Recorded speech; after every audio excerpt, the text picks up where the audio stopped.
This young delivery guy was on his way home. Then suddenly he got a delivery order from a strange app. He just tapped on the message and what the hell? How did he end up in heaven? What the heck is going on? After a long while, Ha-jun finally came to his senses. He guessed God must have heard his inner prayers and called him up here to grant him superpowers. He thought he was finally done with his grind. He thought his days as a delivery guy were over. But to his surprise, that weird delivery app still popped up with a new order notification, and it even showed him a map. Even though he had no clue what the heck was going on, Ha-jun still tapped, accept. Then he followed the map's directions into a castle he guessed this must be Mount Olympus, the residence of the gods. The directions stopped at a massive wooden door. After Ha-jun knocked, a goddess opened it, looking quite surprised. Seeing a human actually show up on Mount Olympus, she demanded an explanation. Ha-jun pulled out his phone and said he just got an order to deliver up here. Hearing that, she seemed to remember something. She handed him a bottle of holy water, warning him absolutely not to take even a single sip and to be careful to deliver it directly to the recipient. Before he could even react, she slammed the door shut. A moment later, Ha-jun finally realized what was happening. Turns out he wasn't summoned here to get superpowers. He was summoned to be a delivery guy for the gods. He had been daydreaming for nothing. That goddess even treated him like those grumpy, nagging old ladies. Because of that lack of respect, Ha-jun was getting even more annoyed. However, since he had already accepted the order, he had to deliver it. And the goddess had said the recipient was her brother, so he guessed that person must be a god too. Maybe he would grant him superpowers. After following the app's directions for a while, Ha-jun finally reached the recipient's location. He took a risk and walked into the building ahead to deliver the package in person. But just as he stepped through the door, he felt a wave of intense heat radiating from a glowing forge. In front of him was the silhouette of a man who was both bulky and short. It wasn't until he spoke up that the man turned around with a fierce attitude. Ha-jun hadn't expected the other guy to be so aggressive, so he panicked a bit and immediately explained he was just a delivery guy. He wasn't an intruder. At that, the man's attitude softened. "Oh, so you must have the item my sister sent, right?" Ha-jun was surprised to hear that, because the two of them didn't look alike at all. Just then, the short god realized something was off and noticed Ha-jun was just a human, so he immediately flew into a rage, even preparing to pull out his sword to skewer him. Luckily, he had the quick wit to hand over the bottle of holy water, narrowly escaping death. As soon as he saw the holy water, the god was amazed and asked if he had stolen a sip. Of course. Professional integrity wouldn't allow him to do that. After hearing Ha-jun's firm answer, the man looked even more pleased. He revealed that this was actually a type of nectar that could help him possess supernatural power and become a god, and he hadn't even touched a drop. It was only then that Ha-jun realized the use of this yellow liquid that looked like apple juice. Just one single drop, and he could have quit his life as a delivery guy and become the hunter he had always dreamed of. But while he was still stunned and hadn't reacted yet, that short god quickly snatched the bottle of nectar and gulped it all down, not leaving a single drop for poor Ha-jun. After savoring the sweet taste of the nectar, the god seemed extremely satisfied. He turned to him and expressed that he really liked Ha-jun's honesty. "I actually quite like you, kid. I am Hephaestus, and you are..." I'm Lee Ha-jun. Ha-jun, is it? What a unique name. Anyway, thank you very much for today. Now that I've quenched my thirst with that delicious nectar, I suppose I should get back to work." Right then, Ha-jun was like, "Wait, hello, old man. You haven't paid me the delivery fee yet.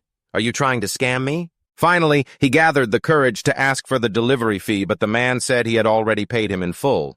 Just at that moment, he got a notification on his phone. It turned out the strange app had sent a message. By the time Ha-jun got home, he still couldn't process the mountain of information from today, but one thing was certain. Everything that happened wasn't a dream. Thinking back to the moment before, he only remembered being surrounded by strange beams of light and suddenly appearing back on Earth. When he got home, a mysterious notification board appeared before him. He guessed the points on the board were his delivery pay for the day. But wait, how are you supposed to use this? Why didn't that short god just pay cash or let him swipe a card? Besides, he didn't want to get paid in these points. He only had one small wish for the guy to turn him into the world's strongest S-rank dungeon hunter. Was that too much to ask, just as he was wondering how to use the points? The app's notification board suggested he could exchange points for items in the shop. Although he didn't fully understand it, he tried tapping Browse Shop to see what it was like. Immediately, The board displayed a list of strange items he had never heard of before. At this point, Ha-jun felt even more confused. These fancy items seemed useless to him because he wasn't a dungeon hunter. After scrolling for a while, Ha-jun saw an option to exchange points for cash. He tapped it immediately, and a 10,001 bill appeared in real life right before his eyes. He stood there, dazed, holding the bill while checking his remaining points, 999. He still couldn't quite believe it, so he tried tapping it a few more times. Sure enough, just like before, the bills suddenly appeared and started fluttering down. Money was raining down like leaves, and for a broke loser like Ha-jun, it was pure bliss. His time had finally come, folks, right after making a ton of cash from the app. Ha-jun immediately ran to a shop and treated himself to a special black bean noodle bowl with all the toppings, because the funds he received from the app were totally legitimate. Even paying bills and withdrawing cash from an ATM worked perfectly. So he boldly converted 200 points into 10 million won in his account, still leaving 800 points in the app. He never expected that just one delivery for a god could pay so well. Maybe his ancestors were looking out for him to land such a sweet gig. But since this was his first time holding this much money, he had no idea what to do with it. Just then, a news report on TV about the nation's top hunters caught his attention. Specifically, they announced that they were going to conquer one of the world's most dangerous dungeons named Tartaros, while simultaneously succeeding in recruiting the 5th-ranked hunter Hyun Seong, who had signed a direct contract with the god Hephaestus. At that moment, Ha-jun suddenly remembered that the dwarf god's name was Hephaestus, his most VIP customer on the Divine Delivery app. After stuffing his face, Ha-jun luckily received another order from that Divine Delivery app. The moment he got on his bike, he was instantly teleported to a breathtaking garden full of rare, fragrant flowers. He guessed this might be a corner of the Garden of Eden, so his customer was likely a deity who governed plants.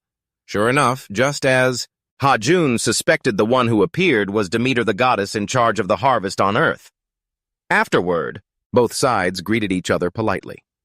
Demeter revealed that she already knew about Ha-jun's delivery service through her nephew Hephaestus. Hearing that, Ha-jun jumped at the chance to promote his service, promising it was reliable, fast, and absolutely safe. After all, delivering for gods paid so well that he wanted to keep doing it in the future. Furthermore, he hoped Demeter would ask him to deliver something valuable or similar, so the delivery fee would be even higher. But unfortunately, this time, she only wanted him to deliver a lunchbox to her daughter because gods on Mount Olympus like her couldn't just leave their palace without a valid reason. It turned out Ha-jun's mission was just to deliver a lunchbox. Talk about an easy game. However, before he left, Demeter, who had been happy, suddenly lost her mood, and all the surrounding plants withered rapidly. Witnessing this strange scene, Ha-jun was surprised and confused, but ultimately this was a god's private business, so he didn't dare to pry as long as he did his job, and got paid what he deserved. Afterward, Ha-jun opened the app to check the delivery location, and just like last time, in a blink, a mysterious beam of light teleported him down to Earth. This meant Demeter's daughter was in the mortal realm, even living in the Sincheon district of South Korea. Ha-jun never imagined that one day he'd be doing divine deliveries in Korea, so he was dying to know how many points he'd get this time. But if everything were this easy, it wouldn't be any fun, right? The moment Ha-jun arrived at the delivery spot, he was horrified to realize his customer was inside one of the most dangerous portals in the world. Even the most talented hunters had met their end here. At this point, Ha-jun tried to stay calm and reassure himself that Demeter's daughter was probably just waiting at the entrance, and not deep inside. But to his shock, the app led him right into the portal. Talk about a delivery straight to the underworld. Ha-jun immediately panicked, looking for a way to cancel the order. But to his dismay, he saw a tiny note warning that failing or canceling the delivery would result in divine punishment. What the hell? He clearly remembered that wasn't there before. On top of that, this crappy app even tracked the delivery time. If he didn't finish on time, he'd be punished too. Ha-jun deeply regretted it now. Why didn't he check more carefully before accepting the order? Just looking at it, he knew this was going to be tough. A mountain of guards holding heavy artillery looking fierce as hell. A delivery guy like him, how on earth was he supposed to get in? While he was stuck, the delivery app suddenly suggested he check the shop to see if there were any useful items. But that was useless because Ha-jun knew he didn't have enough points to buy anything else. He even thought about converting all his current points into cash to hire some hunters to do the delivery for him. Right then, the app suddenly suggested a copy of Kini, an item that hides the user's presence and existence, for 30 minutes. This was exactly what he needed right now. It just so happened to cost exactly 800 points. Even though he didn't want to blow his entire fortune given the situation, he had to grit his teeth and buy it. Right after he paid, the copy of Kini appeared and dropped right onto the ground. "Oh my God, my 8,000,000 won!" Ha-jun quickly ran to pick it up, blowing the dust off. He then put the hat on and successfully rode his bike right past the guards holding the gate, as expected of one of the world's most dangerous portals. The moment he entered, Ha-jun felt a terrifying aura radiating everywhere. He thought it was just a normal delivery, but he never expected things to go this far. Who on earth is eating lunch in a scary place like this? Even though he was scared out of his wits, Ha-jun still gritted his teeth and gunned his warhorse forward. Meanwhile, he didn't forget to chant some prayers to keep himself safe thanks to the power of that Hazun cap that helped him breeze through checkpoints filled with dangerous monsters. Finally, the delivery app pinged that he'd arrived, but he couldn't see a damn thing in this dark, godforsaken place. Left with no other choice, he had to shout to call for the customer. "Is anyone home? Your delivery is here." But his loud yelling woke up a three-headed hellhound guarding the place.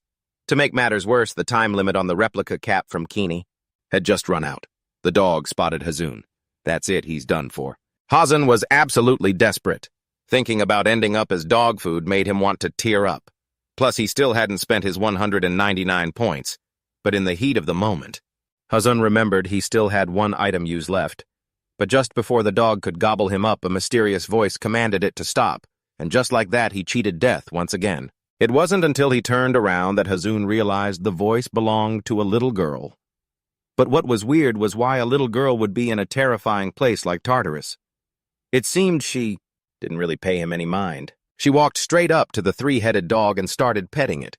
That's when Hazun realized this was Demeter's daughter.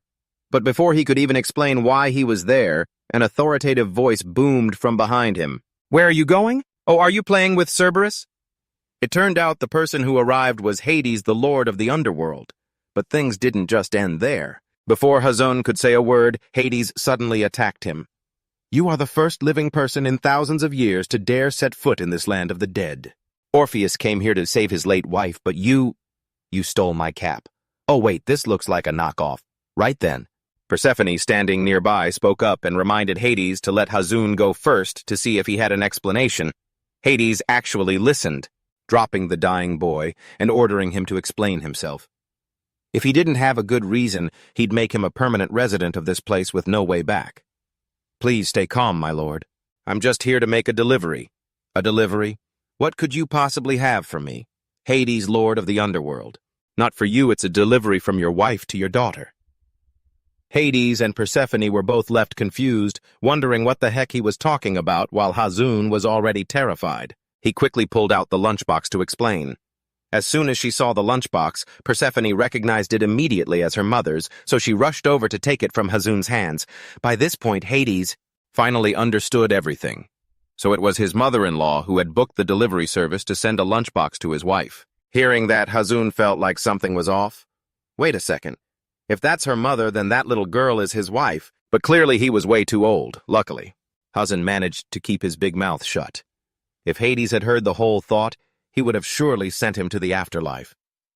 But it seemed the old man caught on to his intent. "Were you just about to say something about me, Hades, lord of the underworld?" Hearing that, Hazun nearly pissed himself, but who would have guessed the old geezer?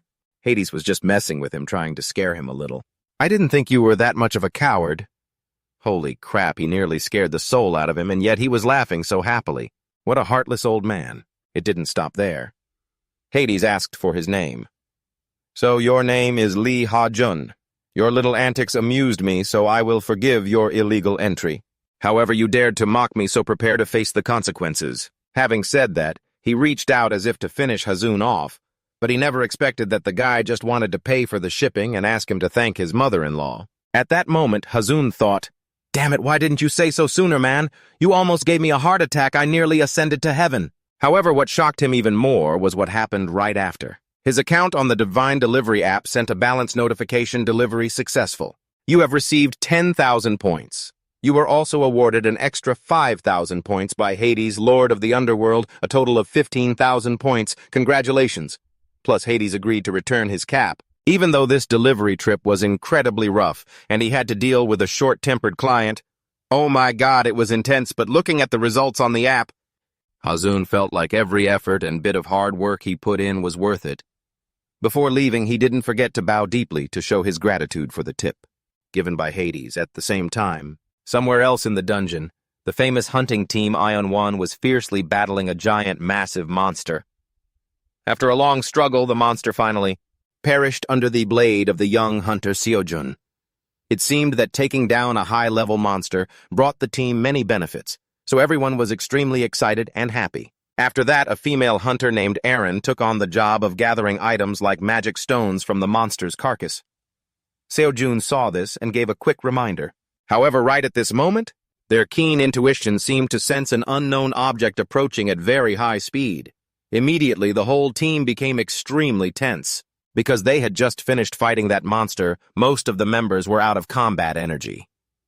If what was coming next happened to be another monster, then perhaps the whole team would meet their end right here. Seeing that things were taking a turn for the worse, Seojun reassured everyone and promised to hold the monster back so they could all escape. With that, he and Aaron quickly took their stances, ready for a life-or-death battle. But what they were waiting for wasn't a monster. It was that delivery guy Ha-jun riding his trusty steed back home. Even Ha-jun himself was surprised to run into a hunting team that had just aggroed a monster, so he couldn't help but make a few comments, wished them good luck, and casually twisted the throttle. He rode off, leaving the entire Young One team in a state of absolute jaw-dropping bewilderment. They were like, what the hell was that? When you think about it, 150 million won could practically send you back to the Jurassic era. As for the actual number, it's nearly triple the population of South Korea. Or if you imagine getting paid 3,000 won per delivery, you'd have to make over 50,000 trips. But Ha-jun, just by making one delivery for a god, he got 150 million won in his account. He could stare at his balance screen all day and never get bored.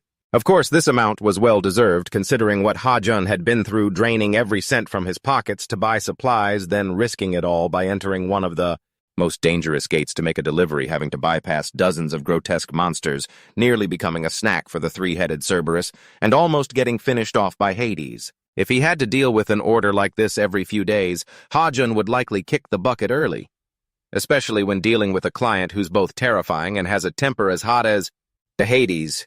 Even if you paid him gold, he wasn't sure he'd dare try it again. But those nightmare days were over. And the most important thing now is that Ha-jun has truly escaped the life of a broke scrub. Just thinking about the money in his bank account makes his heart swell with joy, and he can't stop grinning. He's smiling ear to ear. Meanwhile, the media is holding a press conference regarding the Xeon hunting team's achievement of clearing the first floor of the Tartarus dungeon. However, the team leader Seojun can't bring himself to be happy because the appearance of that mysterious delivery guy has become a thorn in their side. They should have chased after him to get some answers, but unfortunately they were all way too tired and exhausted at the time to even think about it. Even now, Seojun is still full of regrets. Various theories have been tossed around, but none with any solid proof. Even though he's deeply troubled by the mystery courier that day. But as the leader guiding the whole group, Seojun realizes that their main goal is raiding the dungeon, not getting too bogged down in an investigation. Afterward, he announced, on second thought, I want you to head to the Suwon Doyun area. Initially, I was going to have the rookies hold all our weapons. But actually, we only need some rare ore from the Doyun dungeon right now. As for your training tonight, leave that to Aaron. You've got a driver's license anyway, right? For Doyun, going to the Suwon area for a mission was no problem, but he was curious why the leader needed him there. It turned out Seojun needed something called heavenly steel. Because he was busy, he asked Doyun to go grab it. Back on his end, Ha-jun had boldly ordered a fried chicken and beer combo to treat himself at home, but before he could even take a bite, his phone suddenly pinged with a notification. He immediately grabbed the phone and opened the app. Chicken can wait, but his VIP customers definitely cannot. Afterward, Ha-jun was transported to an incredibly hot, scorched land. He took one look and recognized it as Hephaestus's domain. However, because he was in such a rush, he didn't have time to bring his gear or his motorcycle. While Ha-jun was scrambling, wondering what was going on, Hephaestus suddenly emerged from somewhere with a face so sad he looked like he'd lost his life savings, which freaked him out. After that, Ha-jun asked him why he wasn't inside his house, and why he was hiding all the way out here. The god then confessed that he'd been kicked out of the house. It turned out the whole thing started because Hephaestus and his good brother, the god Dionysus, had been hitting the bottle a bit too much, so his tiger wife threw him out. Hearing that, Ha-jun was just speechless. He never expected the gods on Olympus to act just like regular humans down on Earth. Once he grasped the situation, he asked Hephaestus what he wanted him to deliver. The god replied, "Anything edible." Ha-jun was in complete shock. Are the gods up there? So high and mighty, yet so hungry that they have to call a delivery guy. Seeing the disbelief on his face, Hephaestus slowly explained that because his wife kicked him out so early he hadn't had a single thing to eat. Even though he begged, his wife had declared that all the nectar for the month was gone. With no other choice, he had to request his service to order some meat and alcohol. Thinking about it, compared to the delivery at the Tartarus dungeon, this one was an easy game. Ha-jun. It didn't hesitate. He jumped into the app to teleport back to Earth to grab the food. A moment later, he returned with the fried chicken and beer to save a starving Hephaestus. He didn't forget to explain to the god that this was the most popular fried chicken combo on Earth. He had originally bought it for himself, but since he was a VIP client, he was sharing it. Ha-jun originally thought the gods wouldn't be used to human food, but who would have guessed Hephaestus absolutely loved these two items. He even started doubting if this guy was really a god at all. Hephaestus must have been very satisfied with Ha-jun's service today, as he decided to give him a bonus of 15,000 points on the app. That brings his total points to 30,000. This means he just earned another 150 million won just by delivering fried chicken. Now, in Ha-jun's eyes, Hephaestus is no longer just a short, grumpy god, but a major benefactor and his second parent. Indeed, material conditions determine consciousness, right at this moment. A character he never expected appeared, Hephaestus's wife Aphrodite, a goddess so elegant and beautiful with a literal bling-bling effect every time she showed up. You could say she was the most beautiful woman Ha-jun had ever seen in his 20-some years of life. She was so stunning that he almost shed a tear looking at her, then glanced at the short, stubby god next to her and felt genuinely sorry for her. It was like a beautiful jasmine flower stuck in a pile of cow dung.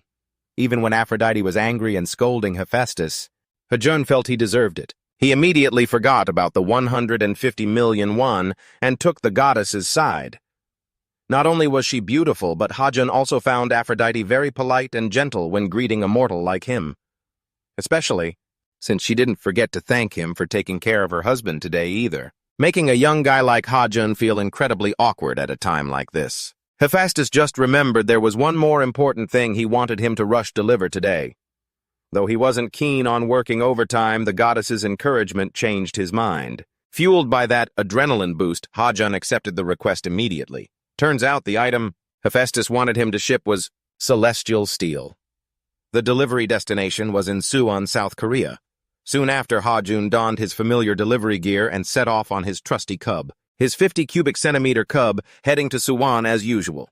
However, this was his first time delivering to a mine called Ceres, or more accurately, a dungeon filled with metal ore. He felt a bit nervous. To be honest, when he saw the destination was a dungeon, he didn't want to take the order, but because he wanted to impress the ladies, he was too embarrassed to say no. Fortunately, this Ceres dungeon was safer than the Tartarus dungeon from last time, as many hunters had already cleared it. The only headache was dealing with the monsters. Last time he had the replica of Kini's item so he could trick them and sneak through. But this time, what did he have to protect himself? That's why Ha-jun told Hephaestus that he couldn't take this delivery. Yesterday, he almost met his maker delivering to Demeter in the Tartarus dungeon. After all, he wasn't a hunter and had zero combat ability against monsters. Back then, he had to use an invisibility item to stay hidden, but unfortunately, he'd used up all the charges and it was no longer effective. Hearing this, Hephaestus offered to fix the helmet for him since that was his specialty. Long story short, Ha-jun could still use the Kini replica helmet. He began heading into the Ceres dungeon, but to his utter surprise, it wasn't dangerous at all. People were actually inside holding a fair. It was absolutely wild. Even though he knew the threat level here was low, he was still shocked to see people relaxing and partying inside a dungeon. It was like just another day in the neighborhood. At this point, Ha-jun decided to venture deeper, completely unaware that he had just walked past the client. About 30 minutes later, Ha-jun had ridden deep into the dungeon where no humans were in sight. The path became rugged and difficult, and he gradually started seeing crystals and minerals all around. But the thing he was really looking for was the celestial steel, not these. Based on information he found online, he knew that celestial steel wasn't a gem. It was a block of steel that emitted a deep crimson glow. At this rate, Ha-jun still had a long way to go before he'd even have a chance of finding it. While he was focused on riding, a skeletal monster suddenly appeared, startling him so much he crashed into a rock. The result, his trusty 50cc cub was smashed up pretty badly. After riding for a long time into the deepest part of the dungeon, Ha-jun finally found what was called celestial steel, but now the problem was how to carry it back. Sure enough, after struggling with it for a while, the steel block didn't budge an inch. Just when Ha-jun was at a dead end, the delivery app suddenly suggested an item in the shop to solve his problem. But when he looked at the price, he was stunned. A pickaxe that cost 47 million won. Was it made of gold or something? He was clearly furious about the price. Plus, back at the crowded entrance, he had seen a booth selling and renting out pickaxes for very cheap. But when he thought about going back, Ha-jun felt it was just too much of a hassle. After weighing his options, he decided to just buy the shop item to get it over with. After all, he would get a decent payout once he finished the delivery for Hephaestus.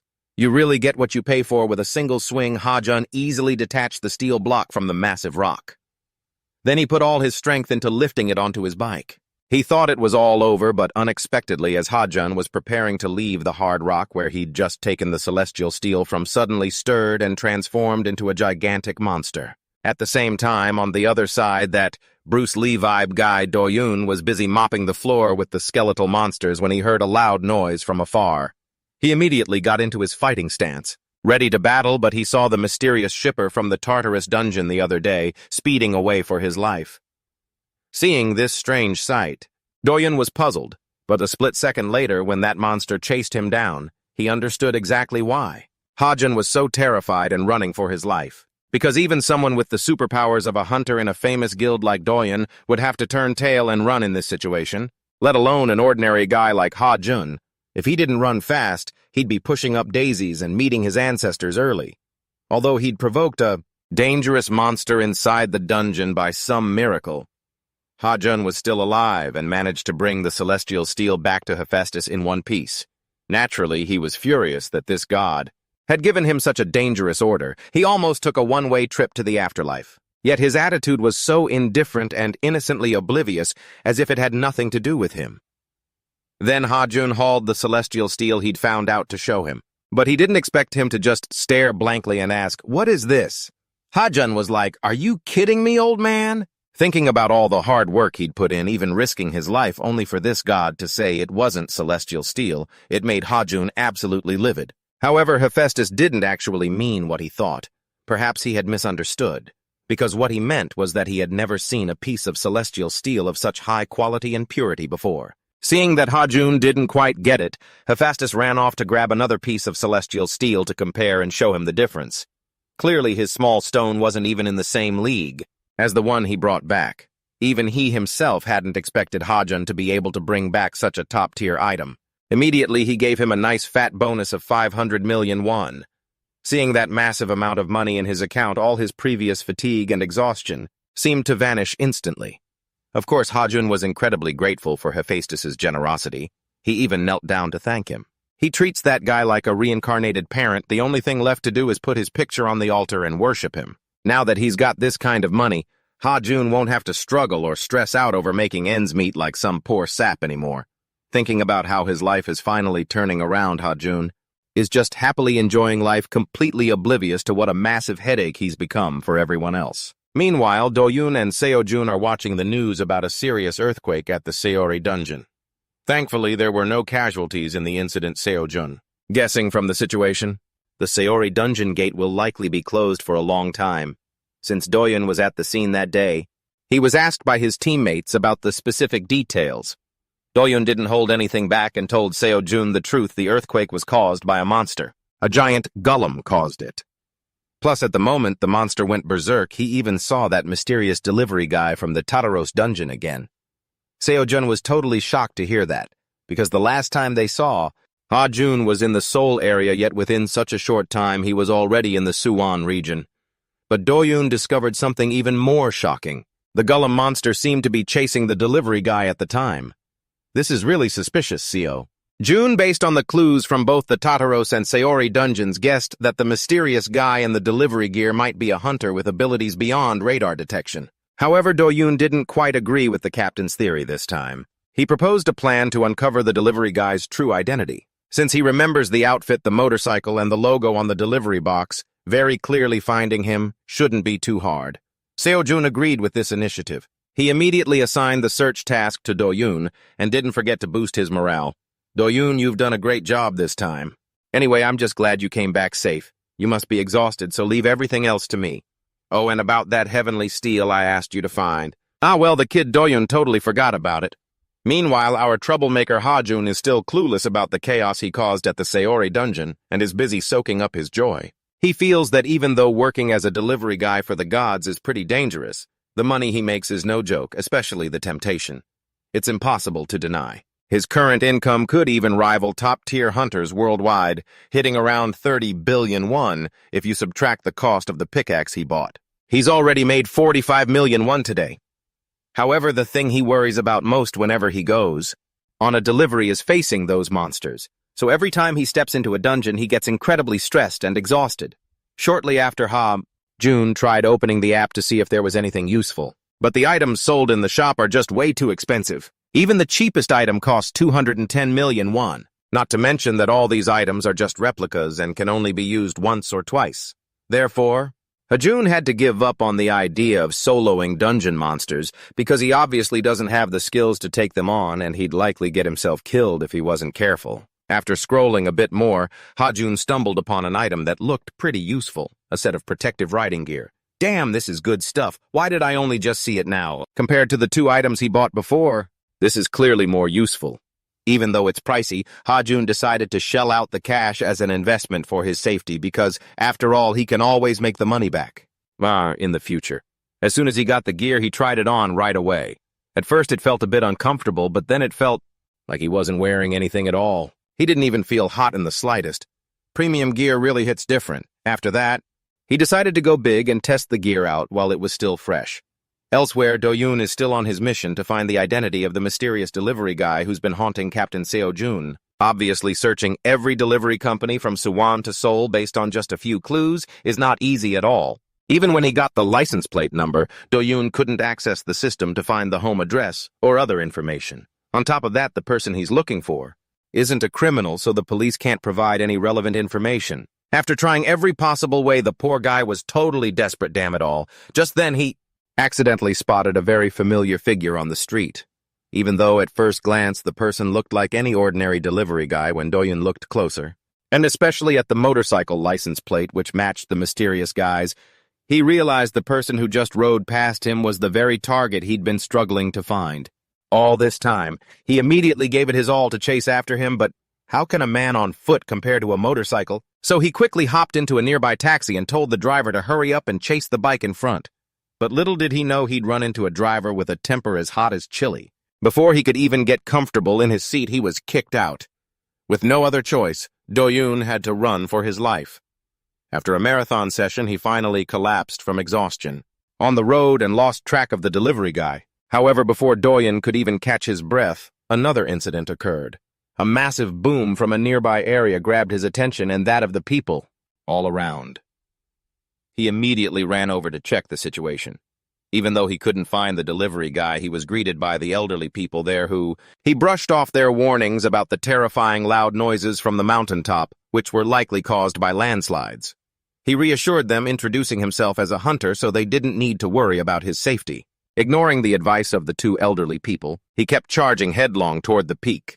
However, upon reaching the source of the noise, Do-yoon didn't see a single living creature or anything unusual except for one thing. A massive boulder had been pierced clean through with a giant hole in the center.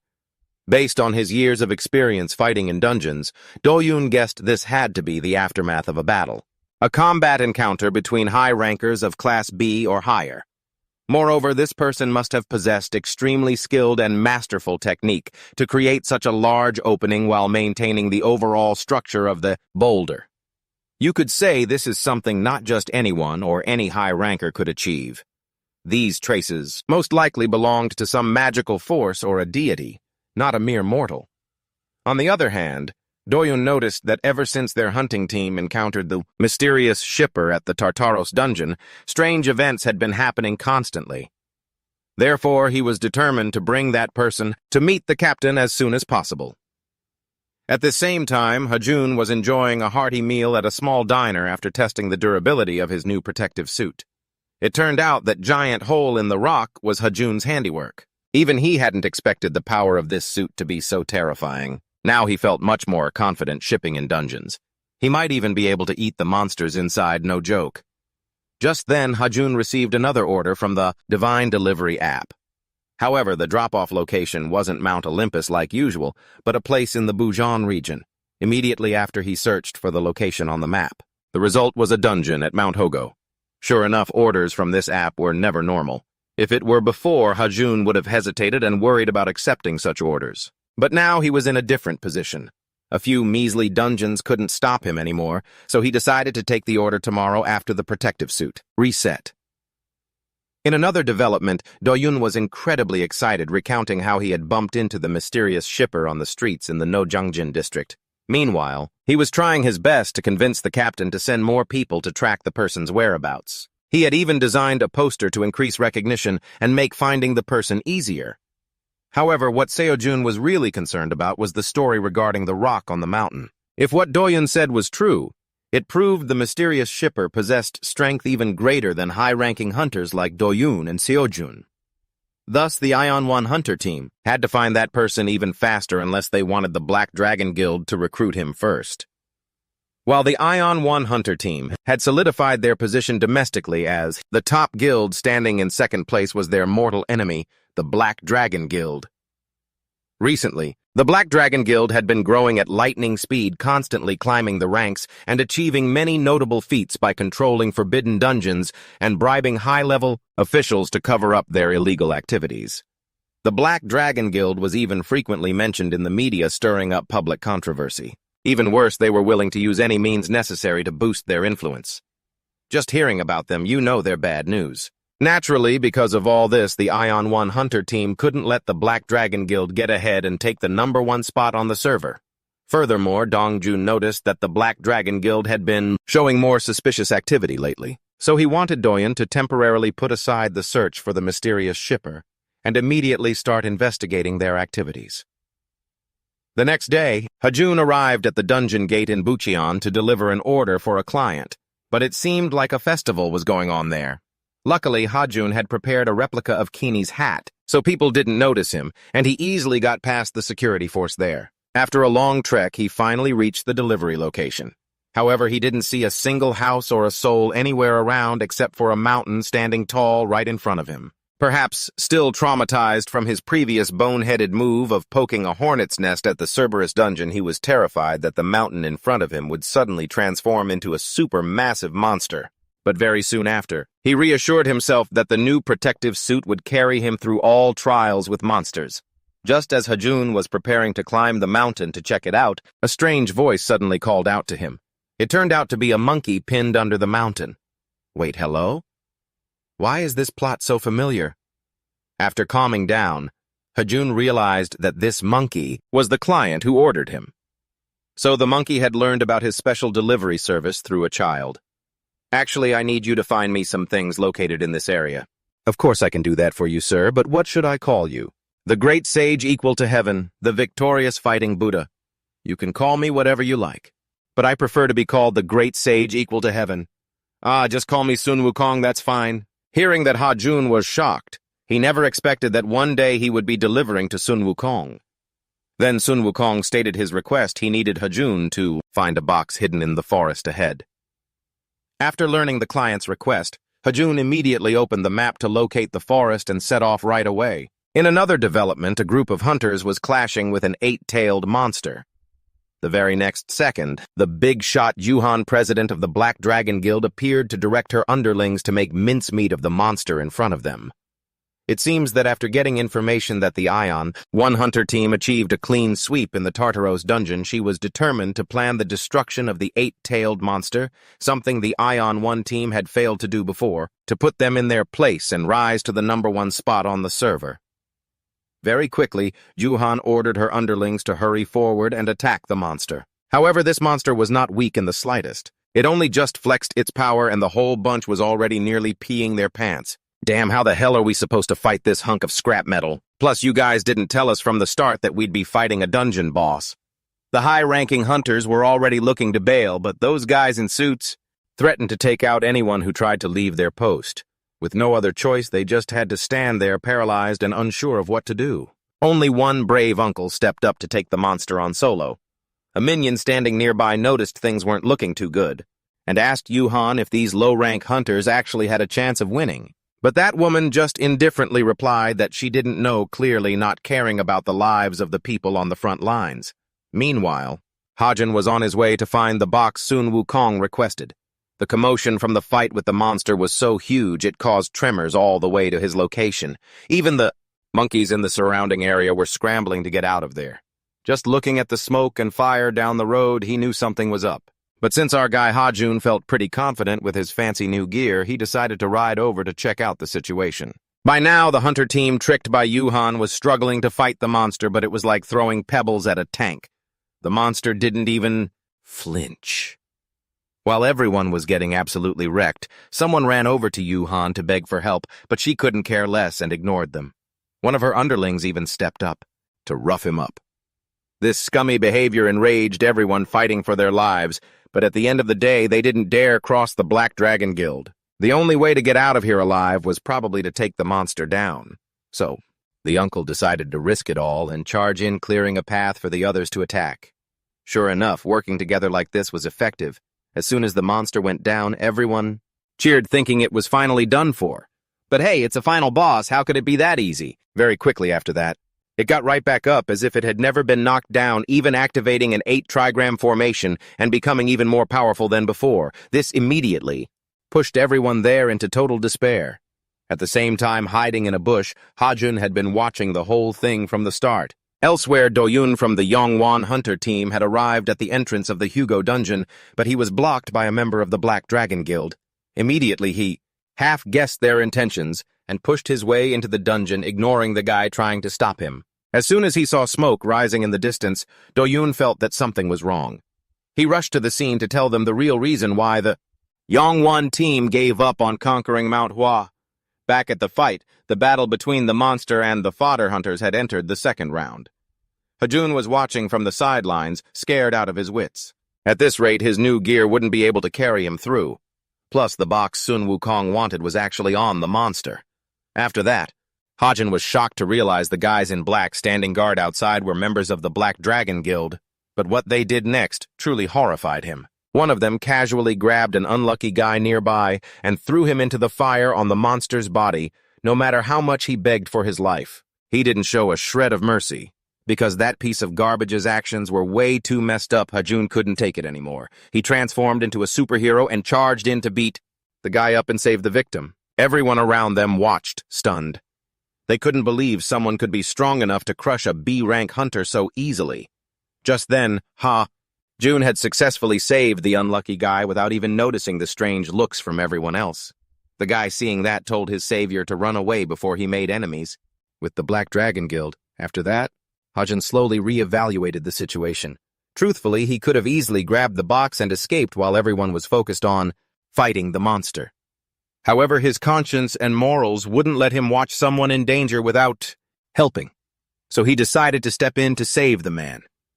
He thanked the guy for his concern and told him to hide somewhere else while he stayed to clean up this mess. Because he was getting sick of the Black Dragon Guild's scummy behavior, it was pretty much guaranteed that they were going to have a showdown with Hajun.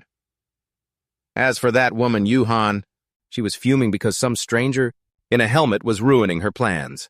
Still, she kept her cool and ordered her underlings to find more sacrifices to throw into the fire. Only then could they destroy the 8-trigram monster. But before they could do anything, Hajun made his move. He aimed straight for the crack on the monster's head and poured all his strength into attacking it repeatedly. When Yuhan saw that, she nearly had a heart attack, terrified that he was trying to trigger the 8-trigram formation, so she frantically ordered her minions to stop him. Immediately, dozens of arrows rained down on Hajun. He almost turned into a pincushion, but luckily our guy had main character plot armor and managed to dodge them all. Just then, a stray arrow accidentally hit the monster in the eye, making it even angrier. Out of options, they had to give up on using bows, and charged into the fight directly.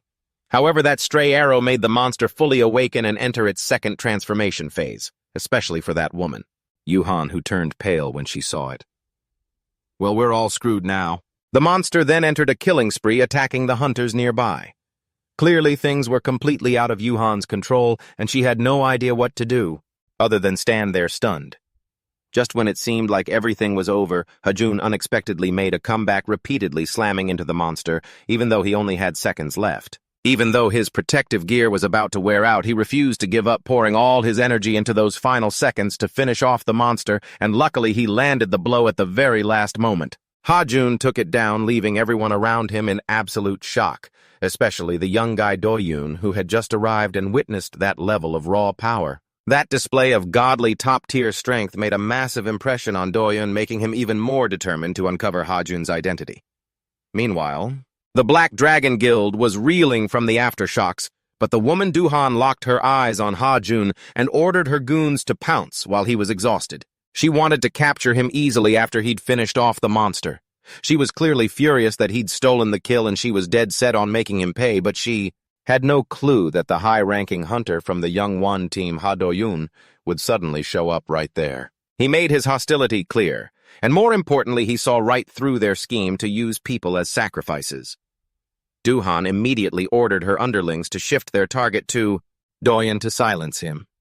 Although Doyun realized the situation was turning against him, the only thing he cared about right then was the mysterious delivery guy. He kept scanning his surroundings, looking for that familiar silhouette. Just then, a lackey rushed over to report that the mysterious guy in the helmet had already vanished.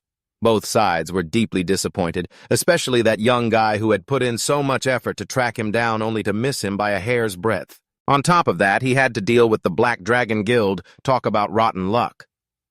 Elsewhere, the troublemaker Hajun had already slipped away while the scene was chaotic. He didn't care about them fighting amongst themselves. On his way home, however, he stumbled upon something strange. The barrier separating the dungeon from the outside world was slowly fading away. He guessed this was linked to clearing the dungeon's final boss, that 8-legged monster. In reality, it had been a long time since anyone actually fully cleared a dungeon. Most hunters could only conquer part of one or kill some monsters at the gates.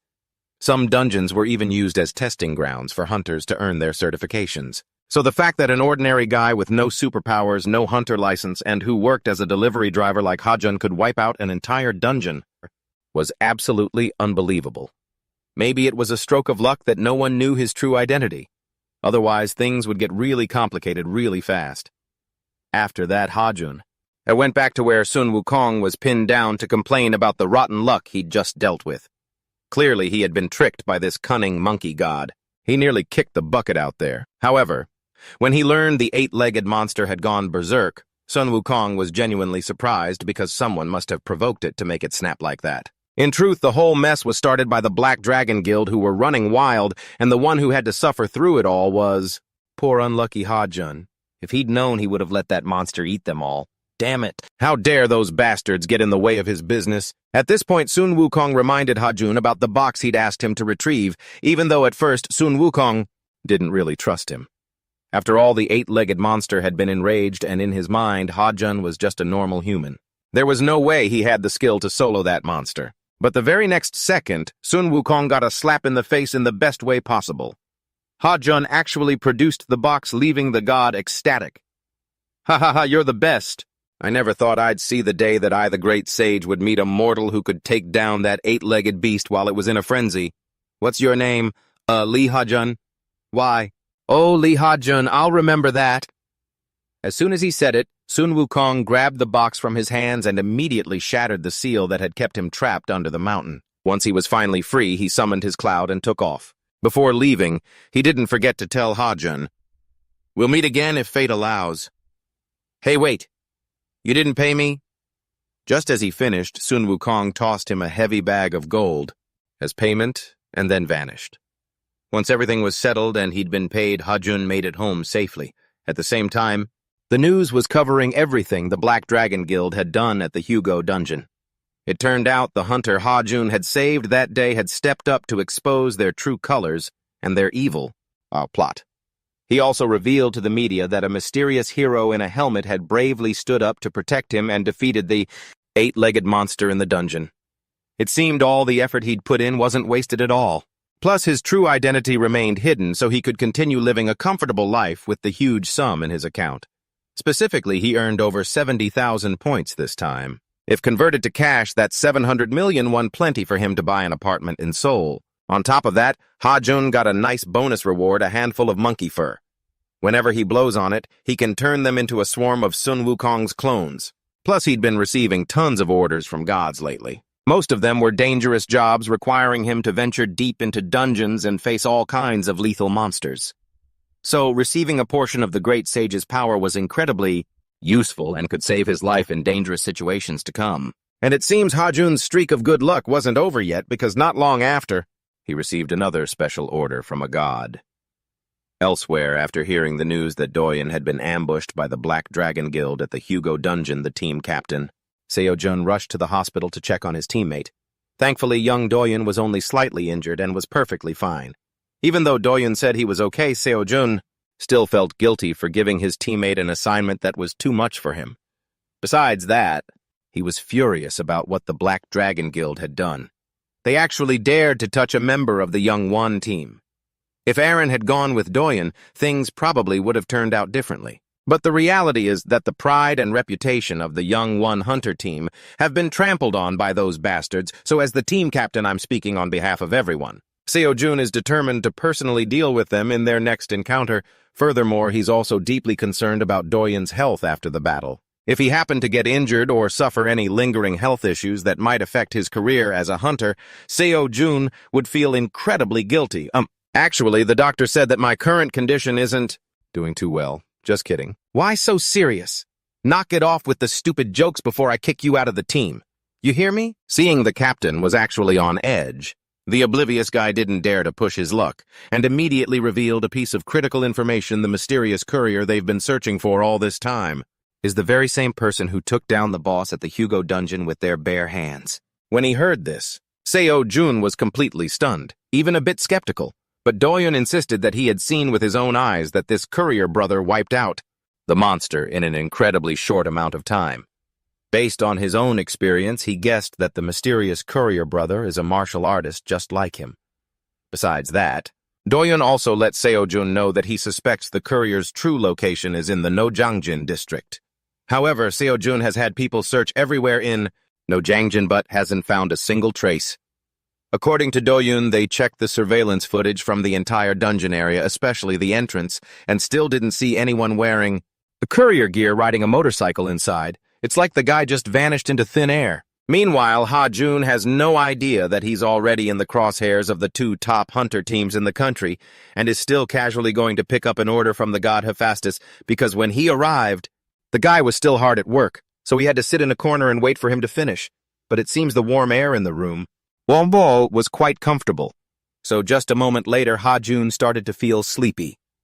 While he was nodding off, he accidentally face-planted right into Hephaestus's crotch. Holy crap, what the hell are you doing, kid, haha? You look tired, so I was just teasing you a bit. But today you're going to have to travel quite a long distance. Are you ready? At first Ha-jun seemed hesitant, but thinking about how the long-distance orders pay better, our poor hard-working guy immediately accepted the deal. This time, Hephaestus wants Ha-jun to deliver a staff carved with a cobra head to someone in Egypt within the day. Hearing that, the kid was dumbfounded. How in the world am I supposed to ride a motorcycle from South Korea to Egypt in just one day? Do you expect me to run on faith? Hephaestus didn't think Ha-jun would react that strongly to his request, so he immediately promised to introduce him to more potential clients, up on Mount Olympus to make up for it. That sounded reasonable enough, so the guy quickly changed his tune, ready to head to Egypt immediately, but before he could leave, Hephaestus stopped him. Turns out there was one more important thing he hadn't mentioned. The client for this order is quite special, so he had to find a special assistant to escort you. Right after that, a cute little goddess appeared. Hello, my name is Lucio. Shipping from Korea to Egypt might sound like a tough job, but actually, the distance has been greatly shortened thanks to magic. Hajun has a goddess as an assistant for this trip, so he doesn't need to worry too much about the journey. Except for the fact that the little brat Lucio is noisy, keeps screaming, and is literally riding on his shoulders, making Hajun boil with anger, while unable to do anything overall.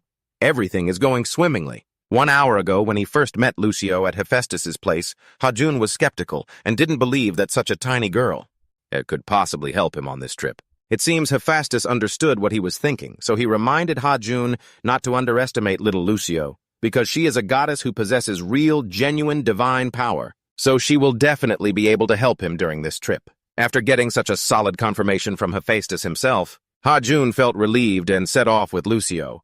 But who would have thought that this little brat is annoying as hell? She keeps screaming, complaining, kicking him, and talking back to him. She has this entitled, "I'm the queen of the world" attitude and doesn't respect anyone. If it weren't for Hephaestus, the big client, he would have kicked her out long ago. Unable to stand it anymore, Hajun had to warn Lucio to stay quiet so he could focus on driving. But obviously she didn't care about what he said and continued to wreak havoc in the back seat until Hajun stuffed some candy into her mouth. Only then did she temporarily shut her trap. It seems like this was the first time Lucio had tasted the sweetness of earth candy, so the little brat was incredibly excited. Eating one piece wasn't enough to satisfy her, so she demanded Hajun give her more and promised to sit still. Just as Hajun thought, no matter if she's a goddess, Lucio is still just a young sprout right now. So the best way to soothe a child is to give them sweets. Like that, he could finally focus on driving. After a long time, Hajun finally left the magical space and officially stepped into the Egyptian desert. That meant there were only 800 meters left until they reached the delivery location. However, the truly difficult journey had only just begun, because a split second later, Hajun and Lucio encountered a sandstorm sweeping across. Luckily, heaven was on their side, so neither of them was blown away or buried under the sand, but Lucio started making a scene because sand got in her eyes. With no other choice, Hajun had to pick the little brat up to soothe her. Just then, a mysterious voice suddenly rang out, capturing the attention of both of them. "Greetings, intruders! If you want to pass through this place, you must first answer my riddle correctly. This is the legendary Egyptian Sphinx, a guardian that disposes of any intruder who fails to solve its riddle. Thousands of years ago, the Sphinx was likened to a terrifying storm that swept across Mount Olympus and nearly defeated Zeus, so its power is beyond question. In a situation where they have to face the Sphinx head-on, even with the help of the minor goddess Lucio, it is difficult for Hajun to leave this place alive. Not to mention he is not even a hunter blessed with divine power. If the gods don't protect him on this trip, the main character is as good as done for. At this moment, Hajun is so scared he can't even move. His instincts tell him that his normal physical attacks aren't strong enough to deal with the Sphinx in front of him. Moreover, he no longer has time to turn back. After carefully calculating, Hajun realizes the only way to overcome this ordeal is to answer the Sphinx's riddle correctly, so he decides to take a gamble. Although Lucio feels quite worried, they have no other choice now. Either they answer the riddle correctly, or both of them will be sent to the afterlife. Actually, Hajun didn't intend to risk his life like that, because he had already calculated every step. In reality, everyone already knows exactly what riddle the Sphinx will ask, partly because the stories about it are extremely famous, so answering incorrectly is almost impossible. However, Hajun also realized that he couldn't completely rule out the possibility of other questions appearing, so he prepared the treasure that Sun Wukong gave him last time as a precaution, in the worst-case scenario. Immediately after the Sphinx asked if they were ready to receive its question, Hajun was no longer as afraid as before and calmly accepted. Even little Lucio next to him was very understanding and believed that he would definitely overcome this ordeal. Seeing their attitude, the Sphinx didn't wait any longer and began to pose the riddle. Actually, Hajun had watched many stories about the Egyptian Sphinx, so he guessed that the riddle would likely be, what creature walks on 4 legs in the morning, 2 legs in the afternoon, and 3 legs in the evening? And the answer would definitely be a human. Furthermore, the young man had years of experience watching quiz shows, so a few trick questions are just an easy game. Then the Sphinx posed the question, what sound does a duck make when it falls? Hearing that, the guy went insane and froze up. Lucio couldn't stay calm anymore and was immediately in total despair. What the hell, a duck? A duck goes quack quack, obviously, but there's no way the answer could be that easy. The answer definitely couldn't be that simple. And Lucio didn't know the answer either. Lucio couldn't help. Lucio didn't want to be eaten alive. Perhaps she was terrified by the Sphinx, so the little girl was crying so hard she couldn't speak clearly at this very moment. After elsewhere a mysterious woman was silently observing every move Ha-Jun and Lucio made while they were completely unaware. In fact, faced with the Sphinx's tricky riddle, Ha-Jun had brain faded, so he had no mood to pay attention to anything else. After a while, he slowly calmed down to reason. He was extremely confused, wondering if the answer to the riddle was really that easy, or if there was some other twist. In such a critical life-or-death moment, the bratty Sphinx intentionally made things difficult for Ha-Jun by limiting the thinking time to 3 minutes. Seeing that their current situation was gloomier than the future of an impoverished person, Lucio cried even harder, desperately remembering her master's warning in the unfortunate event that they answer the Sphinx's riddle incorrectly, they must absolutely not turn around and run. Otherwise, they would face an extremely terrifying punishment. Running is not an option, and answering is not going well either. Both of them have fallen into a dilemma. However, just before the 3 minutes were up, Ha-Jun gave the answer paint spray. Little Lucio was stunned upon hearing that. She couldn't believe he could answer so nonchalantly and started making a fuss, thinking, this time they were both doomed. But the main character's plot armor wouldn't just fail like that. Ha-Jun's silly answer was actually accepted by the Sphinx as the correct one, leaving little Lucio shocked. Now, after receiving the correct answer, the Sphinx still wanted to challenge them further, but Ha-Jun no longer had the patience to listen to this monster's nonsense, so he started his vehicle and took off, not caring about it at all. The Sphinx has lived through countless seasons, but this was the first time it had been so coldly dismissed by a tiny human like Ha-Jun, so it felt a bit hurt and shed tears. When the guy caught it and mocked it, it just looked away, claiming that dust had flown into its eyes. Of course, Ha-Jun didn't bother caring. After finishing, he drove away proudly to make his delivery in time, while Lucio, witnessing this scene, could only stare in amazement, unable to believe that a mortal with no special powers like Ha-Jun would dare to talk back to a legendary creature like the Sphinx. However, Ha-Jun didn't pay attention to her stunned expression and just focused on driving to deliver the goods. After a long while, when Ha-Jun told Lucio that they only needed to pass this canyon to reach their destination, the little girl gathered all her courage to apologize to him for her words and actions earlier, and at the same time expressed that she really wanted to help him, but unfortunately, she was too useless. When Ha-Jun saw the little girl regretful like this, he didn't blame her at all. He even comforted her, saying she shouldn't blame herself for being useless, because everyone has their own strengths and timing, just like Ha-Jun did before. After talking to each other, it seemed like their relationship improved very quickly afterward. The two of them arrived at the delivery location, a supergiant pyramid, but Ha-Jun didn't see anyone here. It wasn't until Lucio reminded him that he noticed a rather strange mechanism. The sign said to ring the bell if the guard wasn't there. Ha-Jun didn't think twice and hit the button immediately. The entire space around them started shaking. It was a violent tremor, as if they were being teleported. Suddenly, Lucio realized a massive surge of divine power was acting on them, causing the ground beneath their feet to crack wide open. Caught off guard, both Ha-Jun and Lucio fell freely into the hole for quite a while until the shaking finally stopped. Ha-Jun slowly came to in the wreckage.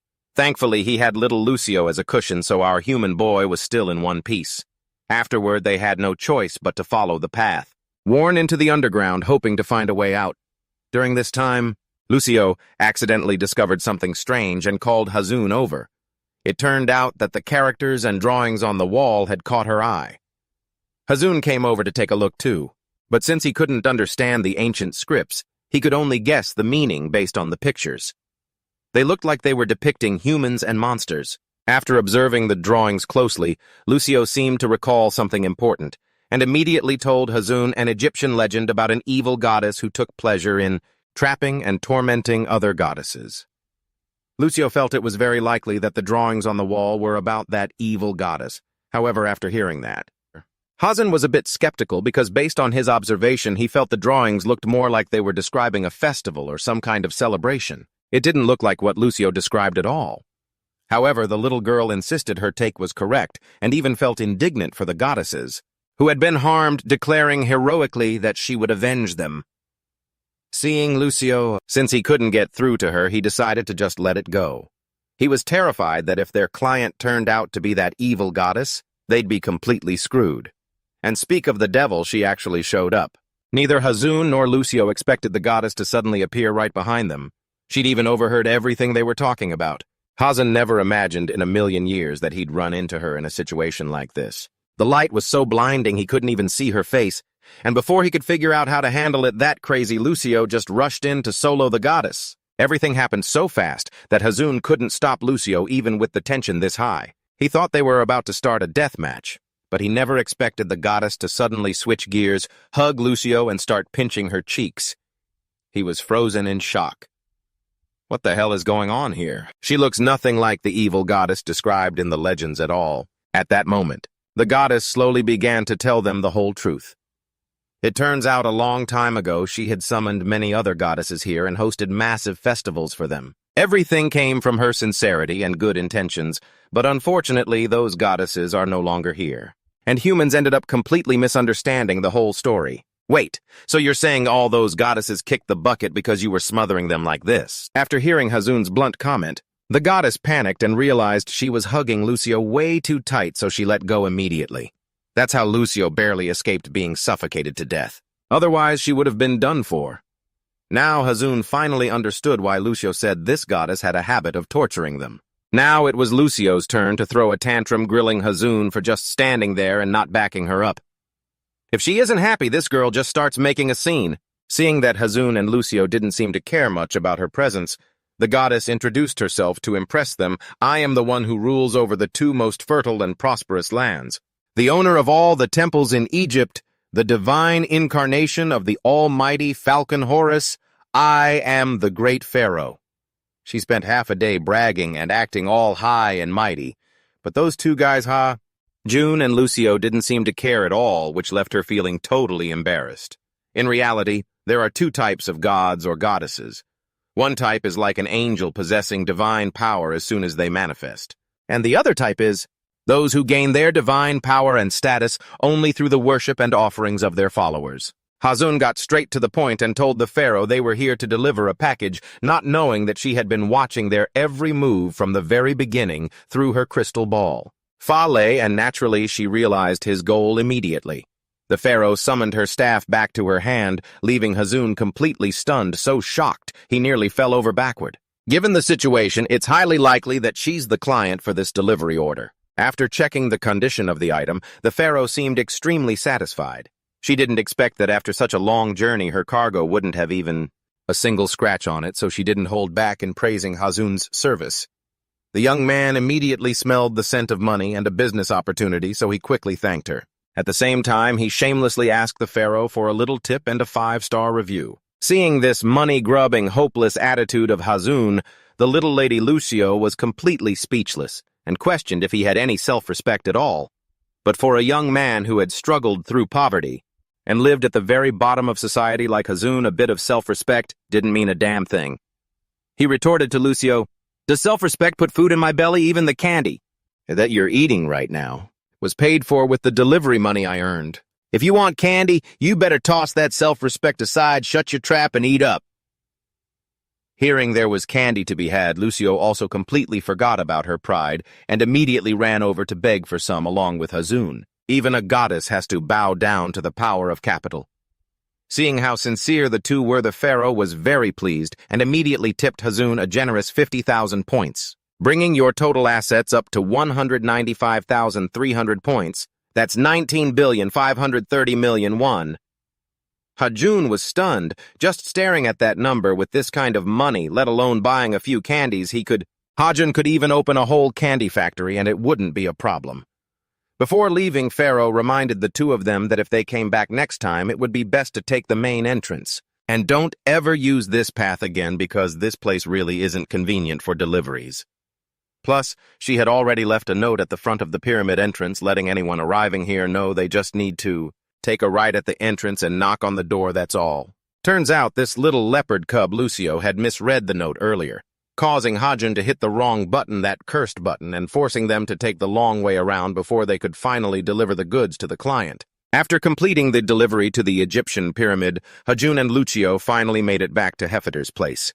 He had to wake up the little rascal who was fast asleep, and drooling just to return her to where she came from.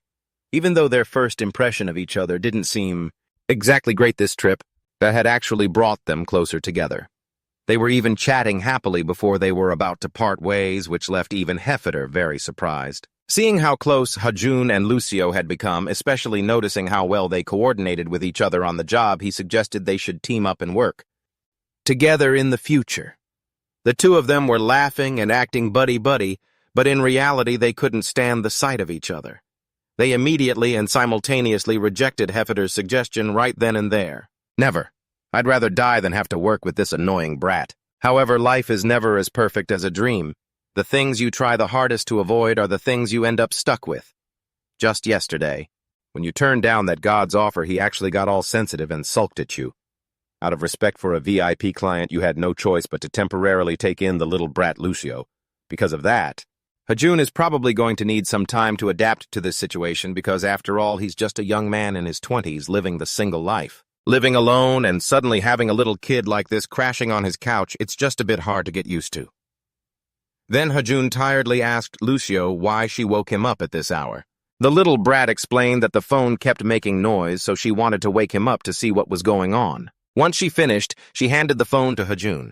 It turned out to be 10 delivery notifications from the Manjob app, and they were all just basic low-paying food delivery orders. Just seeing this, and thinking back to that awful woman from last week, Hajun was too tired to even speak.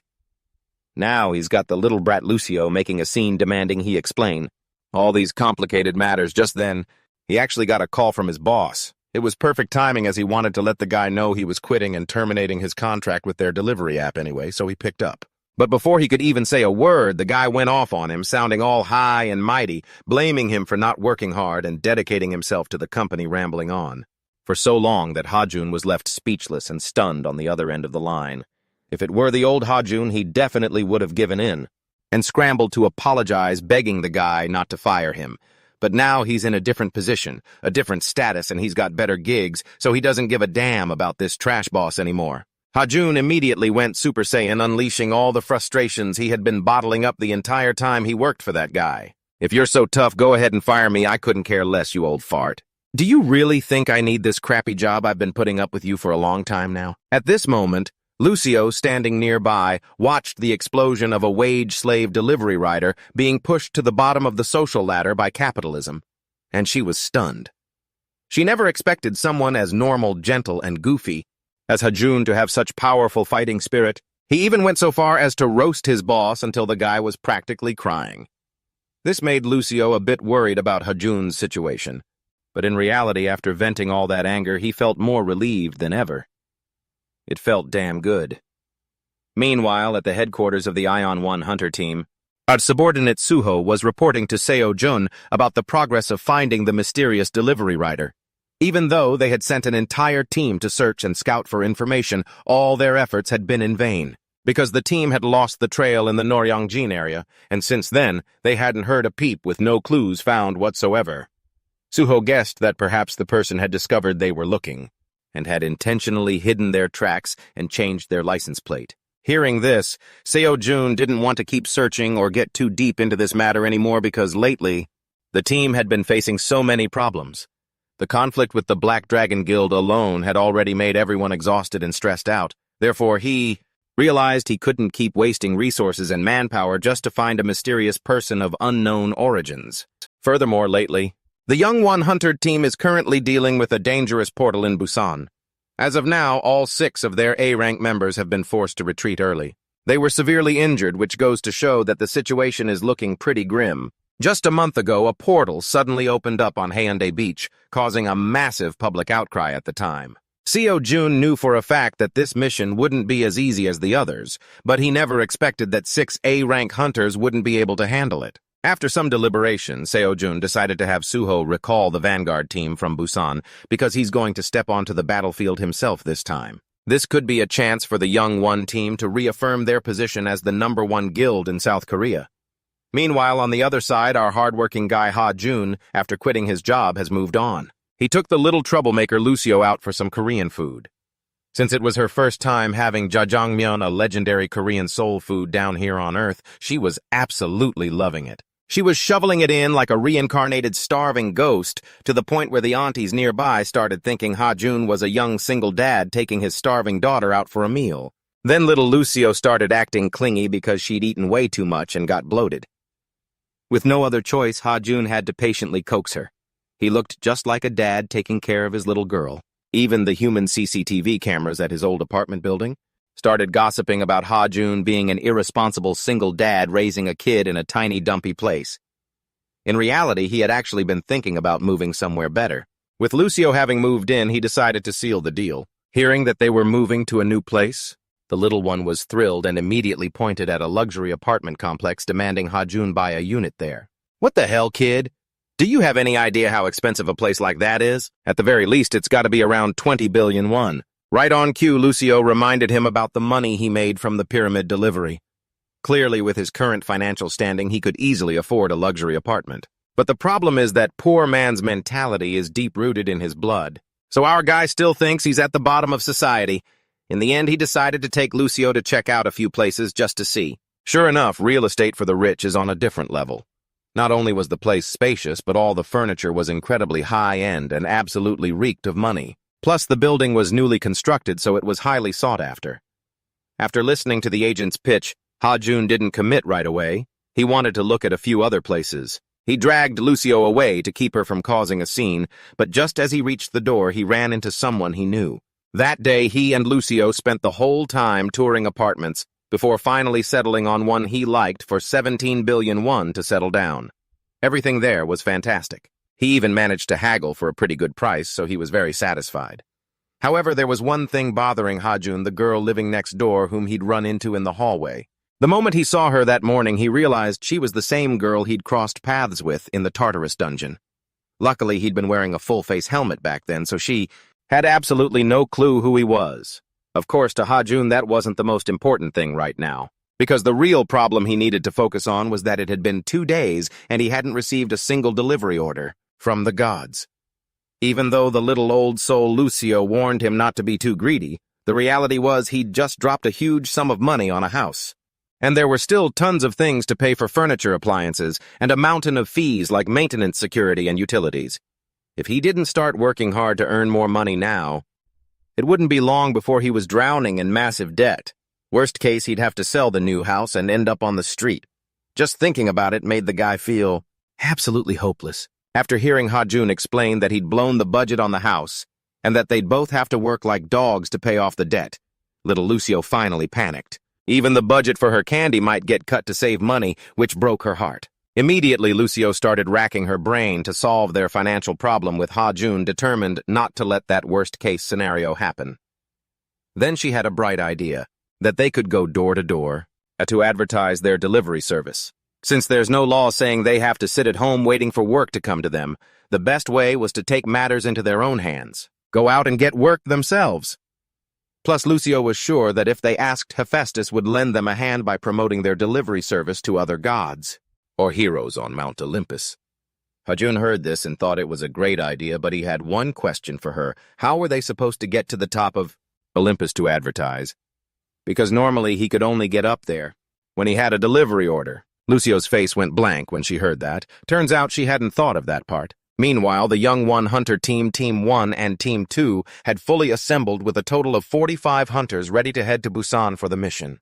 After the captain, Seo-jun, gave his impassioned speech, everyone felt like they'd been pumped full of adrenaline. They were extremely excited and eager to join the battlefield to slay monsters. On the helicopter, Aaron told Seo-jun that she had found the mysterious delivery guy. And the person he's been missing all this time is actually the new neighbor who just moved in next door. When he heard this, Seo-jun was incredibly shocked. He honestly found it hard to believe. But seeing Aaron so firm about it, he had no choice but to accept the truth. The whole team had wasted so much time, money, and effort looking for someone who was right under their noses. Still, with this information from Aaron, June felt sure they wouldn't hit any more snags in tracking down that mysterious delivery guy. For now, the urgent mission the team had to focus on was how to clear out the Busan dungeon. Actually, it wasn't just Seo-jun and Do-yoon. Even the cold-hearted girl Aaron was looking forward to meeting and interacting with Ha-jun in the future.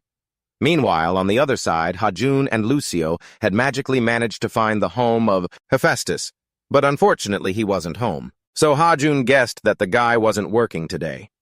Seeing that the little girl grew anxious and uneasy, terrified of getting punished, just like when they were back at the pyramid with that pharaoh woman. Luckily, just then, Hephaestus returned. As soon as he saw him, Hajun immediately rushed over to start a conversation expressing that the reason he came here was to ask for his help with a tiny favor. Of course he didn't come here empty-handed. He made sure to bring the soju that Hephaestus loves most as a bribe. With that, talking things over became much easier. So Hajun got straight to the point and asked him to recommend his delivery service to other gods. Honestly, this was child's play for Hephaestus. He even knew an acquaintance who was in desperate need of Hajun's services, but he acted vague and hinted that since this person was extremely dangerous, he didn't want the kid to take the risk. Hearing that Hajun took the bait and immediately begged him to let him take the order no matter what. Seeing that Hajun had taken the hook, Hephaestus quickly shifted gears and used his divine powers to express ship him to a mysterious primordial forest. Everything happened so fast that Hajun didn't even realize he had arrived at such a strange place until it was too late. While he was still confused, his delivery app suddenly sounded a high-level danger alert. He startled and turned around only to realize that he had unluckily wandered right into the crosshairs of a massive, gigantic wild boar monster charging at him like a bullet. By the time he realized how much trouble he was in, it was too late to run. But when luck runs out, fate takes over. Just when Hajun thought he was about to meet his maker, a mysterious figure hiding in the bushes suddenly appeared to handle the monster and save his skin. It all happened so fast he didn't have a clue what the hell was going on. Just as he was standing there dumbfounded, Lucio suddenly jumped out of a nearby bush. Seeing the look of pure annoyance on the little girl's face, he immediately guessed that Hephaestus had sent her there on purpose. But the most important question now was, who the heck took out that monster? Since Lucio had only just arrived, there's no way she could have taken it down, and Hajun certainly didn't have the skills for that. Just then, an uncle with a ripped six-pack body suddenly appeared and admitted he was the one who had just taken action. But the thing is, this uncle wasn't exactly human. He was a centaur half-man and half-horse. Hajun hadn't even processed the situation when the delivery app suddenly chimed to announce that he had arrived at the delivery location. This meant the half-man, half-horse guy right in front of him was none other than today's customer. Seeing a stranger suddenly pop up in his territory, the man walked over to question them. Hajun was about to answer, but little Lucio suddenly tugged him back and explained that she knew who this was. It turned out the person standing right in front of them was Chiron the Centaur mentor to great heroes like Jason of the Argonauts, the hero of the Trojan War, Achilles, and the server's top-ranked warrior Heracles. Looking at the disciples Chiron had personally trained and mentored, you can easily tell just how insanely powerful he is. However, like many other eccentric gods, when Chiron heard Lucio accidentally drop the name of his student Heracles, he suddenly flew into a blind rage and drew his bow ready to blow both of them to smithereens. Seeing that things were about to go south, Hajun hurriedly explained that he was a delivery person sent by Hephaestus. But even after hearing that, Chiron didn't stop. He fired an arrow straight at Hajun and Lucio. Luckily, thanks to his high-end protective gear, they barely managed to escape with their lives. If not, both of them would have been holding hands on their way to the underworld to have tea with Hades. Afterward, Hajun had to explain for a long time to convince Chiron to trust him. Thinking it over, Chiron felt that what the kid said was likely true because, after all, it wasn't a coincidence that Hephaestus would reveal his name to someone else. On the other hand, even though Hajun looked a bit scruffy and didn't look like a hero in the slightest, he did have a minor goddess with him, and minor goddesses often traveled with heroes as companions. After thinking it over, Chiron finally decided to tentatively trust them and spare their lives. Seeing that the short-tempered uncle had calmed down, he breathed a sigh of relief and seized the opportunity to pitch his delivery service. It was probably the first time he'd ever heard of it, so Chiron seemed a bit hesitant at first, but in the end, he decided to give it a try. He handed Hajun a glass vial and gave him directions from here. Go straight north through the forest and you'll find a large cave. Head there. All you need to do is head inside and snag some saliva from the lazy bum sleeping in there. That's it. Hajun was pretty surprised by such a bizarre request from Karen, so he asked for confirmation and got a firm answer from the guy even though he felt like something was a little off. But since he's just trying to make a living, Hajun had to grit his teeth and take the job. He quickly hauled little Lucio along to make the delivery, but he had no idea that this wasn't just some normal delivery. It was actually a little test from Karen to see if the kid was trustworthy. And of course, the road ahead wasn't going to be easy at all. Karen even showed pure contempt when he saw the poor fool charging off without any preparation at all. He was truly reckless for rushing into that cave. He had no clue about the dangers lurking inside. Even if he could safely pass the forest ahead, he'd still have to face the snowy mountain ranges, the kind of treacherous peaks that no mere mortal could ever cross. However, while Karen was still standing there looking like he'd already predicted the outcome, Ha-Jun suddenly launched into the sky at light speed and just zoomed away, leaving the old man standing there dumbfounded with no clue what the hell was happening. Turns out the kid used the skills from his protective suit to hack the game and blast past the forest and the mountains. He didn't waste much stamina or time. Soon, Ha-Jun and Lucio reached the cave Karen had mentioned, but unfortunately he'd used up too much of the suit's allowed time for the day, so from now on, they were on their own. On top of that, little Lucio was feeling dizzy and nauseous from that roller coaster ride through the forest and mountains earlier. So Ha-Jun had to wait a bit for her to get her act together before they could enter the cave. Even though they'd gone quite deep inside, the weird thing was, Ha-Jun didn't see any creature sleeping anywhere, just like Karen said. The deeper they went, the gloomier and damper the air got, since no sunlight could reach them. Every once in a while, the sound of dripping water would scare the life out of little Lucio. She nearly peed her pants. It proved there was practically nothing in here, let alone a living creature. While he wasn't looking little, Lucio suddenly screamed her lungs out and fell backward as if she'd seen something terrifying. At first, he just thought she was being dramatic, getting scared by a few bugs or the sound of water dripping. But very quickly after that, he seemed to realize something, too. Something was seriously wrong when he heard those weird hissing sounds. It wasn't until the guy shined his flashlight that he freaked out, discovering a massive swarm of snakes staring back with friendly smiles, the kind of optimistic, reality-shattering smiles. At this point, Ha-Jun could only start chanting his prayers. Ain't no time for fighting. Meanwhile, over on the other side, Karen was actually dragging his lame horse leg across the rough mountain rocks. Turns out Ha-Jun's leap earlier was so insanely supernatural that he wanted to come to the cave himself to test the kid's skills once more. After all, it's hard to believe a mortal has power on par with the gods. Just then, Karen spotted a huge crack in the ground that looked like it was left by Ha-Jun when he took off for that jump. Clearly, his strength must be monstrous to leave a mark that big. On the other hand, Karen seemed to realize something important, so he immediately released his mana. 1 second he was limping on his lame horse leg, and the next he turned into a Super Saiyan. Screw his aching leg. He flew straight up into the sky. Not only that, but he was flying and praying in his heart, hoping Ha-Jun wouldn't get into any trouble in that cave. However, Karen didn't know that thanks to him, Ha-Jun and Lucio were about to become a late-afternoon snack for those snakes. Tears were falling, and it was game over. Ha-Jun could only put his all into running for it now. Divine deliveries don't mean a thing right now. Survival is the only paradise. Luckily, he and Lucio found a hidden corner to temporarily hide from their sight. Just then, Lucio suddenly warned Ha-Jun that the massive snakes in front of them were actually Hydra, the monster with 9 snake heads, famous in Greek mythology. After that, the little one scolded him for taking Karen's job, which led both of them into this mess.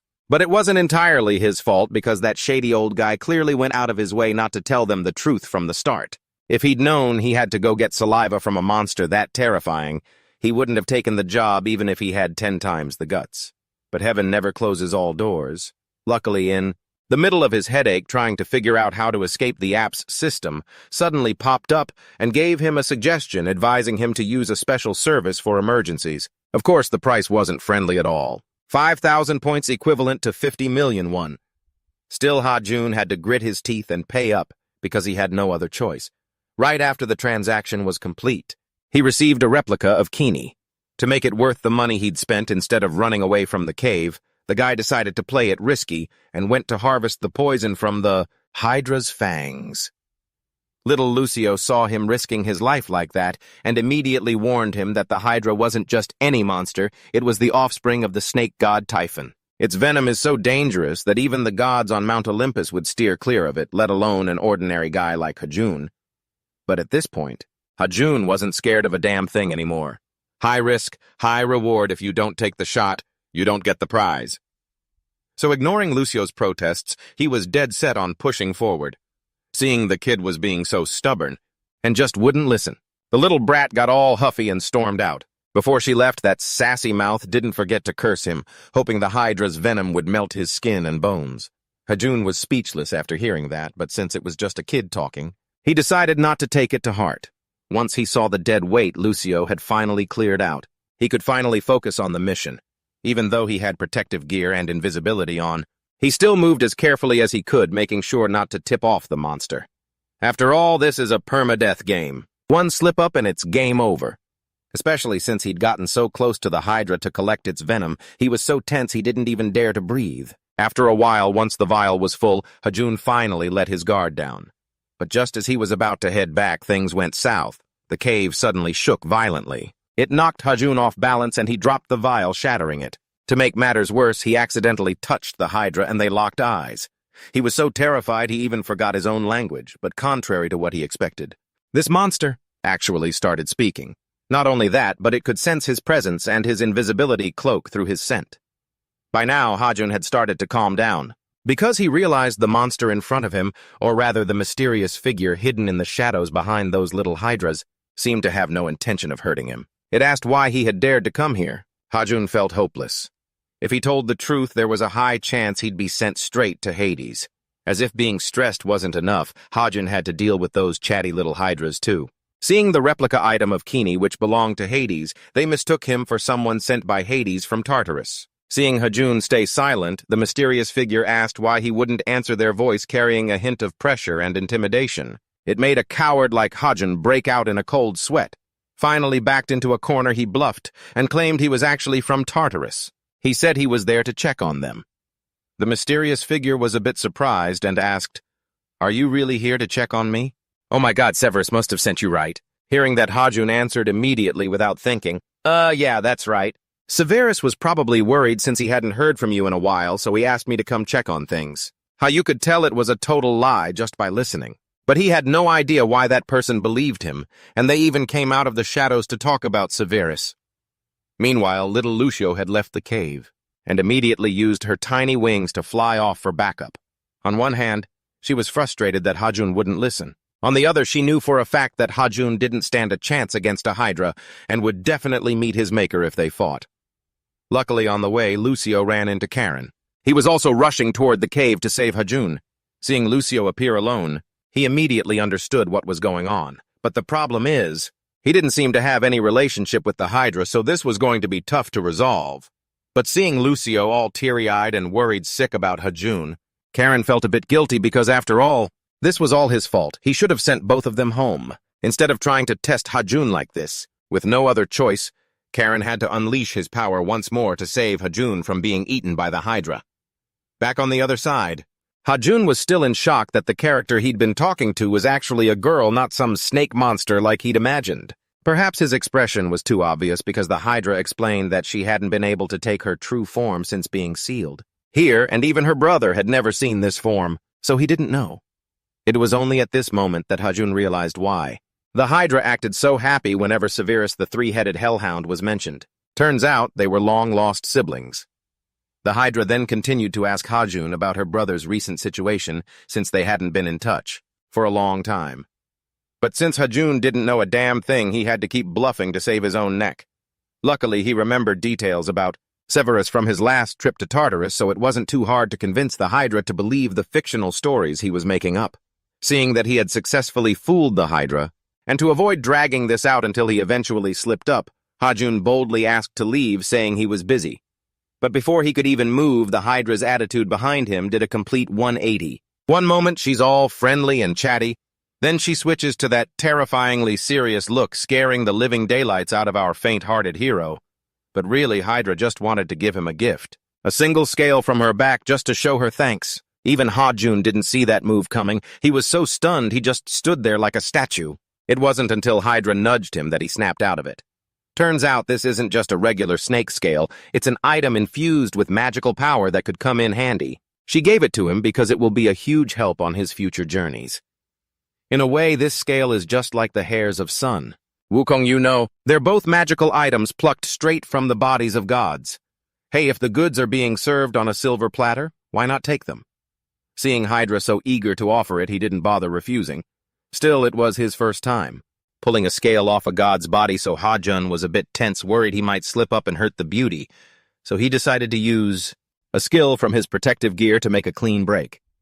With a few quick, deft moves, Ha-jun successfully snagged the scale from Hydra's back. Everything was going swimmingly, except for the part where he lost his balance from the tension and accidentally fell right on top of Hydra. Talk about an awkward situation. As if that wasn't enough, in walks the old man Karen, who immediately jumps to the wrong conclusion. In his eyes, it looked like Ha-jun was bullying poor Hydra. Little Lucio, who had followed Karen, was so relieved to see Ha-jun in one piece that she rushed over and hugged him, crying like she was mourning her own great-grandfather. Ha-jun took the opportunity to tease her, completely unaware that he had just made a jaw-dropping impression on Karen. Because in reality, Hydra is even stronger than the student he's most proud of. Ha-keen. After teasing little Lucio to his heart's content, Ha-jun finally remembered Hydra was still there. He quickly turned to apologize for the noise and introduced Lucio as his neighbor so things wouldn't be so awkward. Of course, Hydra didn't seem to care much about things. I like that. Because the appearance of a big shot like Karen was what really caught her attention. From Hydra's words, Ha-jun learned a shocking truth. That is, Karen has lost his immortal, ageless body after being poisoned by Hydra in the past. Even his lame leg never healed because of it. Seeing Ha-jun so curious, Lucio finally told him about the bitter history between Hydra and Karen. It turns out that back in the day, Hecate used an arrow tipped with Hydra's poison to ambush Karen, and that's what cost him his status.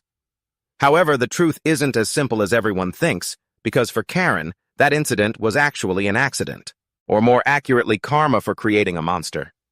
After being hit by Hecate's arrow, Karen couldn't bear the agonizing pain caused by Hydra's poison.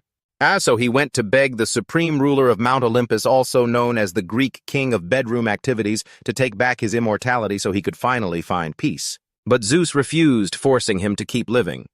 On one hand, he had to endure the pain of the poison. On the other, he had to suffer the aging of his body. Karen went from being the top-tier centaur of Olympus to a fallen, crippled has-been remembered only in myths. Furthermore, Hydra's poison is basically a death sentence for any living thing. Even gods can't escape it if they're hit.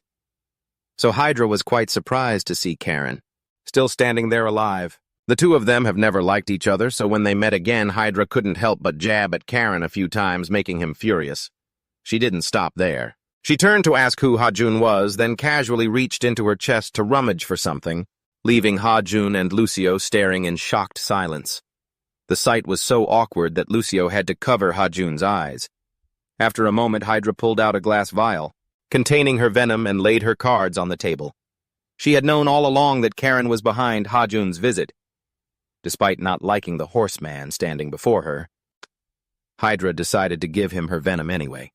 She wanted to clear the air with Karen once and for all and remind him that she wasn't the one who truly ruined him. It was Hecate. Ha-jun was stunned to hear this because, as far as he knew, Hecate was one of Karen's most brilliant students. Then Hydra stepped toward Karen to show her sincerity, hoping he would let go of their past grudges. In the end, Karen chose to trust her. He took the vial and downed it all in one go in front of everyone. Immediately, his body reacted violently. He looked like he was in agony, then suddenly collapsed. Ha-jun and Lucio were horrified, thinking Hydra had betrayed them and was taking Karen out for good. But the very next second, Karen's crippled leg miraculously healed as if it had never been injured. After 3,895 years, Karen had finally regained his full power. He no longer had to endure that pain for even a second longer. This meant that Karen's life at rock bottom had officially ended. A new chapter was about to begin. Karen even shed tears of happiness because that persistent pain had completely vanished. Seeing him so emotional, Hydra stepped forward.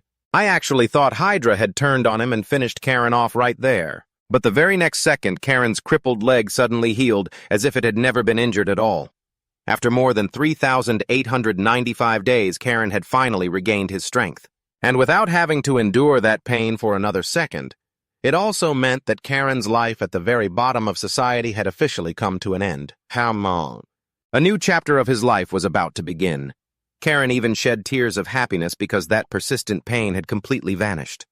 Seeing him so moved, Hydra stepped forward. After settling all the grudges and misunderstandings, Karen gently comforted them, but wouldn't let Hajun and Lucio leave just yet, insisting they stay at his place and wait. Hajun initially thought Karen was trying to lowball his delivery fee, but little Lucio got annoyed the moment she heard him complaining and snapped back at him. She pointed out that a supreme god like Karen would never stoop to something so unsightly. Besides, Hydra was the one who handed the poison to Karen, so Hajun didn't lift a finger to earn any payment.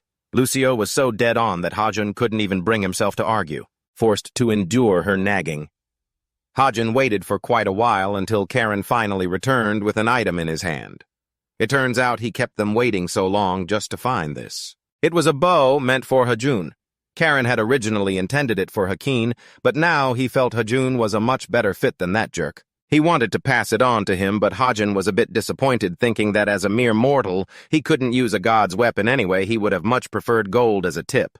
Still, it was better than nothing. Hajun respectfully accepted the bow from Karen, but suddenly an uninvited guest burst into the house just at that moment. Everyone initially thought it was an enemy ambush, but it turned out to be Ares, the god of war. Hajun, still clueless, didn't realize who Ares really was. So he nonchalantly asked a clueless question. "Wait, is Ares that guy known as the Brat of Mount Olympus?" Lucio hurriedly warned him to watch his tongue because Ares wasn't like any god they had encountered before. He was a true blue legacy hire on Olympus, with Zeus the king of the gods and notorious playboy as his father and the jealous Hera as his mother. To put it simply, Ares was a major powerhouse with serious connections that they shouldn't mess with. After storming into Karen's house and confirming Hajun's identity, Ares suddenly lunged forward and knelt right in front of him, begging for help, leaving Hajun completely stunned and frozen, thinking, what the heck is going on? Seriously, Hajun, a 27-year-old delivery guy, had officially become the first human to make a god kneel and beg for assistance. It sounded pretty epic, to be honest. In another turn of events, after finishing the delivery for Karen, Hajun and Lucio headed home on the high-speed train. Since it was her first time experiencing such a fancy high-tech mode of transportation, little Lucio was extremely excited and noisy, forcing Hajun to tell her to keep it down so they wouldn't bother the other passengers while he was just trying to chill on the ride. While he was relaxing, his delivery app pinged with a notification that his account had just received 100,000 points from Karen, bringing his total to 388,700 points. Hajun was so thrilled he couldn't help but yell out loud, getting told off by the passengers again. Even though Lucio teased him, he was still happy because the money made it all worth it. Just from one delivery for Karen, he'd raked in 2 billion won. Even Bill Gates would have to bow down to this earning speed, though he still couldn't fully relax yet. That was because he still had the order from Ares ahead, or rather the request Ares had made back at Karen's place. It turned out the reason Ares had knelt before Hajun was that he needed him to rescue a hunter linked to him after Ares had checked the thread of fate. He discovered that the hunter was going to log out today. Hajun was confused, wondering if Ares already knew the hunter's fate. Why didn't he just go save the person himself instead of asking a mortal like him? Lucio explained that doing so would violate the law of causality. Specifically, all gods were forbidden from interfering directly in human life and death, and this rule was absolute under any circumstances. So forget Ares, even his dad. Zeus wouldn't dare break that rule. Because the situation was so dire, Karen had actually advised Ares to rethink his options. Even as the god of war, he knew the gravity of the situation. Yet even knowing it violated the law of causality, Ares was adamant about saving that hunter at all costs. Even if it meant kneeling and begging Hajun, because that wasn't just any regular hunter, it was a divine hunter.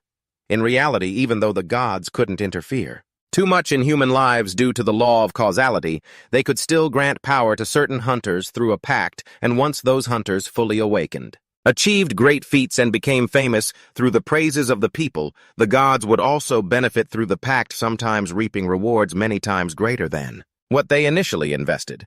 However, everything comes with a price, and if a hunter kicks the bucket before finishing their mission, the god who signed the pact would also be implicated and face unimaginable consequences. In layman's terms, the troublemaker Ares had bet his entire fortune on this gamble, and was now facing a major risk of going bust. Hajun was speechless, and Karen was shocked that Ares was reckless enough to pull something like this. Not only that this guy had invested his old man's entire assets at home into this one gamble, he was basically one step away from mortgaging the deed to Olympus itself. And if the truth came out and the old man, Zeus, found out about this, Ares would be absolutely finished. That was exactly why he had come all the way here to beg Hajun for help. Hajun felt like, great, now I'm basically a servant for all of Olympus. If it weren't for the massive payout on this delivery, he wouldn't have touched a crazy gamble like this with a 10-foot pole. But regardless, since you already gave your word to Ares, you've got to find a way to settle this quickly, or things are going to get complicated, maybe even worse because of this. Hajun splurged on a bullet train to get to Busan as fast as possible, where the target he needs to protect is currently located. Meanwhile, in another turn of events, the Young One Hunter team, Seo-jun is facing countless dangerous monsters inside the dungeon, and it looks like they're losing the upper hand with everyone exhausted and pretty banged up. Only Seo-jun still has the strength to fight back and protect the others. After a series of skillful sword strikes, he finally wipes out more than half of the monsters. Plus, with Eren helping out, things seem temporarily under control. Afterward, Seo-jun decides to let the team take a breather to recharge. Only then will they continue to clear the area. While resting, he chats with a teammate about their strategy, though it seems the dungeon they're conquering is actually much tougher than they originally predicted. Even though the whole team barely made it this far, the truth is they're only halfway there. It'll probably take forever to reach the boss, not to mention actually defeating it. Still, they're feeling pretty confident thanks to their numbers today. If all goes well, clearing out the monsters on the way shouldn't be a problem. After resting, the team moves out and quickly reaches the final floor of the dungeon. Just step through this door, kill the boss, and they'll finish the mission and finally head home. Of course, it's extremely dangerous work. So before officially stepping in, Seo-jun as the leader reminds all his members to be extra careful in the fight. To be safe, he even insists on leading the way. But as the door swings wide open, they don't see any boss at all. Seeing that the place is empty, Seo-jun starts to doubt if this is actually the boss's lair. He and Eren boldly step inside to check it out, but they've only taken a few steps when Eren suddenly notices something. Something's not right. She immediately yells at everyone to run, but it's too late to turn back now. A split second later, a massive amount of mysterious fluid starts raining down, splattering all over them. Watching the horrific scene unfold, Seo-jun turns to interrogate Oh Seo-ong. What on earth is this stuff? Why wasn't it mentioned in his report? But the thing he never expected was a disgusting tentacled creature that had been parasitizing Oh Seo-ong's body for a long time, now crawling out of his mouth while whispering strange things. Mom, I've brought them here, just like you asked. At this point, Seo-jun realizes this was a trap set by the boss to lure them all in. Meanwhile, Hajun and Lucio have just arrived at the entrance. They're about to step into the dungeon, so who knows if Seo-jun down there can carry his grandson through this disaster or not. Unlike previous times, Hajun decided to leave Lucio behind because of the high danger level in the dungeon. The little lady wouldn't have it and threw a tantrum demanding to go. So he had to use the power of capitalism to bribe her. When she first got the money, she was still stubborn and threw it right in his face, but Hajun patiently explained that with that much money, she could buy 50 candies. As soon as she heard candy, her eyes lit up like car headlights, and she immediately changed her mind. And just like that, our guy successfully convinced Lucio to stay outside and wait so he could enter the dungeon with peace of mind. This is Hajun's first time stepping foot in here. It's all foreign to him, and with the lack of light, he has to stumble around for a while just to find the path. Not only is he lost, but he's also unlucky enough to step in poop, and then he accidentally discovers hundreds of monster body parts scattered all over the cave. Luckily, he's been through so many traumatizing situations before that. When facing this scene, he still manages to keep his cool. An average delivery guy would have probably peed his pants. Looking at the leftover signs of a fight, he guesses it was likely caused by the hunter that Ares entrusted the job to, and that he's probably in trouble with the monsters here. Regardless, the most important thing is to find that hunter as soon as possible. But the problem is, his protective gear still hasn't reset after he used it yesterday, so he can't use his family skills. To make matters worse, he didn't even bring his delivery steed today. Just when Hajun is wondering how to handle this, the delivery app sends a notification suggesting he buy emergency supplies from the shop. He gets his hopes up a little, but reality hits him like a brick. After looking at the prices of the items on the portal, Hajun is absolutely devastated. Who in their right mind charges 100,000 points for a bike? That's like 1 billion won. You can tell just by looking that it's a scam. And of course, for a guy who just escaped poverty like Hajun, how could he ever bring himself to spend that much money just to buy a motorbike? After that, he moved on and kept scrolling through the app, looking to see if there was anything with a better price tag. But just as he was focused on browsing, that little brat Lucio snuck up behind him and scared the living daylights out of him, causing him to accidentally click the wrong button to select an item. Hajun immediately turned to scold Lucio, asking why the heck she came running in here. But despite his questioning, the little brat talked back with a cheeky attitude. Right then, the Tai Kong motorcycle from the delivery app was express shipped right in front of them. Sure enough, you get what you pay for. This bike was the latest limited edition, looking 100 times cooler and more high-end than Ha-Jun's beat-up piece of junk at home. So just by looking at it, Ha-Jun was head over heels, completely forgetting about that 1 billion won that just went down the drain. However, before either of them could even react, a swarm of monsters showed up out of nowhere. Probably because they'd been so loud they drew the monsters' attention. The moment they met the friendly gaze of those monsters, both Lucio and Ha-Jun hopped onto the Tai Kong bike and took off in a flash, terrified that if they were any slower, not even their scraps would be left. Over on the other side, except for Seo-Jun, the whole team had fallen into a trap and lost their ability to fight. Luckily, he still had enough strength to dodge the monster's attacks. As he carefully observed his surroundings again, he was shocked to realize that the entire cave was actually part of the monster itself.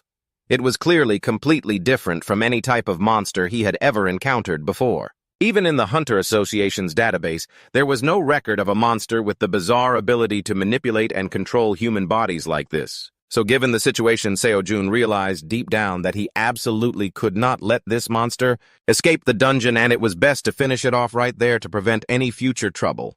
Aaron, having been careless earlier, had also gotten trapped, but fortunately she still had some consciousness and strength left. To break free from the monster, Seo-Jun saw this and immediately ran over to check if she was all right. Actually, Aaron had only been trapped for a short while, so she wasn't seriously affected. With the strength she had left, she could still continue fighting alongside Seo-Jun. Because the situation was extremely urgent, and the longer they waited, the more their teammates would suffer, the two of them quickly rushed in to engage the monster in combat. Right then and there, while Aaron surged forward to grab its attention, Seo-Jun seized the opportunity to strike its weak point. Since it was the deciding blow, he poured all his energy, even his divine power, into it. However, after a massive explosion, the monster was still standing there, grinning, leaving Seo-Jun completely stunned. As if he couldn't believe his own eyes, Aaron seemed to notice something was off and immediately snapped at him, telling him not to just sit there in a daze. But unfortunately, Seo-Jun was totally drained from that last attack. He couldn't even stand up, let alone think about counterattacking the monster. Aaron didn't want to just give up like that. However, before she could do anything, the monster began its next wave of attacks, ready to wipe both of them out. They thought for sure this trip was a one-way ticket to the afterlife. So they basically said, screw it, and accepted their fate. But just at that life-or-death moment, Ha-Jun and Lucio came drifting on that motorcycle, unexpectedly launching out from the monster's very own eye, leaving both Aaron and Seo-Jun in shock, like what on earth just happened, and it didn't stop there. Before landing, Ha-Jun casually pulled off some sick drifting turns. His skills were on par with the street racers at Taeho. I'm telling you, it was incredibly cool. Even though Seo-Jun and Aaron had been through countless bloody battles in dungeons, this was probably the first and only time in their lives that they had witnessed such a world-shattering scene. And there was more. Little Lucio suddenly debuted with a rugged, street boy look that couldn't have been more badass. Seo-Jun and Aaron were left speechless, totally at a loss for words. After that, this little troublemaker didn't stop, but while she was busy bragging, she was suddenly grabbed by the monster parasite inside, Oh Se-ong, and was scared out of her wits, nearly sending her soul flying to Mount Olympus. Luckily, Ha-Jun appeared just in time and snatched the monster before it could hurt Lucio. And those other two. After that, Ha-Jun showed Seo-Jun and Aaron what a true tough guy looks like, by using his bare hands to pull the parasite out of Oh Se-ong's body. Seo-Jun was like, oh, so those little pests? If you guys can't handle it, just leave it to me. However, before he could finish bragging, the giant monster above began to stir, preparing for its second attack. One look at this thing, and Ha-Jun knew he had zero chance of winning. But then again, his mission was to save people and deliver goods, not to kill monsters, so thinking about it, it wasn't a huge deal. Right after that, he turned and asked which of the two was Park Seo-Jun, the divine hunter of Ares, and told him to raise his hand. After the guy confirmed, he quickly ran over to Seo-Jun to check if he had any injuries. On top of that, Ha-Jun still had the audacity to ask some clueless questions like, Hey, have we met somewhere before? I don't know why, but you look so familiar, man. Oh, I remember now. It was back in the Tataros dungeon. I think we met there. This world is really small, isn't it? Teacher Hajun isn't just oblivious. He doesn't even realize how serious the situation is, acting like it's all a joke. Seojun was getting desperate and couldn't help but order him and Aaron to team up and take down the boss immediately or they'd be in serious trouble. But contrary to Seojun's expectations, Hajun bluntly refused to join, claiming he had nothing to do with this battle. Which actually sounds pretty reasonable since he really is just a delivery guy. Meanwhile, Seojun is the actual hunter entrusted by Ares, directly responsible for killing the monster. Plus, Hajun doesn't even have any divine power or superpowers. His protective gear is still recovering, so how is he supposed to fight? Is he supposed to kill the monster with nothing but hope? Seeing that Hajun really had no intention of helping, little Aaron went crazy, questioning how he could dare to treat human lives so lightly, and then she drew her blade. She took a stance as if she were ready to finish him off. Hajun guessed she must have misunderstood, so he hurried to explain that he meant for Seojun to handle the monster himself. Not that the young man was absolutely stunned, like, "Are you kidding me? How on earth am I supposed to do that alone? Besides, my weapon was just..." Before Seojun could finish, Hajun pulled out his phone and immediately ordered a brand new item from Ares. To the absolute shock and disbelief of both Aaron and Seojun, especially Seojun, because the moment that item appeared, he realized it was the sword. The legendary divine sword of the god of war, Ares, a holy weapon capable of ending any war. And just like that, Hajun successfully delivered it. Seojun hears the item Ares sent. I can head home now. But before he could even leave, the guy grabbed him, desperate to ask, "Who sent this sword and how on earth could you easily enter the dungeon when you aren't even a hunter?" Facing Seojun's barrage of questions, Hajun remained completely calm. He modestly told him that he was just a slightly special delivery guy and that he could call him a courier for the gods. With that said, he hopped on his bike and rode off, leaving Aaron and Seojun full of questions. Even though they weren't satisfied with his answer, their main priority was still taking down the boss, so Seojun couldn't afford to chase him. He had to stay and fight. Luckily this time he had the divine sword of Ares to support him, so things seemed much simpler. Being a VIP player is definitely different from free-to-play. Seojun just swung the sword a few times and fully entered his awakened state. Aaron, watching from the side, didn't understand what was happening. She only knew that Seojun had reached a whole new level thanks to the energy, constantly radiating from his body. Naturally, Seojun felt the change too, and victory was within reach. Without hesitation, he launched a finishing move at the monster, and after a massive explosion, the creature was completely wiped out. He even blew the roof of the dungeon off with a single strike of his sword. But before they could even celebrate, Seojun suddenly reverted to his original state and collapsed. Luckily, it turned out he was just exhausted, not seriously injured, although it was all over now. And their team had officially completed the mission to conquer the S-rank dungeon. Yet in the hearts of both Aaron and Seojun, there were many lingering thoughts whenever they remembered the mysterious delivery guy in blue. Not long after the news reported the incident in the dungeon in Busan that day, the highlight was the heroic feat of Captain Seojun. However, the protagonist of the news report didn't seem too happy because of some guy on a bike who, claimed to be a courier for the gods. In reality, Seojun knew that he and his team wouldn't have made it back alive, let alone defeated the monster, if that delivery guy hadn't shown up. On the other hand, he was also very curious about the true identity and special abilities of that person. At this moment, Dojun, after hearing the captain was seriously injured, rushed to the hospital at breakneck speed. He thought Seojun was a goner, so he arrived at the door with tears and snot everywhere, ready to mourn, but as soon as he saw him perfectly fine, his attitude did a 180. "And here I thought it was something terrible. Turns out you're only slightly hurt." In the end, the most important thing to focus on right now was that Seojun had managed to defeat a ridiculously powerful boss all by himself. Then Dojun accidentally noticed the divine sword by the bedside, and since he had never seen that item before, he asked Seojun only to be shocked when he found out. The old sword, worth 100 gold, had been completely destroyed in the fight with the monster. However, unlike Dojun's reaction, Seojun remained calm and explained that, even though he lost his old sword, this divine blade more than makes up for it. Plus, he revealed to Dojun that he had finally met the delivery guy they'd been searching for all this time. Even though the team is used to this by now, that guy Doyen still freaks out and foams at the mouth whenever he hears anything about this mysterious figure. Afterwards, Seojun decided to give Dojun an important mission to track down the delivery guy's address using the info provided. In other words, he'd actually figured out Ha-jun's identity during their run-in at the dungeon, and he was sending Do-jun to find him because he wanted to recruit him. Recruiting Ha-jun for their team. Elsewhere, after completing the delivery for Ares, Ha-jun went straight to his palace to report the results, and once he saw that Ha-jun had succeeded and handed over the divine sword to the hunter personally, Ares could finally breathe a sigh of relief. Given the current situation, he could probably keep hiding this from his old folks for a while longer. Since he was so pleased with Ha-jun's service, he decided to give him an extra reward instead of just points. Ares then led Ha-jun and Lucio into his palace. However, when they reached a shrine, he suddenly told Lucio to wait outside and allowed only one person, Ha-jun, to enter with him. Even though he wasn't too thrilled about it, they were guests in someone else's home, so the little guy had no choice but to behave and listen. Next, Ares led Ha-jun deep into the shrine and stopped in front of a massive, colossal door.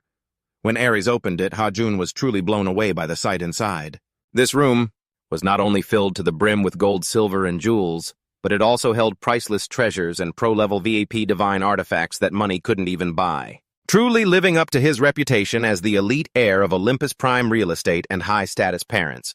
Even if he gambled away his house and deed, he'd still have enough billions to burn through for generations. Obviously, this was the first time a broke loser like Ha-jun had ever seen such wealth and luxury dripping with so much cash, so he was pretty hyped for his reward. Originally, Ares wanted to let Ha-jun pick one item from the endless treasure vault, maybe some cash or jewels. But after thinking it over, he felt that the kid's talent deserved something better, so he changed his mind and decided to pick out a valuable gift himself. After rummaging around for a bit, Ares handed Ha-jun a golden box and told him to open it. In reality, Ares had no idea what the hell was inside, but because his old man, Zeus, had handed it to him personally and claimed that the item inside this box was the most priceless possession he owned. Since he received it, he hadn't had the time to open it and see what was inside. So based on what the old man, said, there was a high chance it was a one-of-a-kind, priceless treasure. However, Ha-jun just curled his lip in disdain, and when he saw what was inside the box, he was even more disappointed. As it turned out, there wasn't a single thing of value inside, except for a firewood stick that didn't look special at all. Forget Ha-jun, even Ares didn't see that twist coming. He thought, could the old man at home really be pulling such a scam? At this moment, any explanation Ares had became completely meaningless. Ha-jun just thought about how he'd just been scammed and was so pissed he wanted to throw up blood. He couldn't help but grab that stick to whack Ares with it. Save your pathetic excuses, pal. But in the end, Ha-jun had no choice but to begrudgingly accept this precious gift from Ares because the guy had already cashed out all of his reward points, so now he was left with nothing but his own two hands. After some time passed, Ha-jun returned to his normal routine after the delivery for Ares. Between the death-defying deliveries and working himself to the bone like a dog, Ha-jun did have moments to relax and chill with that menace Lucio. While stopping by a convenience store to grab some stuff, he accidentally noticed a poster advertising the upcoming hunter exam. Honestly, becoming a hunter wasn't really his priority. He hadn't even considered it before. But with how things are now, he realized he couldn't keep going in and out of dungeons while hiding his identity forever. So it was very likely that this hunter exam would be his chance to test his limits. After a long, deep sleep until noon, the little menace Lucio finally dragged himself out of bed, just in time for Ha-jun to come home with food. Before he could even sit his butt down, he suddenly received another order from Hephaestus through the Divine Delivery app, not wanting to keep a VIP customer waiting too long. After eating and prepping, Ha-jun rushed with Lucio to Hephaestus's place to pick up the order. By now, both sides could basically be considered close bros, so after exchanging greetings, Hephaestus went straight to the point. Actually, this order wasn't from Hephaestus, but from someone else he had recommended. And Ha-jun's client this time was none other than Jason, the captain of the legendary ship Argo, the boss of a reputable and highly profitable maritime transport service, the #1 in the Olympus server. On top of that, he was known as the great explorer of the Argo expedition, where almost all the crew members were legendary heroes from ancient Greece. Not only that, Jason was a foster son of Hera, which is how he found out about his divine delivery service. No beating around the bush. The moment Jason met Ha-jun, he laid out his request. In reality, his company was currently running into a bit of trouble. More specifically, He and his crew couldn't transport goods through a certain sea area because of the interference and harassment from mermaids. This in itself wasn't exactly surprising. This has happened to sailors many times before whenever they've traveled through these waters. Jason usually contacts another brother of his, the god Orpheus, to come and drive those troublemakers away. But unfortunately, Orpheus is currently away on a business trip far from here and can't make it back right away. So when he heard about Ha-jun's delivery service, he immediately decided to come and ask for help. After hearing Jason out, Ha-jun thought for a moment because based on what he said this meant he wanted Ha-jun to take care of those mermaids for him, or perhaps do whatever it takes to get the ship safely through those waters. But for a normal guy like Ha-jun, this is obviously way the hell out of his league. If even gods and legendary heroes can't handle them, what the hell is he supposed to do? Fight a monster? Ha-jun was exhausted just hearing about it. This shipper job has become a jack-of-all-trades role. Everything just lands on him. He wanted to turn down Jason's request, but the amount of money Jason was offering was enough to hire Elon Musk to perform a pole dance. Ha-jun immediately took the job, even though he was a bit worried about having to head way out into the open sea to complete the delivery, but luckily, Hephaestus proactively offered to help him with his magic, so in the end, things didn't seem too bad. Very soon after, Ha-jun and Lucio set sail with Jason toward Melodic, the home of the mermaids. Instead of driving the mermaids away like Jason usually did this time, Ha-jun decided to try a more peaceful approach. He would go to the mermaids himself to negotiate. After hearing his proposal, Jason offered to lend him a boat to get down there, but Ha-jun immediately refused and jumped straight into the sea with Lucio, leaving Jason completely stunned and bewildered. As it turned out, our guy had already prepared a vehicle, a jet ski that could glide over the water. The design was absolutely fire, while the little menace Lucio could just fly around using the tiny wings on his back. So Jason's worries about them were totally unnecessary. While heading to the mermaid lair, Lucio relied on knowledge from his kindergarten days to tell Ha-jun about what they were about to face. In reality, these mermaids aren't as beautiful as the fairy tales make them out to be. They aren't just mere mermaids, all with enchanting voices, but are actually lethal warriors who can take on any enemy, monsters, gods, you name it, as long as it's underwater. Not only that, the mermaid clan's power is shown by their pack-hunting habits. They never hunt alone. They always go with their sisters and friends to gang up on their prey. For these reasons, that's why Jason's had to rely on famous heroes like Odysseus of Troy to protect his cargo ships every time they passed through mermaid territory. But this time he was desperate, which is why he had to turn to Ha-jun's service. Actually, Ha-jun had already somewhat guessed the difficulty level, because Jason wouldn't have paid him such a huge sum of money for nothing. Plus, he was prepared to fight back with the stick he got from Ares if they tried anything funny. One of the mermaids, seeing him and Lucio approaching, dove underwater, planning to ambush them and turn them into dinner. But unfortunately for her, Ha-jun was alert and spotted her. The moment she surfaced with her mouth wide open, revealing rows of sharp teeth to bite, Ha-jun quickly pulled out the stick and smacked her one. "You've finally met your match." Even though this stick looked like a piece of junk, it was still a divine item, so its power shouldn't be underestimated. So Ha-jun was pretty confident using it to combat the enemy. However, life isn't a fairy tale. The mermaid acted like nothing happened after taking his hit. By now, the guy realized he'd been had. Oh crap, did that Ares guy scam me?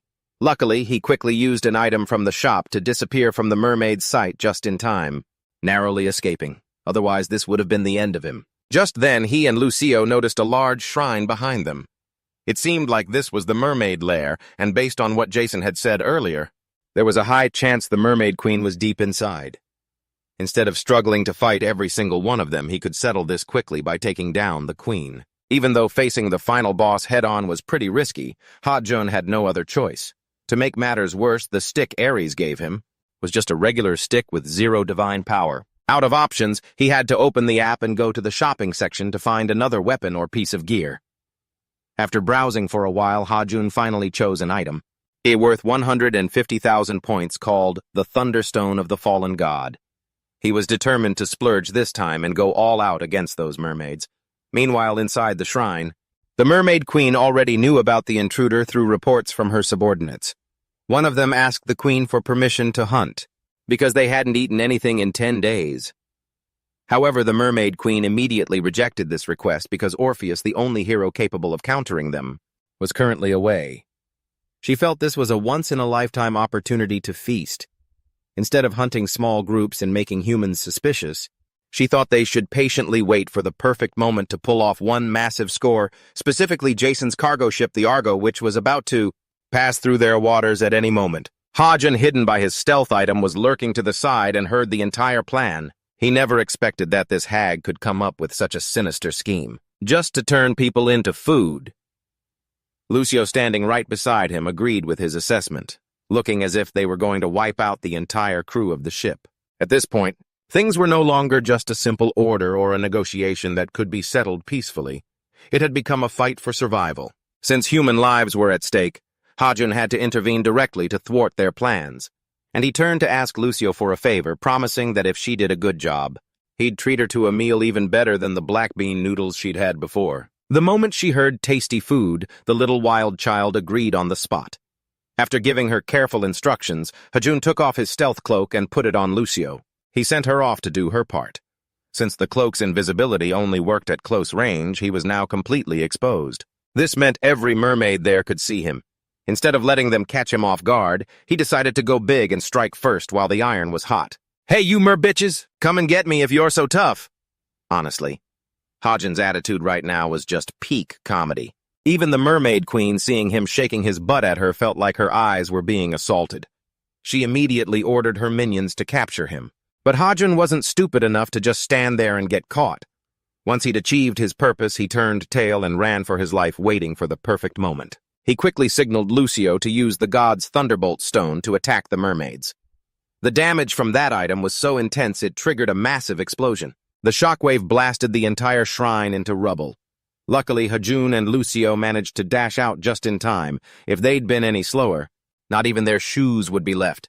Initially, Hajun's target was just the mermaid queen, but after hearing about that brutal plan, he changed his mind and decided to send the whole lot of them to the afterlife to avoid any desperate counterattacks. But life isn't a fairy tale. Just as they were about to celebrate their victory, the mermaid queen suddenly rose from the grave and grabbed Lucio's leg. Naturally, she was purple with rage after being played like a fool by Hajun. She retaliated by trying to swallow Lucio whole. The moment Lucio was about to end up in her stomach, Hajun didn't hesitate for a second and unlocked a new skill on his protective suit. He lunged forward and punched her right in the face. "Eat this, you bitch!" Finally, he managed to save the little one from the jaws of death. Thanks to the earlier explosion, Hajun also successfully leveled up, pushing his gear to Phase 2.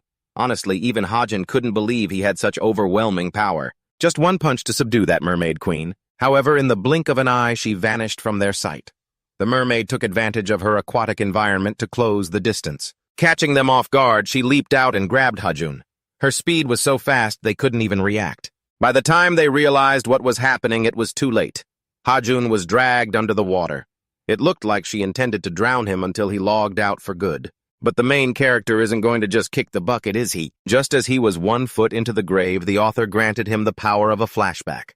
But unlike other protagonists who reminisce about love, a family, or friends to gain strength, our guy here flashed back to his life at the bottom of the social ladder as a broke loser, thinking about the fancy apartment he'd just bought, which he barely lived in, and the huge amount of money in his account that he hadn't finished spending. He was even more determined to survive. Perhaps driven by his strong survival instincts, Hajun awakened the hidden power within the Ares staff and turned to give the mermaid queen a massive smackdown. He broke free from her grasp. He didn't stop there. Because Hajun's blood was boiling, he didn't give a damn about anyone anymore. Even this mermaid queen was nothing but a rusty nail in his eyes. He didn't even plan to run. He turned to fight her head-on. Or rather, he was one-sidedly slapping her around with some very loving smacks to the cheek. After a chaotic underwater brawl, Hajun finally resurfaced, posing like a total badass to celebrate completing this difficult order. It was a satisfying victory. In the end, they treated themselves to a delicious bowl of black bean noodles that tasted like heaven. In reality, Hajun faced many difficulties at first, but thanks to the help of that little troublemaker Lucio, he managed to defeat the entire mermaid tribe, especially that intense underwater solo against the queen. Luckily, thanks to some divine light and the author buffing him with that flashback power, Hajun was able to turn the tide and give that hag a beating. Otherwise, he'd have been pushing up daisies a long time ago. To celebrate this occasion, Ha-jun decided to spend money like a high roller, generously letting Lucio choose whatever she wanted to eat to her heart's content since he'd made a massive profit anyway. Even after deducting the 150,000 points he'd spent on items earlier, he still came out on top. A bit bored, Ha-jun realized that orders involving combat with monsters seemed to pay way more than standard delivery jobs. Thinking about that, he suddenly remembered the hunter test flyer he saw at the convenience store. I guess a delivery guy and a hunter aren't so different after all. After a full meal at the restaurant, the two of them carried their full bellies home to rest. However, Ha-jun had just barely laid his head down, not even getting a moment of peace. Disturbed by the doorbell, he figured it was probably just the neighbor dropping by to say hello. But when he opened the door, he was shocked to realize who was standing right in front of him. Seeing Seo-jun wearing sunglasses, a face mask, and a hoodie pulled low looking exactly like a neighborhood creep, he froze solid, not even waiting for Seo-jun to speak. He slammed the door shut and hid inside. Little Lucio, who was inside, heard the commotion and popped his head out to ask what was going on.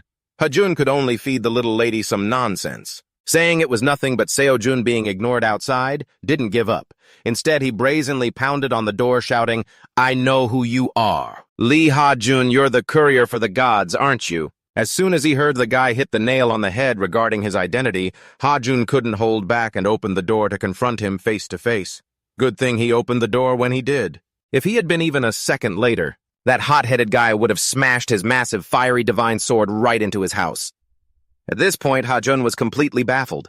He couldn't wrap his head around how on earth Seo-jun managed to find his home address. However, to Seo-jun, that didn't matter nearly as much as recruiting Ha-jun into his hunter team. So the moment they met, he bluntly expressed his intentions right then and there. Before they could discuss anything in detail, Seo-jun handed Ha-jun an envelope as a gesture of sincerity, hoping he would accept it. It looked thin, but inside was actually a check worth 500 million won. Ha-jun initially didn't want to engage with Seo-jun, but upon holding that golden check in his hand, he reluctantly sat down with him. "I'm only agreeing to talk to you because I see how sincere and friendly you are, okay? It's definitely not because of this 500 million won check." Seeing the broke guy had taken the bait, Seo-jun didn't beat around the bush and went straight to the point. He came to find him this time, to recruit a talent like Ha-jun into his hunter team.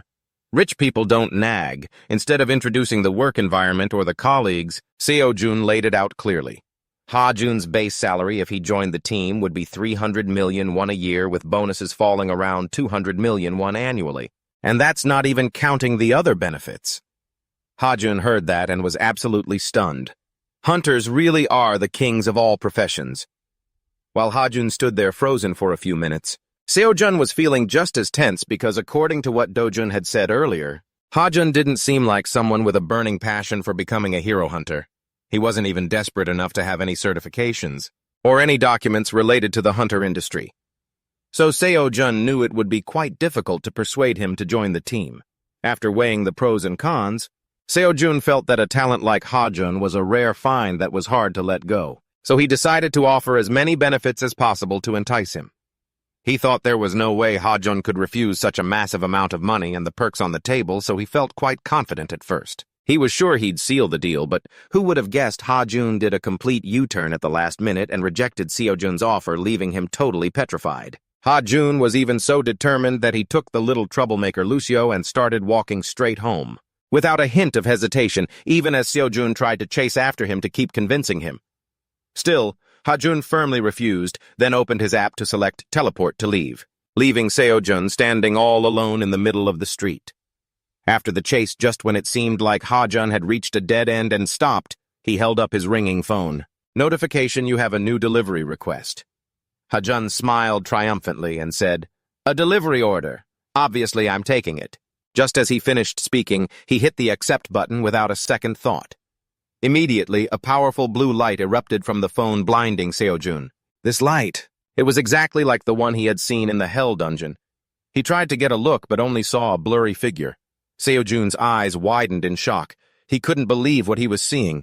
The smoke gradually cleared, and Ha-jun had vanished into thin air in the blink of an eye, leaving Seo-jun stunned. He's really gone. Scene changed to a desolate mountain area. Lucio panicked and asked Ha-jun, "I thought you said we were supposed to have the day off, Ha-jun." Sweat poured down his face in the scorching sun as he panted, Yeah, that was the plan. What kind of heartless jerk placed a delivery order from the top of a mountain? Ha-jun yelled in frustration, and with that, his voice echoed across the peak. He panted heavily while checking the info on his phone, thinking that normally, when he accepts a request, he gets teleported directly to the delivery starting point, but today, instead of that, he got dropped off at the foot of the mountain. The little one behind him didn't stop mocking him. Great job! This is the consequence of blindly accepting every request without checking the details. Ha-jun gritted his teeth in annoyance and admitted his mistake. I know, but I couldn't get out of there fast enough. He angrily cursed to himself, never imagining that Park Seo-jun from the Won Guild would appear at his front door. Who would have thought he'd want to recruit him like that? Ha-jun struggled to find a way out while thinking to himself. Besides, there was a signing bonus of 200 million won and a base salary of 300 million won. Anyone would jump at an opportunity like that. But he hadn't even truly awakened, and it would be useless to try and trick them because sooner or later they would find out that all his items had limited durations anyway. Ha-jun thought, then tiredly pushed the idea aside. Forget it. I'm never going to do menial work for a guild when I can make so much money like this. After just a few deliveries, that guy could have just taken that offer and vanished. He trudged heavily up the mountain step by step until the system notification suddenly rang out. You have arrived at your destination. Ha-jun let Lucio sit on his shoulders, panting as he muttered, We finally made it. The little lady looked listless in the sweltering heat, whining, Who on earth chose this place? But then his eyes flashed with surprise at the sight before him. Ha-jun screamed internally, What the hell is this? The air was thick with death, and the slimy purple corpses of monsters lay scattered everywhere. Lucio was mid-sentence when she suddenly panicked. Ha-jun finally, What is that? The little lady hovered in the air, showing her frustration as she shrieked, What on earth is going on here? He ventured deeper inside, replying, Don't ask me, I just got here myself. Ha-jun's boots barely touched a puddle of slime, sending it splattering everywhere. He couldn't avoid walking through the gunk strewn across the ground. He couldn't help but think to himself, I remember this nauseating feeling all too well. But strangely enough, it was oddly addictive, almost like walking on snow. These were signs of the multi-tentacled monster he had encountered in the Hyani dungeon. Ha-jun curiously asked the little lady, Lucio, in Greek mythology, is there any monster that looks like this? Lucio answered with absolute certainty, no. Lucio had never heard of or seen anything like it before. Actually, it seems the little lady hadn't even finished her sentence before a massive tremor shook everything, making the two of them tense up and wonder if it was an earthquake. A blood-curdling screech erupted from a giant, ferocious monster right behind Ha-jun. He didn't even notice until the tentacles were nearly upon him. Once they realized it, they both screamed in terror, thinking they had wiped all of those things out. Suddenly, a dark shadow zoomed past. It was a god with a muscular physique soaring quickly over the monster's head. He let out a loud roar and lunged down, throwing a punch toward the beast. A massive earth-shattering explosion occurred, sending debris flying everywhere. Ha-jun tried to shield himself, but the light from the blast was too blinding to see anything. He gasped, What on earth was that? As the hazy smoke cleared, the silhouette of that god appeared, groaning uncomfortably. Oh man, my back. I guess I'm getting too old for this kind of stuff.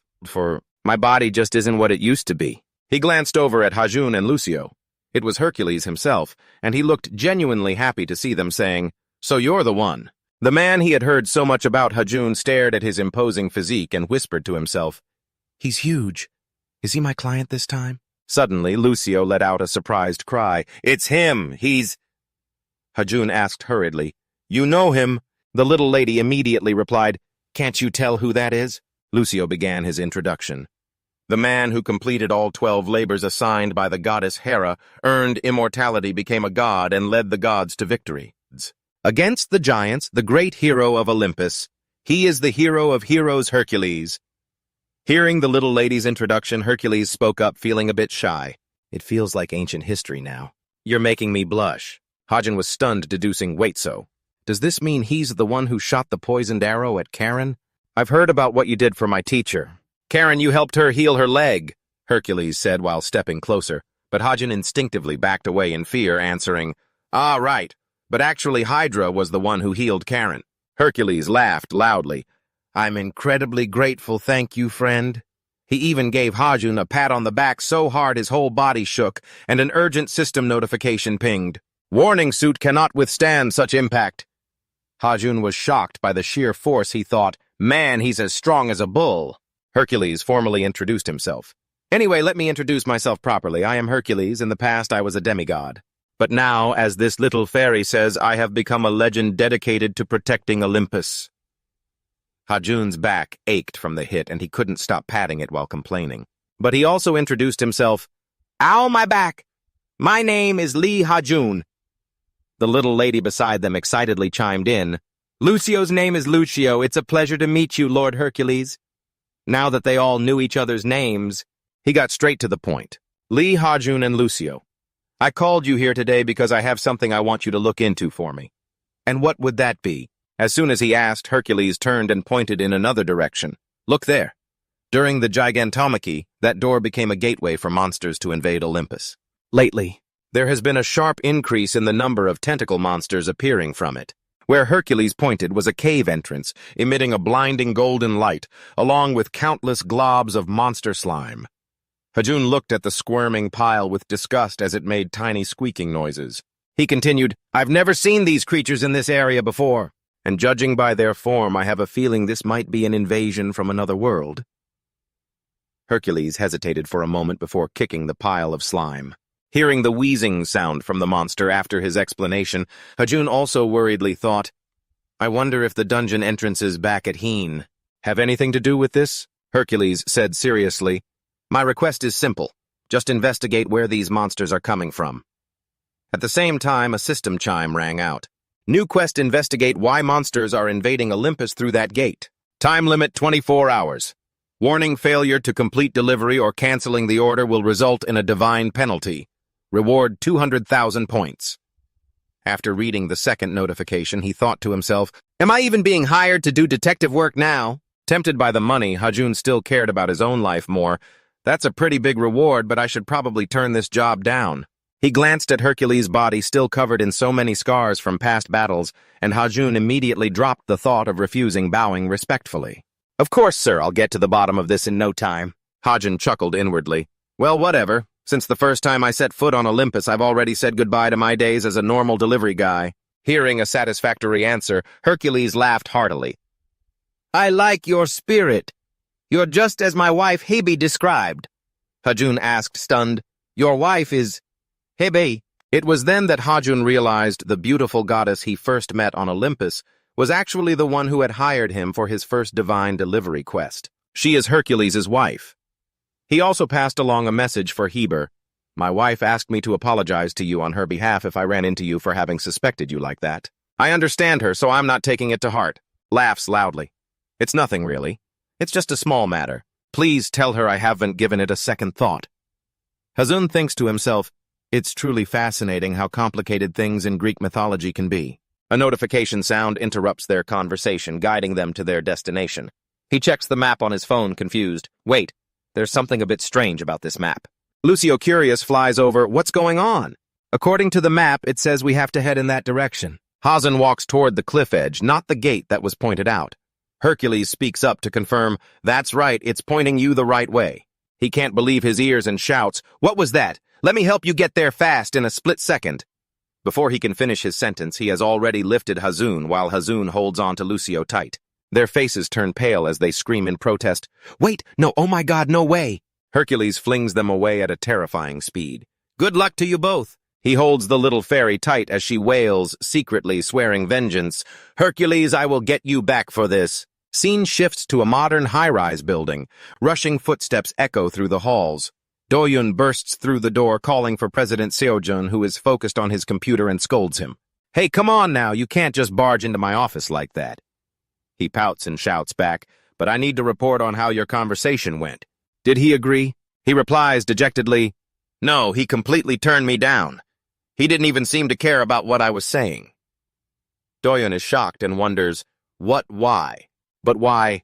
That's a once-in-a-lifetime opportunity. He seems to have lost the game. The computer screen displays the words, you are dead. Seojun explains, who knows? He left very quickly. After he said he had to go deliver something, Doyun feels it makes no sense and replies, oh, come on. You just let him walk away like that? That was clearly just an excuse. I don't know. Doesn't seem like it was just an excuse, not this time. Seojun rests his chin on his hand, deep in thought. He was in the dungeon of Heen. Dungeon for delivery. After everything happened, Ares even sent me a special message. At that moment, he clearly remembers a message from the godly sword. The god Ares confirmed he sent this item. He also said he asked Lee Ha-jun to deliver the sword. Seo-jun stares back at the game on his computer. He reassures Do-yun, anyway, don't worry. I will keep trying to recruit that divine courier. Into our guild? By the way, is there any update on the tasks I assigned to you? After receiving the divine weapon that Ares asked Ha-jun to deliver to me, I stopped using my backup sword, so I put it up for auction 2 days ago. Initially, I intended to use that money to pay for Ha-jun's contract fee, but that's not going to happen now. Seo-jun still remembers the cunning, smug face of Ha-jun flipping him off. Do-yun suddenly asks, "Didn't you receive the report?" A bidder from Japan expressed interest and wants to buy it, so we've arranged a time. He is extremely surprised by this result. Really? Then I guess we'll have to start preparing soon. Lately, there's been an issue regarding inter-guild transactions leading to a series of thefts that are becoming more frequent. From time to time, we receive reports about high-value goods being stolen during transport. Since my sword is quite valuable, if possible, I should consider hiring a mercenary. Even just the thought of transport makes Seo-jun hesitate. Wait a second, an idea flashes through his mind.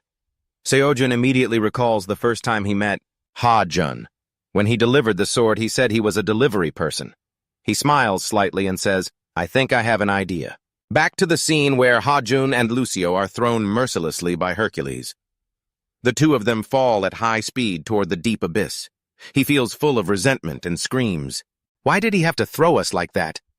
The little fairy with the wind blowing into her mouth can't speak clearly and can only emit screaming sounds. The notification from the delivery system suddenly pops up. Approaching destination. Ha-jun, bewildered, blurts out, "And where is that?" He is completely confused in his mind. Is our destination really the bottom of this abyss? At this speed, we're going to break every bone in our bodies. He immediately summons the scooter he uses for deliveries. It appears like a life raft. Once he has it, Ha-jun confidently rides the scooter straight down into the abyss. Just a little further, the vehicle slammed into the ground with a massive impact, triggering a huge explosion and sending dust billowing everywhere. As the smoke cleared, he slowly came into view. Coughing as he choked on the dust, Ha-jun realized the scooter was still in one piece, as if the crash had never happened. Thank goodness, he thought. Thank God I actually spent the money on this scooter. It really saved us. He hurried to shake the little girl who was still slumped unconscious in his arms. "Lucio, wake up, we're on the ground now." The little girl replied groggily, "Lucio, I don't know how much longer I can take this." A moment later, they both fully came to their senses and surveyed the situation. Ha-jun sighed in frustration. "There's nothing here at all. What exactly are we supposed to be looking for? How are we even supposed to get back?" Lucio asked. "Didn't Hercule give you any information?" He felt a surge of resentment and started venting, unaware that a massive foot had appeared right behind him. "He didn't tell me a single thing. That impatient idiot just threw us down here." A massive tremor shook the ground, cutting their conversation short. Both were stunned, and Ha-jun asked in a panic, What's happening?" Lucio clung to his leg, trembling, and said, "It feels like an earthquake, with all this shaking. What if there's a monster here, just like the one we saw up there? We could die and no one would ever find us." Paralyzed by fear, Ha-jun couldn't stop imagining the worst, silently cursing the person who gave him this mission. "Hercule, a mysterious character," a voice boomed from right behind them. "Did you just say the name Hercule?" The stuttering, terrified call made him turn around. Standing right in front of Ha-jun was the silhouette of a giant, freezing him in his tracks. "Oh my God, what is that thing?" The giant loomed like a threat to them both. Ha-jun's eyes went wide with shock. "Why is there a giant here? He's as huge as the 8 trigrams at Manhwa." The giant god repeated his question. "How do you know Hercule?" Ha-jun cursed under his breath, wondering what trouble that bastard had caused in these mountains. Ha-jun forced a smile, explaining, "Actually, Hercule just hired me to investigate why monsters are appearing on the mountain peaks. He told me I could find the cause here." The giant god let out a booming laugh. "Monsters!" The laugh echoed, followed by a blinding flash of light. The giant was none other than Atlas. He scoffed, "That fool! Things must be pretty bad up there if he's in such a rush that he'd send someone like you to find me." Ha-jun marveled at Atlas's appearance as he saw him more clearly. A giant holding a giant ball. He chuckled to himself. "Oh man, it's actually kind of satisfying to see him in such a tight spot." He thought, "I get what's going on now. If you know anything, could you tell me? Atlas looked stunned. What? Why on earth would I share anything with you? Anything at all would help me get rid of that bastard. He was taken aback by this lack of cooperation. He thought, why is he being so uncooperative? Hazun whispered to Lucio, who was hiding behind him, trembling. Do you have any idea why he's so worked up? The little girl replied, Are you serious with that question? He's been the giant carrying the celestial sphere, Atlas, for a long, long time. During the great war between the giants and the gods known as the Titanomachy, the giants lost. As punishment, Atlas was forced to hold up the celestial sphere. He's forced to hold it up because his hands and feet are chained. Since Hercule is the son of Zeus, there's definitely some bad blood between them. The little girl guessed the reason. Why Atlas wouldn't cooperate? Listening to this, Hazun growled in frustration, inwardly blaming Hercule. He should have mentioned that, if there's that much drama between them, why are all the gods I know such selfish jerks? Just thinking about that heavy shove of his was enough to make him go insane. Just then, Atlas, having listened to everything, finally spoke up. Are you two done yet? Hazun jumped in alarm, but forced a smile. You heard all of that, he continued nonchalantly. As the legends say, whether or not monsters are invading the outside world, that is not my concern. Hazun cursed inwardly. Damn it, I didn't expect this curveball. If I can't get this giant to talk, this delivery is a total bust. I'm going to have to face the wrath of the gods. Hazun immediately changed his attitude. From fearful to boot-licking, he pleaded, Oh, come on! Mr. Giant, can you really say no to a face like this? Atlas saw right through your intentions, so quit it already, you're making me want to puke. Hajun sighed. How ruthless. Then quick on his feet, he suggested, I'm not asking for information for free. I can give you anything in exchange. I'll do whatever you demand. Hearing that, Hajun pointed to himself with a confident grin. Atlas was taken aback by the offer and stammered, What? Lucio was so worried he started stuttering. Hajun, you're being way too reckless. Hajun replied calmly, Well, what other choice do I have? The giant let out a mocking laugh. Anything you say, you're just a regular human after all. What makes you think I'd trust you? Anything I say, really? Hajun wasn't angry. On the contrary, he grew even more confident. You'll never know unless you try. I might just surprise you. Atlas was so intrigued by his attitude that he praised him. You've certainly got guts, human. I'll consider that a compliment. In that case, go get me a golden apple. Hajun didn't expect that request. A golden apple? The giant grinned smugly, laying out the challenge. If you can retrieve a golden apple without crossing the river Styx, then you might actually be worthy of knowing what those slimy monsters are plotting. Hajun racked his brain trying to remember where he'd heard of that before this deal. A golden apple? Where have I seen that before? Beside him, little Lucio screamed, trying to stop him. No, that's impossible, Hajun. You can't agree to this. The golden apple is a rare fruit that only grows on the tree given to Hera as a wedding gift. As Lucio was explaining how to get it, Hajun suddenly remembered where one was and immediately covered Lucio's mouth. He asked Atlas one more time, Is that really all you need? Ignoring the muffled noises coming from the struggling Lucio, the giant laughed heartily and confirmed with conviction, a single golden apple is enough to satisfy the honor of a giant. I promise you. Come on, Atlas, be a man and swear by the river Styx. Hajun, just as sly, ignored Lucio's frantic protests. Atlas, amused, held up his pinky and said, You're certainly a funny one. Fine, I'll play along. I swear on the river Styx. You have my word. They're happy. Now, you can't back out of it. As soon as he said that, Hajun pulled out his phone, thinking smugly, I was wondering why that sounded so familiar. With a single tap, the system's shop interface appeared with various items. Golden apple, 1,000 points. Wooden kite, 5,000 points. Lead arrow, 10,000 points. Golden arrow, 50,000 points. He looked at the price list, thinking, so I can just buy one from the shop. Without hesitation, Hajun tapped on the golden apple and a notification popped up. Golden apple purchased. 1,000 points deducted. Current balance, 637,700 points. There it was. In the blink of an eye, a golden apple appeared in his hand. Hajun held it up arrogantly. Lucio was left speechless, jaw dropped. Atlas was stunned, breaking into a cold sweat. You've got to be kidding me, right? Scene shift to the mountain peak littered with slime. After crushing the last monster, Hercules let out a sigh of relief. Finally done.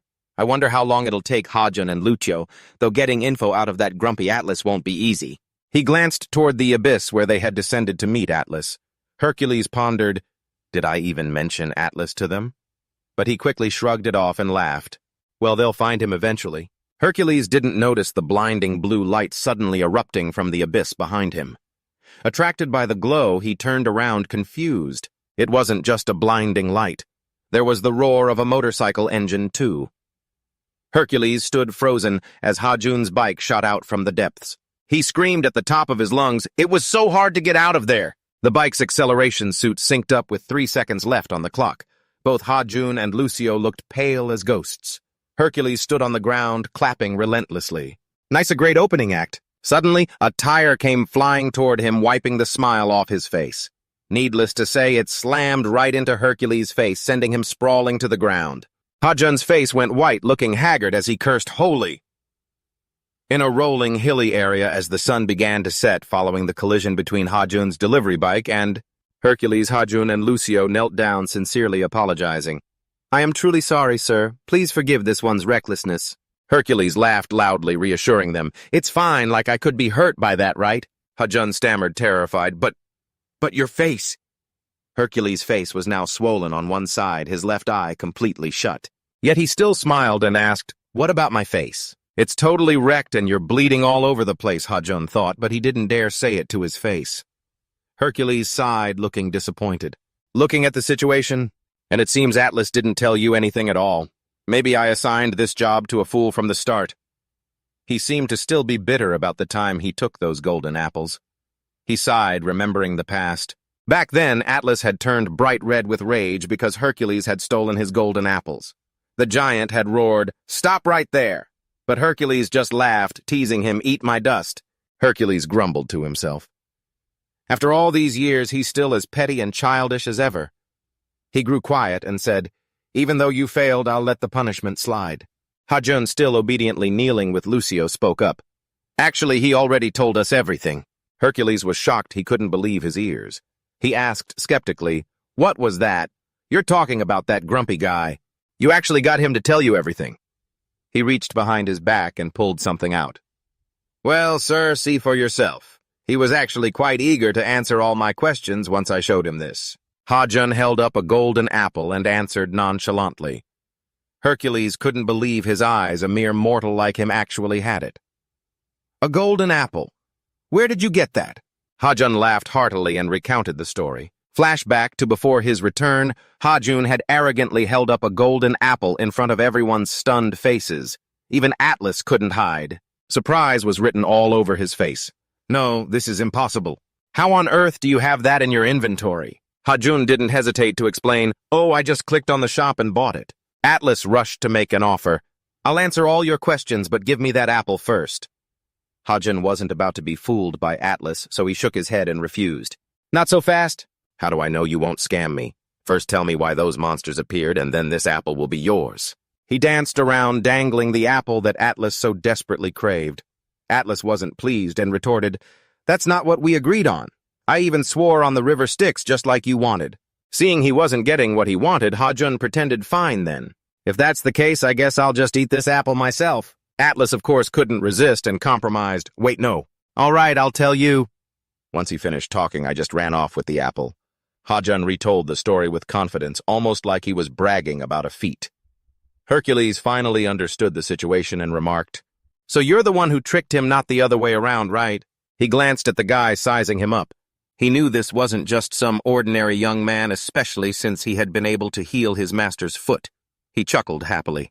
"I managed to save 1,000 points. The little girl beside him asked curiously, "Can you make candy out of that golden apple?" The fire of youth in Hercules' heart seemed to be reignited by him. His eyes lit up, but this bold, reckless attitude really reminded him of his own younger days. "He's starting to look more and more like me." He was excited to finally get the answers he had been searching for all this time. "So what did he say? Where did those monsters come from?" Ha-Jun put the golden apple away and answered calmly, "It's hard to explain.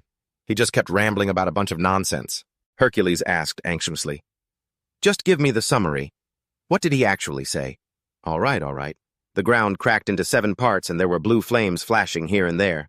He said that's where they escaped from." Ha-Jun spoke seriously, confirming exactly what Atlas had said, and that piece of information helped him realize something. Hercules swallowed hard, deep in thought. This seems much more serious than I imagined. Just looking at them from the outside, he could tell the monsters came from another world, and it's definitely from that place. He stared at the pile of slime on the ground with a wary look. Hercules muttered to himself, "If I recall correctly, this guy is Lee Ha-jun. He has the ability to move freely between the mortal realm and any other mythical world without any obstacles. Could it be fate that a fairy is traveling with a human? Is this destiny?" He looked at the little girl beside him. Hercules had already guessed who was behind this and blamed them. The three fates are truly cruel. How could they force a human to carry such a heavy burden? Suddenly, Ha-jun reached out his hand in front of Hercules, leaving him completely confused. "What are you doing?" He smiled craftily and replied, "Come on now. Do I really have to spell it out for you? I've finished my part of the deal. Time to pay up." Ha-jun's expression became very sly as he made his demand. A moment later, Hercules stood looking into the distance at the pile of slimy monster carcasses, lost in deep thought as he gazed at the sky. Hercules was startled when a voice rang out from behind him. "So what do you think of him now that you've met him in person? He's quite useful, isn't he?" The person asking was a god, Hermes, who looked quite youthful. Hercules was happy to see him and said, "Greetings. I hope you're having a good day. How long have you been standing there, Hermes?" He waved back warmly. "I just got here right after the two of them left." "But do you have to be so stiff and cautious with me all the time, Hercules? I don't like it when we have to be so formal." He stomped his foot in frustration. That put him in a very awkward position. Hercules quickly explained, "I can't help it, especially after you helped me complete my 12 labors."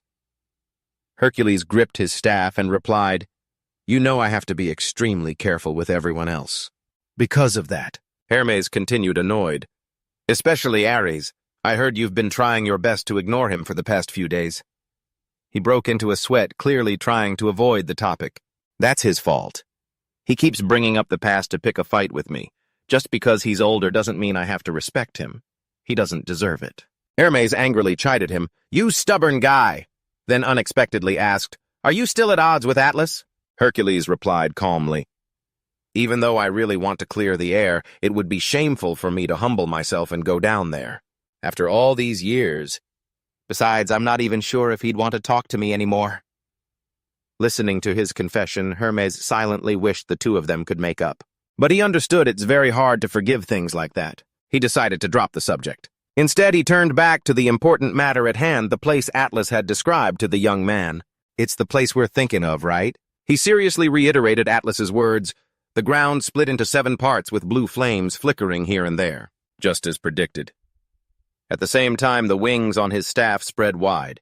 "We should start getting ready." As soon as he finished speaking, the staff lifted Hermes into the air.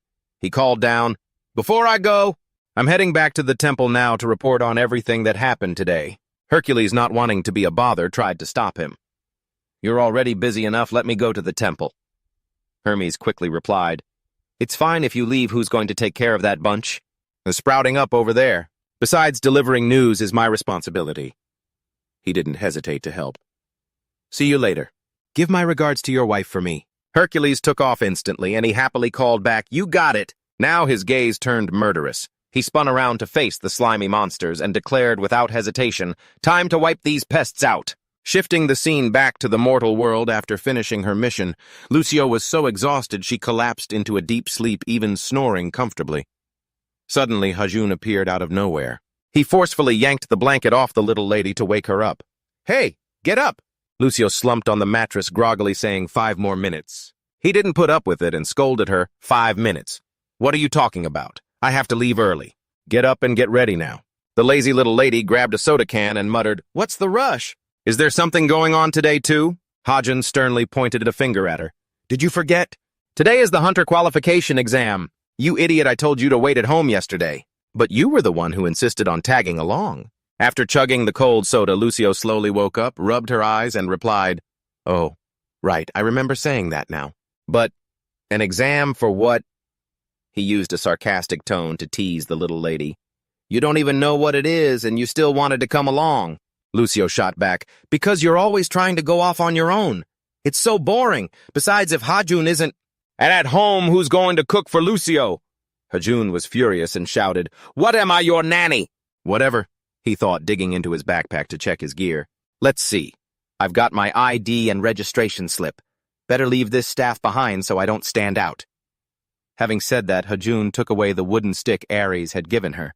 The little lady just waking up. Her hair still a mess, excitedly chirped, "Hajun, Lucio is ready." He thought to himself, "Yeah, I bet you aren't. Put this on." With that, Hajun tossed a baseball cap at the little lady, making Lucio gasp in surprise. At a modern skyscraper, both Hajun and the little lady Lucio were completely overwhelmed by the scene before them. By now, many people had arrived to take the exam, each with different skills.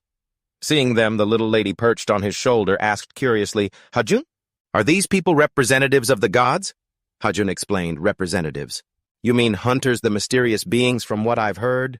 Most of them here aren't warriors. They're just people with strong physiques." The announcer's voice suddenly boomed, "Now we will begin the hunter certification test. Candidate number 1, please step onto the arena." Just then, not only candidate number 1, but 3 dwarf monsters appeared growling. They let out a shriek and jumped to attack him all at once. He forcefully used his weapon to bash the monster on the head.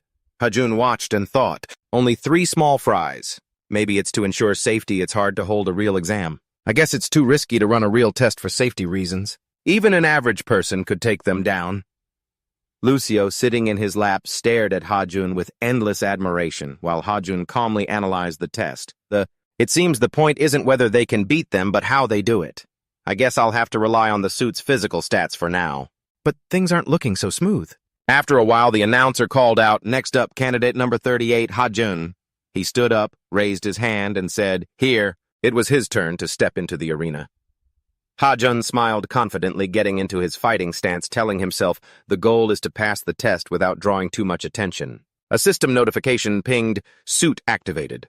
Johan, one of the judges, watched him closely with a hint of suspicion. She kept her eyes locked on Hajun as he appeared on the arena floor. The announcer's voice boomed, "Candidate number 36, 2 minutes and 52 seconds. He made quick work of those small fries." Sitting in the stands, Hajun overheard the chatter and wondered if the guy was a melee-focused hunter.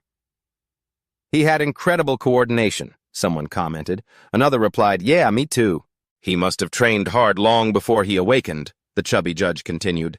"His strikes are decent, but he lacks a finishing blow. A hunter shouldn't waste that much time. Just to take down 3 goblins." The judge next to him agreed. "Seems like there aren't any standout candidates this time." Suddenly, Duhan barked, "You old geezers, shut it for a second." She pouted, grumbling to herself, "They're so picky. It's just a recruitment drive for second-rate guilds." The crowd around them was already buzzing with whispers. "That's Duhan from the Black Dragon Guild. I can't believe she came here in person to scout for new hunters." Duhan frowned, thinking, how did it come to this? Only a short time ago. The Black Dragon Guild was still the second strongest in the country. We were untouchable, renowned, and powerful. But after that mess with the 8-headed monster, we lost so many major sponsors. Now I have to go out and recruit members myself. I just hope I can find someone with actual talent. She let out a weary sigh. The announcer's voice cut through the air again. "Next candidate, number 38, Hajun." He stepped onto the arena with confidence. Up in the stands, Lucio cheered enthusiastically, "You can do it, Hajun!" Hajun shouted back, "Thanks for the support." Hajun got serious and took his stance against the 3 monsters. Even though they were growling, he knew that while passing the test was important, drawing too much attention would be a headache. "I'll do just enough to pass and nothing more. Here they come." The 3 goblins lunged at him all at once. The system warned, "Danger detected. Evasive maneuver recommended."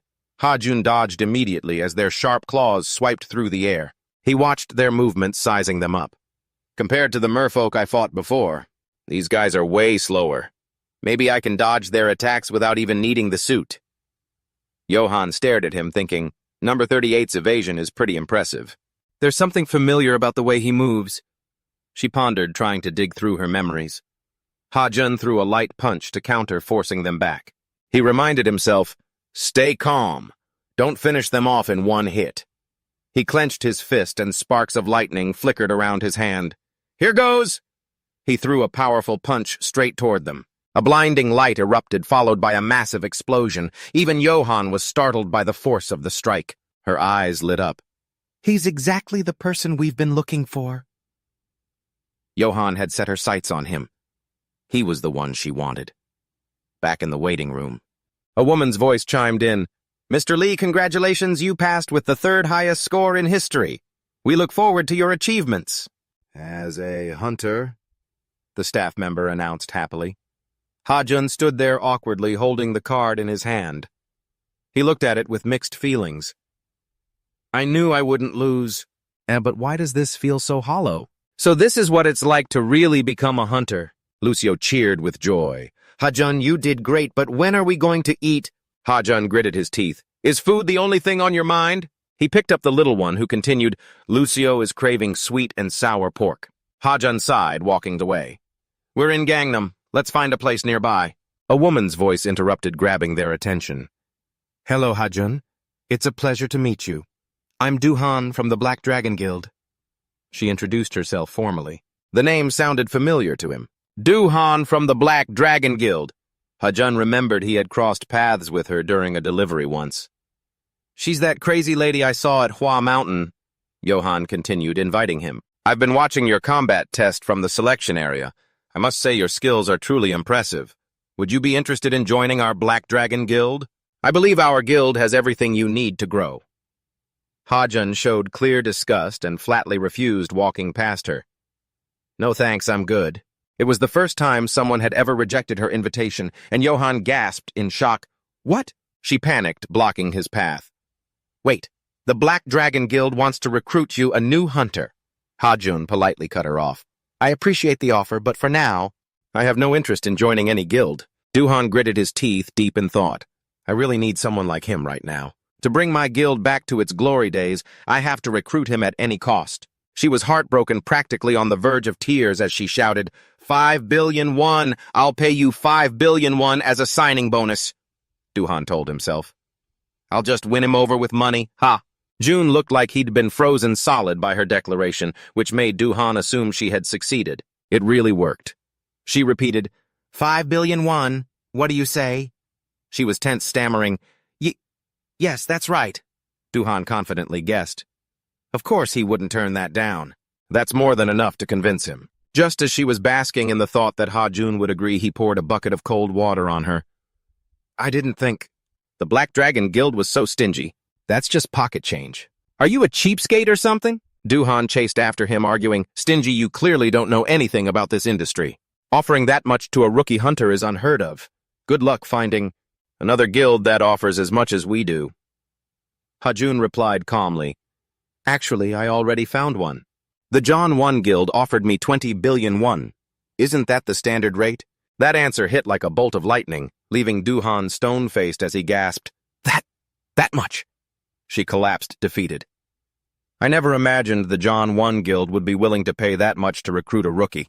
Ha-jun turned away annoyed. He said to Lucio in his heart, Let's go, Lucio. The little one mimicked his serious expression, reminding him, Lucio wants to eat sweet and sour pork. Du-han watched his back, wondering, just who exactly is this guy? At a restaurant in the Gangnam district, the news on TV reported, Today a candidate caused a media storm by shattering records and achieving the third highest score in history in the hunter exam. Ha-jun watched closely, amused. Seriously, I only passed the exam an hour ago and it's already on the news. Ignoring Lucio, who was banging on the table in frustration, he quickly dismissed it and looked at the menu. Regret won't do any good. Hey, what do you want to eat, Lucio? The little one, holding a spoon and chopsticks in each hand, replied crankily, Lucio already said he wants to eat sweet and sour pork. Ha-jun spoke up, This is a casual diner, they don't have that here. The little one finally gave in to reality. Fine. Then what does Lucio want to eat that has meat? Lucio looked at the menu and pointed at a delicious-looking meat dish. Ha-jun raised his hand for the server. Excuse me, 2 portions of bulgogi, please. Suddenly the 2 orders were brought out the moment he finished speaking. Ha-jun was startled, asking, What, it's already here? But we only just ordered. He was shocked when the person who brought it wasn't a waiter but someone he knew all too well. Mr. Seojun smiled warmly, trying to butter him up. Isn't the service here great? The food was served so fast and the portions were huge. Ha-jun asked awkwardly, Are you stalking me even to the restaurant now and serving me my food? Seojun awkwardly sat next to Lucio, who was just focused on eating, and explained, I'm not stalking you. I just happened to see you here, and I thought we could eat together. As he ate his bulgogi, he tried to persuade him, "If you're trying to talk me into joining your guild, my answer is still the same. This is actually pretty good. I have no interest in joining any guild right now." You kept that cheerful attitude while talking to him. "Really? But I heard you just passed the hunter exam." Ha-jun quickly raised his hand to stop him. "At the same time," he shouted, cutting Seojun off, "me becoming a hunter has nothing to do with anything." He frowned while eating. "How tiring. I've already started getting a headache from all this attention." "I'm getting that much, huh?" Ha-jun reminded him once more. "Anyway, I have absolutely no intention of joining any guild, so please drop it and leave me alone. I'm trying to eat here." "I think there's a misunderstanding here. I'm not here to recruit you." Those words made his spirits perk up. Seojun continued deadly serious. "The reason I came to find you, I'm here to hire you the divine courier." Ha-jun didn't expect this, thinking hiring me. You explained further, "We need to transport a package to Japan in the next 2 days. Usually we'd choose air freight and be done with it. But lately there's a notorious thief targeting our international shipments. I need your help to make sure this cargo arrives safely." Seojun's voice was pleading. Ha-jun rubbed his chin in thought while his other hand drummed on the table. He said loudly, "Transporting cargo is my specialty. Not to brag, but my service fee is pretty high." You smiled slyly. "You're very generous and don't mind spending money, right?" You declared, "No problem.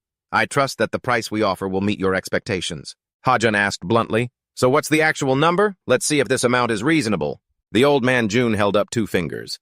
Ha-jun looked annoyed and said, 200 million won, you've got to be kidding me. Are you joking? He immediately corrected himself. "No, I meant 2 billion won." Enticed by the money, the man nodded in agreement.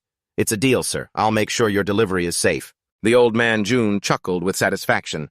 "I knew I could put my trust in this legendary courier, and I trust you'll handle everything just fine." Elsewhere, little Lucio was eating happily, her face filled with pure bliss as she enjoyed such delicious food. She couldn't stop praising it.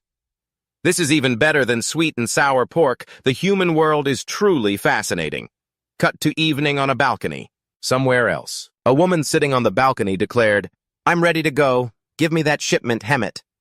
The woman stared intently at the contents while the god Hemet stood by her side. It appeared through the tech system. Cut to a harbor filled with ships carrying various containers. Lucio stood on Ha-jun's shoulder looking around in awe. Ha-jun stared at the giant boxes on the ship and, equally amazed, replied, "You're right, there are so many. I wonder if all of these belong to the John World Guild." He was stunned and thought to himself, "I never imagined I'd be traveling on a cargo ship.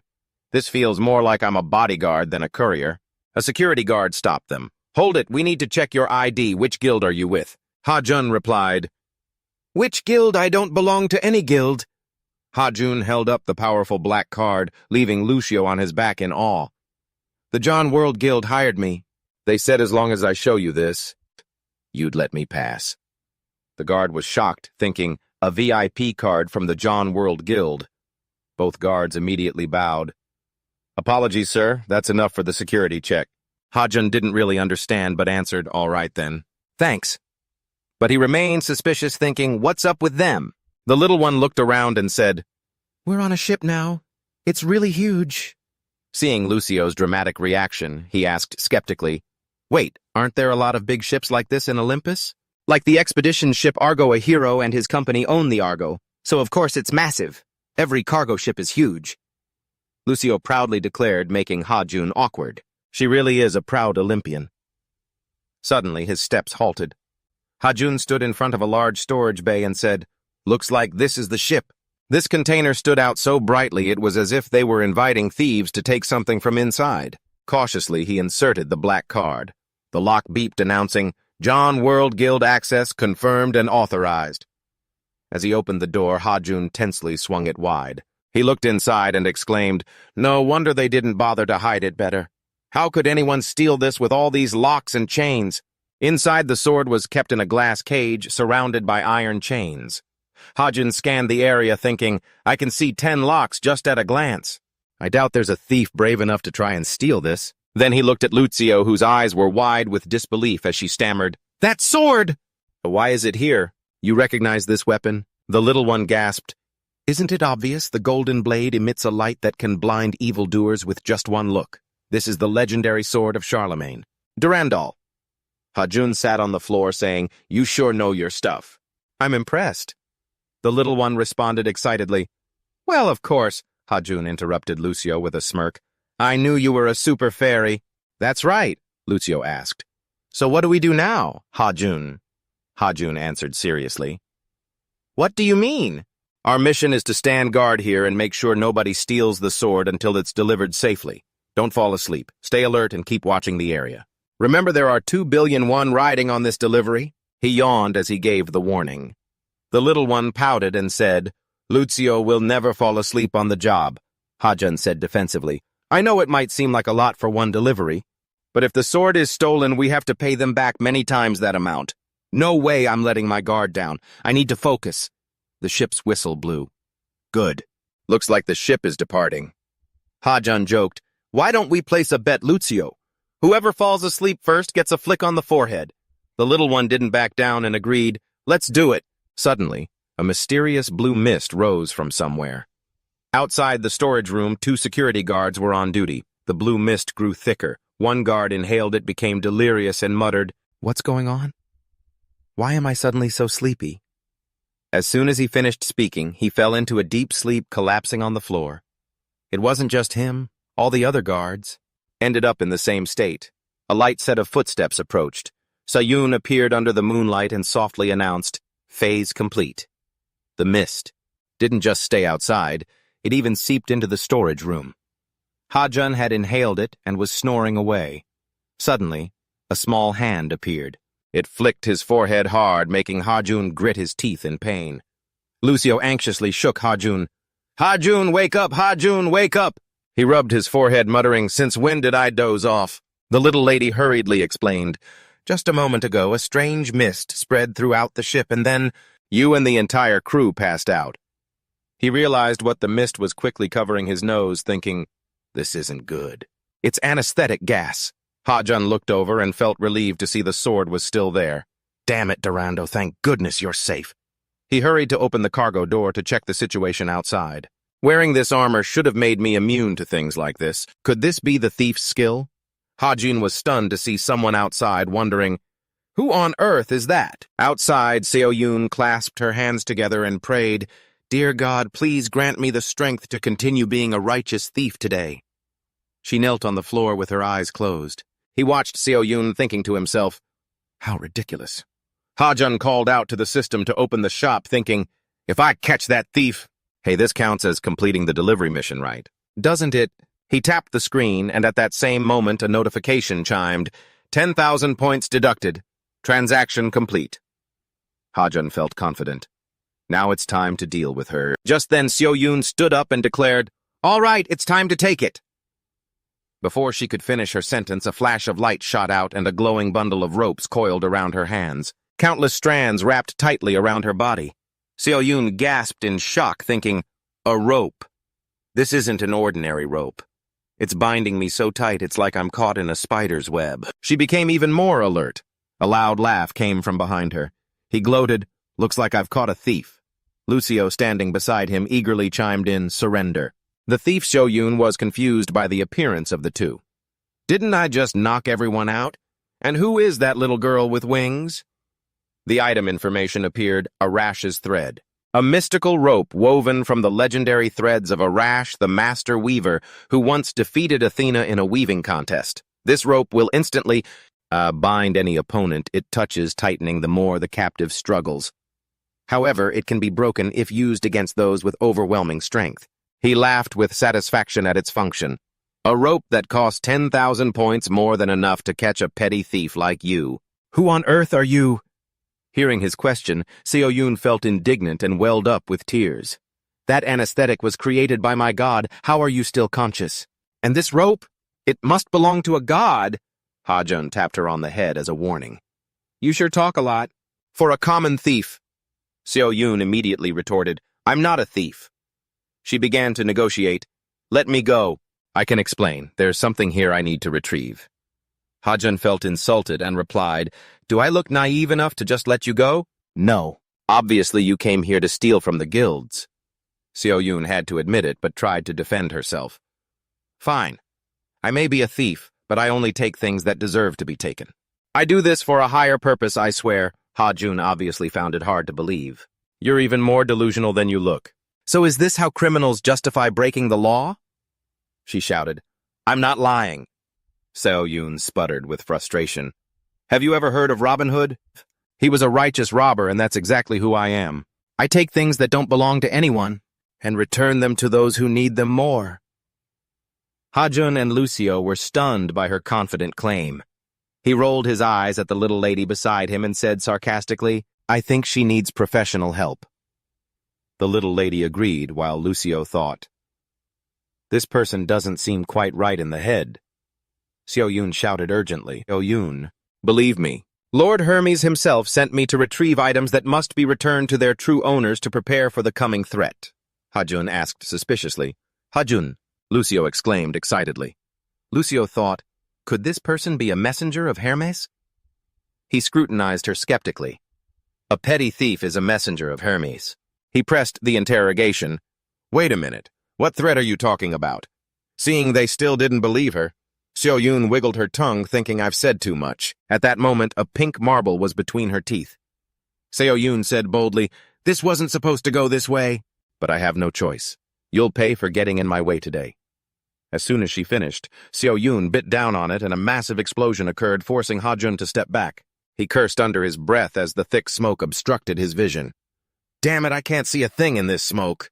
It's thick smoke, but it's just a regular smoke bomb. She's still tied up in Arash's thread, so there's no way she can escape. Ha-jun thought nervously as the smoke began to clear. He was completely panicked when he saw Seo-yoon had vanished, leaving only Arash's thread behind. She escaped.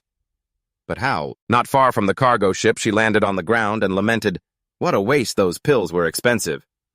Seo-yoon's entire body was enveloped in a blue light. Just then, a notification appeared. Alicia's mental transformation pill. When ingested, this type of Alicia temporarily makes the user invisible and intangible, helping them overcome any physical constraints. For a limited time, duration 4 minutes and 30 seconds. Seo-yoon the hunter wanted to cry, I won't let you get away no matter what. That pervert wearing the riding suit. Nighttime at a quiet harbor. A lone figure walks by, the sharp rhythmic tapping of shoes against the ground echoing piercingly in the silence. Seo-yoon sighs heavily. That was seriously such a close call. A notification pops up. Mental transformation pill expired. She grinds her teeth, her face flushing with anger as she recalls the smug look on Ha-jun's face, that weirdo she ran into recently. He almost ruined everything. Who even is that pervert in the superhero suit? Suddenly, her system notification pings, grabbing Seo-yoon's attention. She reads it intently. The mischievous messenger is dying to know if she completed the mission. Seo-yoon replies immediately. Hemmet, things didn't go exactly as planned, but I did manage to get the item you requested. The Ring of Release, one of the mystical relics from the legends of King Arthur. The ring in her hand looks unremarkable at first glance, but begins to glow with a blinding light. It is the treasure of the Lady of the Lake, the one who gave King Arthur the sword Excalibur. I just couldn't believe it. A legendary artifact like that actually exists. Even someone as composed as Seo-yoon hadn't seen this coming. On the other end, after receiving her reply, the mischievous messenger responds again, sounding confused and demanding an explanation of what happened. Seo-yoon patiently explains, you see, I used the sleeping gas you gave me when I boarded the ship, but there was one person who wasn't affected. The mischievous messenger insists firmly that the item provided to her was harmless. Another notification pops up as the mischievous messenger asks with a confused tone, who is that person? She rests her chin on her hand, closing her eyes to think seriously. Let's see. He was wearing a skin-tight suit that was such an eyesore, and he was holding this strange rope that seemed to possess mysterious power. I was completely immobilized when he tied me up, so I had to use the pill you gave me. Ha-jun's smug face still haunts her. The mischievous messenger frowns. These details sound familiar, the messenger asks. Was there a child with him or someone else? Seo-yoon thinks back and confirms, yes, he was with a cute little girl with blue hair. That was Lucio, his partner. She suddenly feels like something is off. Thinking about it again. Wait, how did he know that exactly? Who is that guy? Is he someone important? The mischievous messenger chuckles at this unbelievable coincidence. The messenger reassures her, don't worry, explaining that this person is someone he personally selected. Seo-yoon lets out a sigh of relief. So he counts as one of our people, then. I had no idea. What a relief. She suddenly feels like something isn't quite right. Wait, does that mean I outrank him? Seo-yoon giggles, her face flushing a light pink for no apparent reason. Her eyes flash with determination. The next time we meet, I'll make sure to put him in his place as his superior. Elsewhere, a motorcycle comes to a stop. A chime rings from the phone, followed by a notification. 2 billion won has been deposited into your account. Ha-jun cheers in delight. Awesome, I finally got paid. Just like the guild predicted, there really was a thief and things got way more chaotic than I thought. He recalls the scene from earlier. The ring went missing. The alarms went off and everyone was running around in a panic.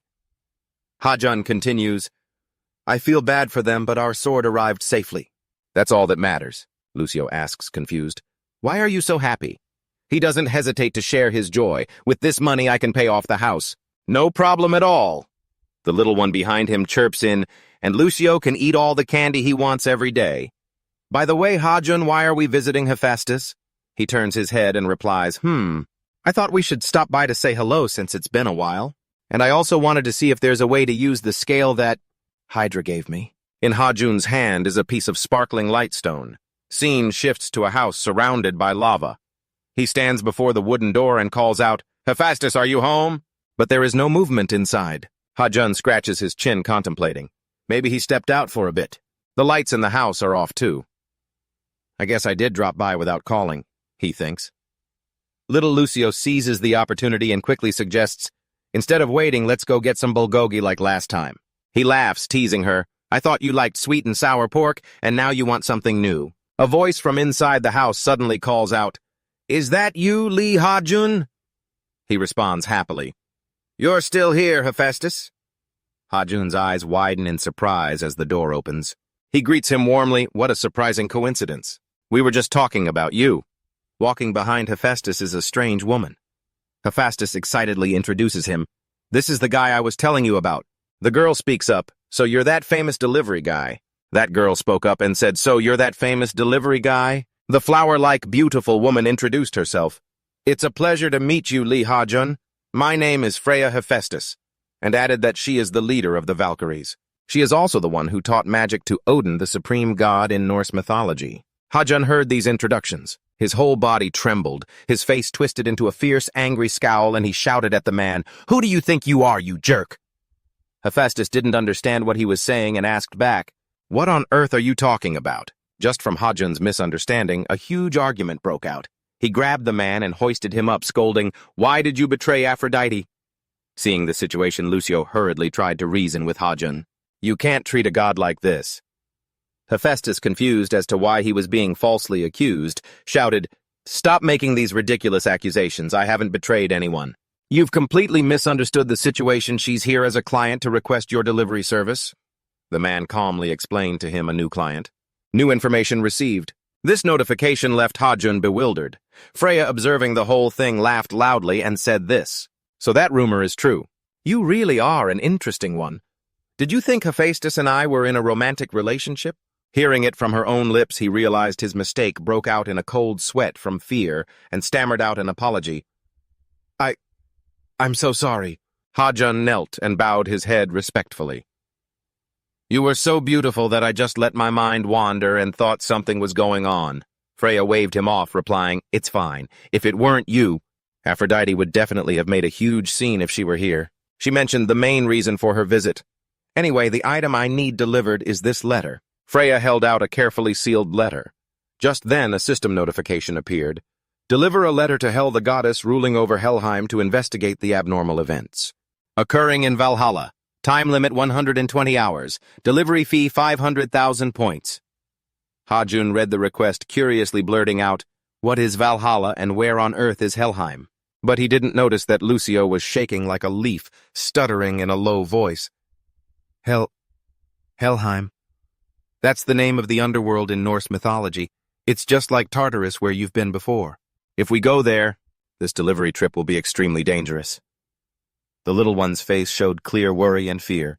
He cautiously asked, You think so? Ha-jun stared at his phone screen, deep in thought.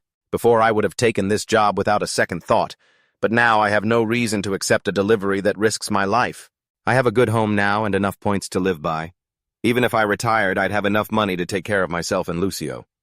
He stood up resolute about rejecting the job. Freya's face turned slightly sad, seeing that Hajun would likely refuse. Hephaestus, standing by, assessed, "Perhaps Helheim is too dangerous even for—" before greedy words interrupted him, cutting him off.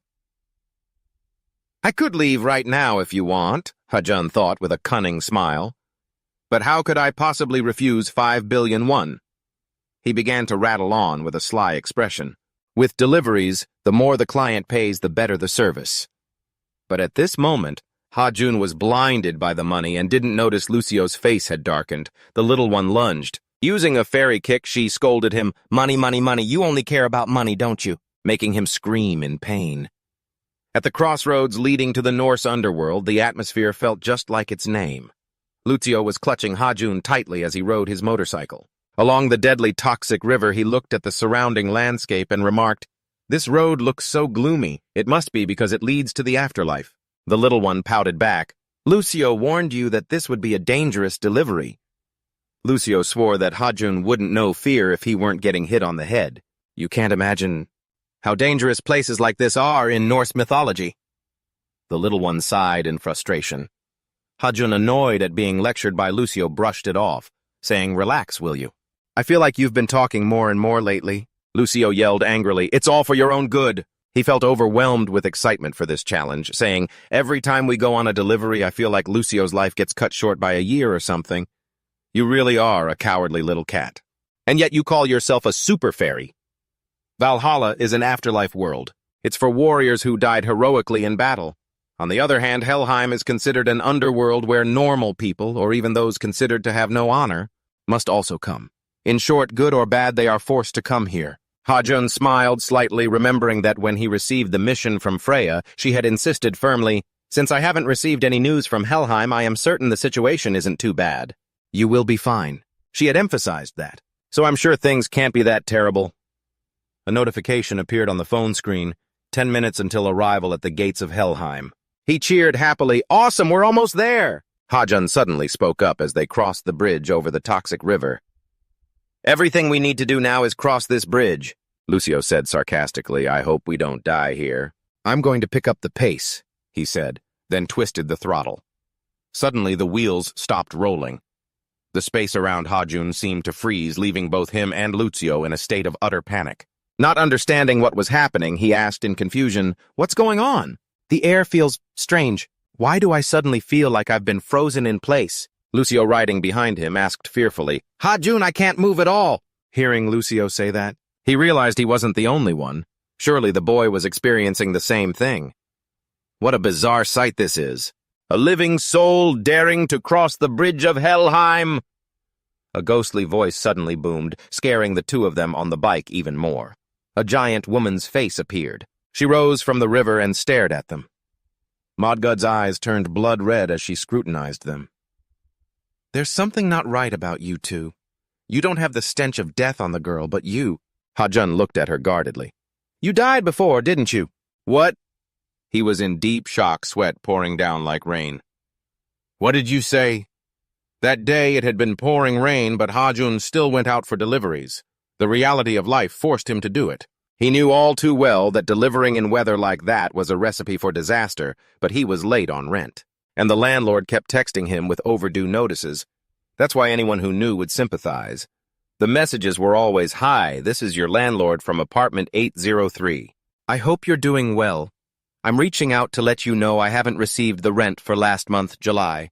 Please check and let me know if there's been any issue. You can transfer the money to the account information below, or via the app so I know when the rent has been sent." So he had no choice but to work. Suddenly, a car sped by and cut off his motorcycle. It caught Hajun off guard and he screamed, "What the hell?" He was forced to swerve to avoid the car. The food in his delivery bag spilled out. As the car sped away, Hajun cursed at it. What kind of lunatic drives like that in this weather? I hope you get hit by a truck out of nowhere. Suddenly, he felt a sense of unease. He looked back and was horrified to see all the food spilled on the ground. "Damn it, my delivery orders!" Hajun opened his wallet and panicked at the sight of the money inside. "No way! I'm doomed if I have to pay for all of this." Suddenly, a blinding light from headlights caught his attention. Along with a blaring horn, it drew Ha-jun's focus. Before his eyes was a massive truck barreling toward him. Ironically, I was the one who got hit by a truck. A tragic, bloody accident occurred. Lee Ha-jun passed away at age 27. He was run over by the truck and his motorbike was crushed. That was how it all ended for him. As he was picking up the fallen orders on the road, so Ha-jun had died. Back in reality, he shouted angrily, "This is absurd! Are you trying to kill me? Kill? These people believe I'm actually dead." Modgood stared at the two little ones in front of her and continued, "What do you mean? Your body is giving off the stench of rotting flesh. Are you telling me I'm mistaken and you're not dead?" He held up both hands and exclaimed, "Of course I am." Lucio behind him whispered his guess, "Ha-jun, maybe it's because you went to Tartarus. What if that scent is still on you?" Ha-jun asked back. "Tartarus," the girl explained. "Living beings often carry the scent of their surroundings. For example, those from fairy springs smell like fresh spring water. Creatures from small streams smell like the stream itself. This has been verified by Lucio himself. And fairies by the river will smell of the river's soil. Plants and moss, like the girl Lucio who is a typical river fairy." Lucio was excited that she had figured out the reason. Even though Tartarus and Helheim aren't in the same mythology, both are known as the underworld. "Perhaps that's why you carry the scent of death on you." Ha-jun was bewildered and sniffed his own hands, thinking, "I smell like death, but I can't smell a thing." Remembering back in the cave, Hydra had said, well, she could smell the stench of souls from the underworld on him. That made him even more shaken. Modgood heard their whole story and finally understood, speaking up. "Now I understand. I've heard rumors of a mortal who met Hades deep within Tartarus. You must be that brave soul. In that case, you must know who I am, the guardian of this bridge." But Ha-jun was clueless about these things, so he secretly denied it in his heart. "No, I don't know anything." Just then, Lucio spoke up. "I know who guards the bridge to Helheim. There is only one person who holds that position. Known as the Warrior of Wrath, the Weary Gatekeeper, the Guardian of the Gjallarbru Bridge, the bridge connecting Helheim and Midgard." The girl showed off her knowledge. "You are Modgood, aren't you?" Even she let out an "oh" at Lucio's extensive knowledge. "Impressive for a child. You even know my other titles." "Now tell me, why do you want to cross the Gjallarbru?" Modgood asked straight to the point. Lucio held up the letter in her hand and said, "Freya has entrusted us with a mission." As soon as he handed over the letter to her, she gasped in shock. A letter from Freya. She eyed him with suspicion, but quickly signaled for them to move on. "Fine, you can pass." Ha-jun revved the scooter to head out, still feeling uneasy. What the heck was that about? I know we had Freya's letter, but did she really let us through that easily? Either way, the faster we get this done, the better. I should just cross this bridge. Before she changes her mind, he seized the chance, twisted the throttle, and sped off. Modgood watched them ride away. She smirked, not expecting that she'd send a mortal to a fairy. They were in for a dangerous journey ahead. Modgood didn't trust them one bit, silently judging them both. Ha-jun's scooter zoomed across the bridge, slicing through a thick veil of white mist. "Looks like we're almost there. Once we get past this area, we'll be there." Suddenly, a freezing gust of wind hit them, leaving Ha-jun flustered. "What the why is it suddenly so cold? I thought hell was supposed to be hot." The cold turned his face bright red, and his nose started running uncontrollably. Lucio riding behind him wasn't doing much better. The little one even sneezed so hard that snot splattered onto his jacket.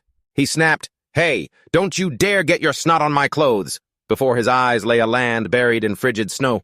"Wait, isn't this the Norse afterlife? Why does this place look like the South Pole?" She really should have warned us before sending us into these snowy mountains. Freya seemed sweet, but it turned out she didn't care about anyone else. Ha-jun stood in the middle of the freezing snow, grumbling as he remembered her smiling and her warning. Her parting words, "Have a safe trip, you two." The little one clung to him to stay warm, struggling to speak. Lucio remembers reading about Helheim. They say it's so cold that unless you're a dead soul with no feeling, you'd have to be a giant to survive it. Ha-jun realized something, panicked, and whipped his head around. "Wait, why are you just telling me this now?" The little one replied, "Because Lucio just remembered." "Don't you remember anything you learned in school?" He stammered, no." Another icy gust made Lucio shiver all over. "Instead of just standing here freezing, why don't you buy something from the shop to help us out?" Just like last time, Ha-jun scoffed, "Everything's easy when it's not your own money," but the little one had a point. Now they had no other choice. He agreed and ordered the system to open the shop. Ha-jun scanned the menu intently. Is there anything here that can help us get through this blizzard? The system displayed wooden axe 5,000 points. Lead arrow, 10,000 points. Gold arrow, 50,000 points. Wolf fur coat, 200,000 points. He felt like he'd found a savior. Awesome! Ha-jun didn't hesitate. He tapped on the last item to check the details. A notification popped up. Wolf fur coat made from the fur of a wolf pet and the shadow dragon known as the bane of the icy world. This coat provides incredible warmth, keeping the wearer comfortable and agile even in extreme cold and strong winds. Ha-jun was floored by the price 200,000 won. I already paid 100,000 won for my new scooter, and now it wants double that for a single coat, but it's the only thing I can use. He gritted his teeth, forced by the circumstances, and clicked buy. The system chimed, Wolf fur coat purchased, deducting 200,000 points. Current balance 622,700 points. Ha-jun cried internally as he held the coat. This sucks. I can't believe I had to spend all my points. He put it on, consoling himself. Either way, after finishing this delivery, I'll get a reward of 500,000 points.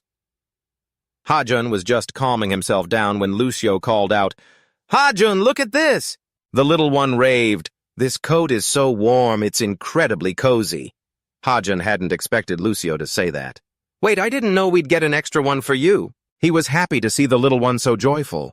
He thought, it seems this coat is like the kini. It can pass on its effects to others. This works out for me since I don't have to spend more points. Lucio wasn't cold anymore, and the little one beamed with joy. Ha-jun turned back to business, serious. Now that we've got winter coats, let's hurry to the drop-off point. Lucio cheered from behind, Let's go, Ha-jun. He revved the scooter hard, speeding through the area, declaring, I can practically feel those 500,000 points waiting for me. Ha-jun's scooter tore ahead at high speed, but the blizzard grew worse, limiting his visibility. Damn it, the wind is so strong. The little one behind him chimed in. Lucio can't see anything.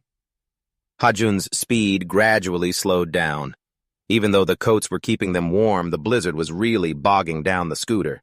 My throttle. He checked his phone's clock, feeling anxious. At this speed, we're not going to make it on time. Great, even the map stopped working. We need to stop and huddle up for a bit. Ha-jun decided to pull over behind a large rock to rest. Lucio warned in a panic, If we just stand here, and we're going to get buried in the snow. He sat down beside him, saying, Don't overreact. We just need to rest a bit to warm up the phone.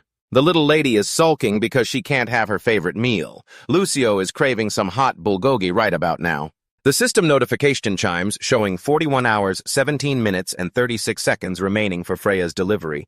Ha-jun does the math and predicts they should arrive on time given the distance left. Assuming nothing else goes wrong, he gets exhausted and starts to drift off, leaning against a rock with his eyes closing. Lucio frantically calls out to him, Ha-jun! He opens one eye to reassure him, Relax, I'm not stupid enough to fall asleep out here. The little lady's expression turns panicked as she says, It's not that there's something over there. Come here quickly and take a look. Ha-jun and Lucio hide behind the rock, peeking out. He asks, curious, What is it? Heavy, powerful footsteps thud from the distance, making him freeze up. Who the heck is that?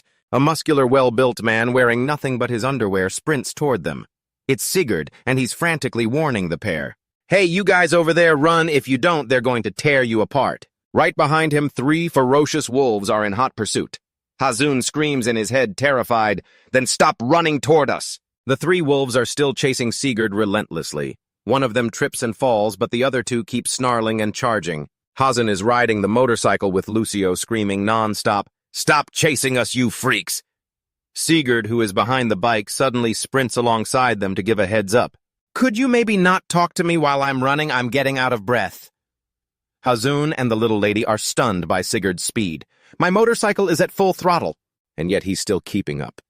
How is that even possible? He snaps back angrily. Out of every direction in the world, why did you have to run straight at us? Lucio grinds his teeth in anger, agreeing, He's right, if you want to get shredded by those things, don't drag us into it. Ha-jun feels that's a bit too harsh and tries to calm Lucio down. Take it easy. Sigurd keeps running and laughs, having a blast. I just wanted to come over and say hi. Ever since I got to this weird place, all I've seen is snow and wolves, so I was just happy to see some new faces. He is so shocked he rolls his eyes, unable to believe what he's hearing. Seriously? You actually led a pack of deadly wolves right to us. The little lady, still annoyed, adds, fine. We're busy, so if you want to be Wolf Chow, go right ahead. Hazan gasps, suspicious as he spots something. A cabin. They could hide there for a while. In the middle of this freezing, snowy wasteland, it feels like a lifesaver.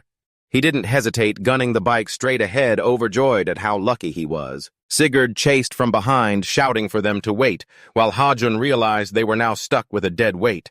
That guy is still chasing us. The sound of wolves snarling behind them made him turn pale with fear.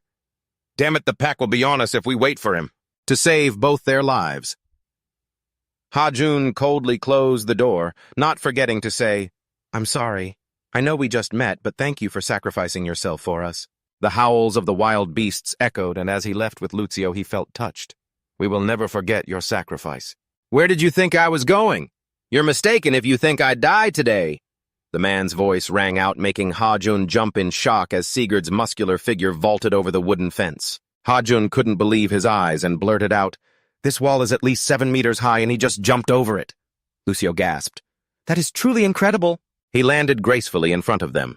Sigurd grinned, flashing his teeth, and said, No need to be so surprised. There isn't an obstacle in this world that a real man can't overcome. As he stood up, confidently declaring this, Hajun cheered while thinking. He seems like a fool, but I have to admit, that was actually a really impressive feat. Lucio, who hadn't liked Sigurd since they met, questioned, Don't you have anything to cover yourself with? Sigurd stepped closer to them and said solemnly, I couldn't introduce myself earlier because we were both running for our lives, so I will introduce myself now? It's fine, and we don't need to be too familiar, Hajun replied awkwardly. I am the descendant of Odin, the wise and powerful god, the leader of all gods, the all-father of every living being in this world. My name is Sigurd, a warrior from the glorious Fulsung clan. He was full of pride regarding his own lineage. Hajun awkwardly introduced himself as well. Nice to meet you. I'm Lee Hajun. Sigurd excitedly replied, Great, I'm also very happy to meet you, Lee Hajun. It is my honor. By now the animosity between them had vanished. Lucio stared at him with wide, admiring eyes. Sigurd asked, confused, I know you have information about him, right? The wise Lucio began to recount Sigurd's exploits. He was a legendary hero famous for slaying Fafnir, a notorious and terrifying dragon. In the Volsung epic of Norse mythology, he had earned the glorious title of Dragon Hunter, the Dragon Slayer. Hearing this, he laughed shyly and spoke up. I'm nowhere near the legendary title people think I have. No need to treat me like a god. Hajun could tell just by looking how much Sigurd loved the attention and silently judged him. It looks like you really love being the center of attention, huh? Just then he pointed toward the cabin and suggested, Instead of standing out here in this freezing cold, why don't we continue our conversation inside? Hajun quickly advised, Wait, we don't know who lives here. We can't just barge in like that. We could be charged with trespassing. Sigurd, as comfortable as if he were in his own home, opened the door to lead them in. Regardless, we shouldn't stand out here for long, especially in this blizzard. With the wolf pack lurking, Hajun saw the sense in it and decided to follow. All right, but if anyone asks, I'm blaming you. He looked at his phone screen, which had lit up, and thought positively. This cabin isn't too far from our destination. Maybe waiting here until the blizzard dies down isn't a bad idea. Once inside the wooden cabin, they started a fire to help warm up the air. Once everyone was safe, Sigurd curiously asked more about him. So who are you? Why did you come to these dangerous mountains? You don't look like a warrior of any tribe I know. Hajun didn't know how to explain it. He awkwardly scratched his cheek and replied, Actually, I'm delivering something to someone very far away, so you could say I'm on a business trip. He raised an eyebrow, puzzled. A delivery trip to this place? That sounds quite strange. To avoid the awkward atmosphere, he deflected by asking, So Sigurd, what happened to the wolves chasing you earlier? I thought you were a dragon slayer. Lucio, standing next to him, agreed and joined in. That's right.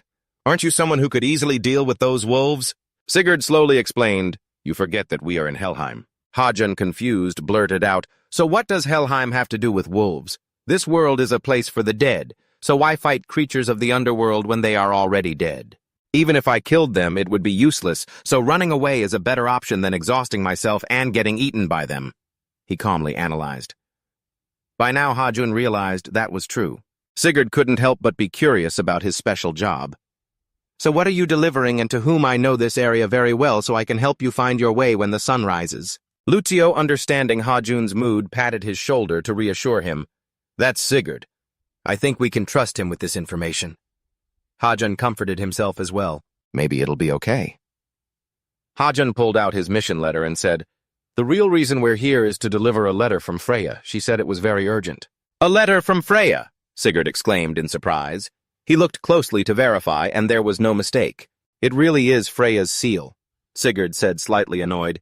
You should have said so from the beginning if it was something this important. Ha-jun replied, annoyed.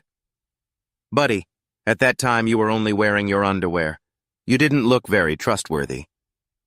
Suddenly, there was a pounding on the door, followed by a cracking sound that caught everyone's attention. And just as he interrupted their conversation, a wave of fear washed over him. The pack of wolves that had been chasing them earlier had finally broken through the door. Damn it, the whole pack is here. When the three of them stepped out, they were met by a massive pack of wolves, not just the three from before. Sirius stood in front, hurriedly warning Ha-jun, I'll hold them off. You use the back door and get out of here. Ha-jun was stunned by this decision. What? No, you said they can't be killed. You won't be able to handle them all on your own. Ha-jun stammered, unsure of what else to say. What was happening? Before Ha-jun's eyes, Sigurd was channeling his magic, his hands crackling with purple lightning.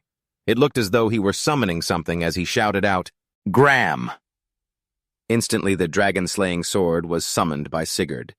His expression turned deadly serious as he faced them, the blinding light of the blade making it hard for Ha-jun and Lucio to see. The little fairy beside them explained, That's Gram, the mythical sword he used to defeat Fafnir. I'd forgotten about that. He stared intently at the blade. With its legendary history, the dense, ferocious pack of wolves growled in threat. Sirius let out a roar and swung the sword in his hand with all his might. A single effortless strike easily sliced the head off the lead wolf. He really is a dragon slayer at that very moment. A massive explosion erupted from the impact of Gram. Ha-jun, watching from behind, was in awe. He defeated them all in one swing, but Sigurd immediately denied it. No, the carcasses of the wolves they had just taken down suddenly began to rise. The remains regenerated into a wolf once again, as if they had never died. It's not over yet. Standing not far off, he watched this scene in terror and screamed. What the hell is that? Ha-jun gritted his teeth in anxiety. He had said it was useless to fight the wolves in Helheim because they would just turn back into that. Lucio beside him was trembling in fear. Sirius urged them on, trying to hold them back to give them a chance to escape. Grung, I'll keep them busy as long as I can. The wolf's massive leg tried to crush him while he was distracted, but how could Sigurd be defeated so easily? He leaped into the air looking at their monstrous forms and exclaiming, When all 8 of them merge, this fight won't be easy.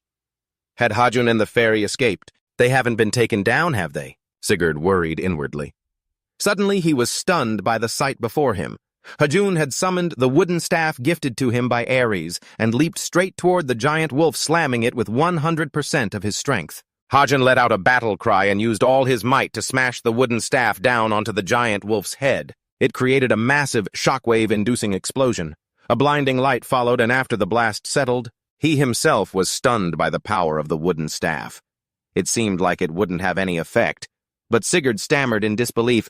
No way! I can't believe it! As for Ha-jun, he was still in shock, unable to believe his eyes. He continued, The wolves of Helheim aren't supposed to be able to die yet. They're dissolving. The giant wolf was enveloped in a blue light and slowly vanished, fading into the air. Sigurd looked at him, bewildered by the wooden staff, and wondered, Is he really just a mortal? He hurried over and asked, What did you do to them? I just hit them with my staff, Ha-jun replied nonchalantly. Sigurd looked at the blue light slowly fading and said, I saw it with my own eyes. But it's hard to believe that anything can actually die in Helheim, even the goddess of hell who rules this place. Ek doesn't have the power to do that. Ha-jun felt a secret joy as he imagined his own future glory. Who would have thought he possessed such power? Could this be his late-blooming awakening as a hunter? Suddenly, Lucio flew over to him and spoke up. Lucio knows now, Lucio remembers.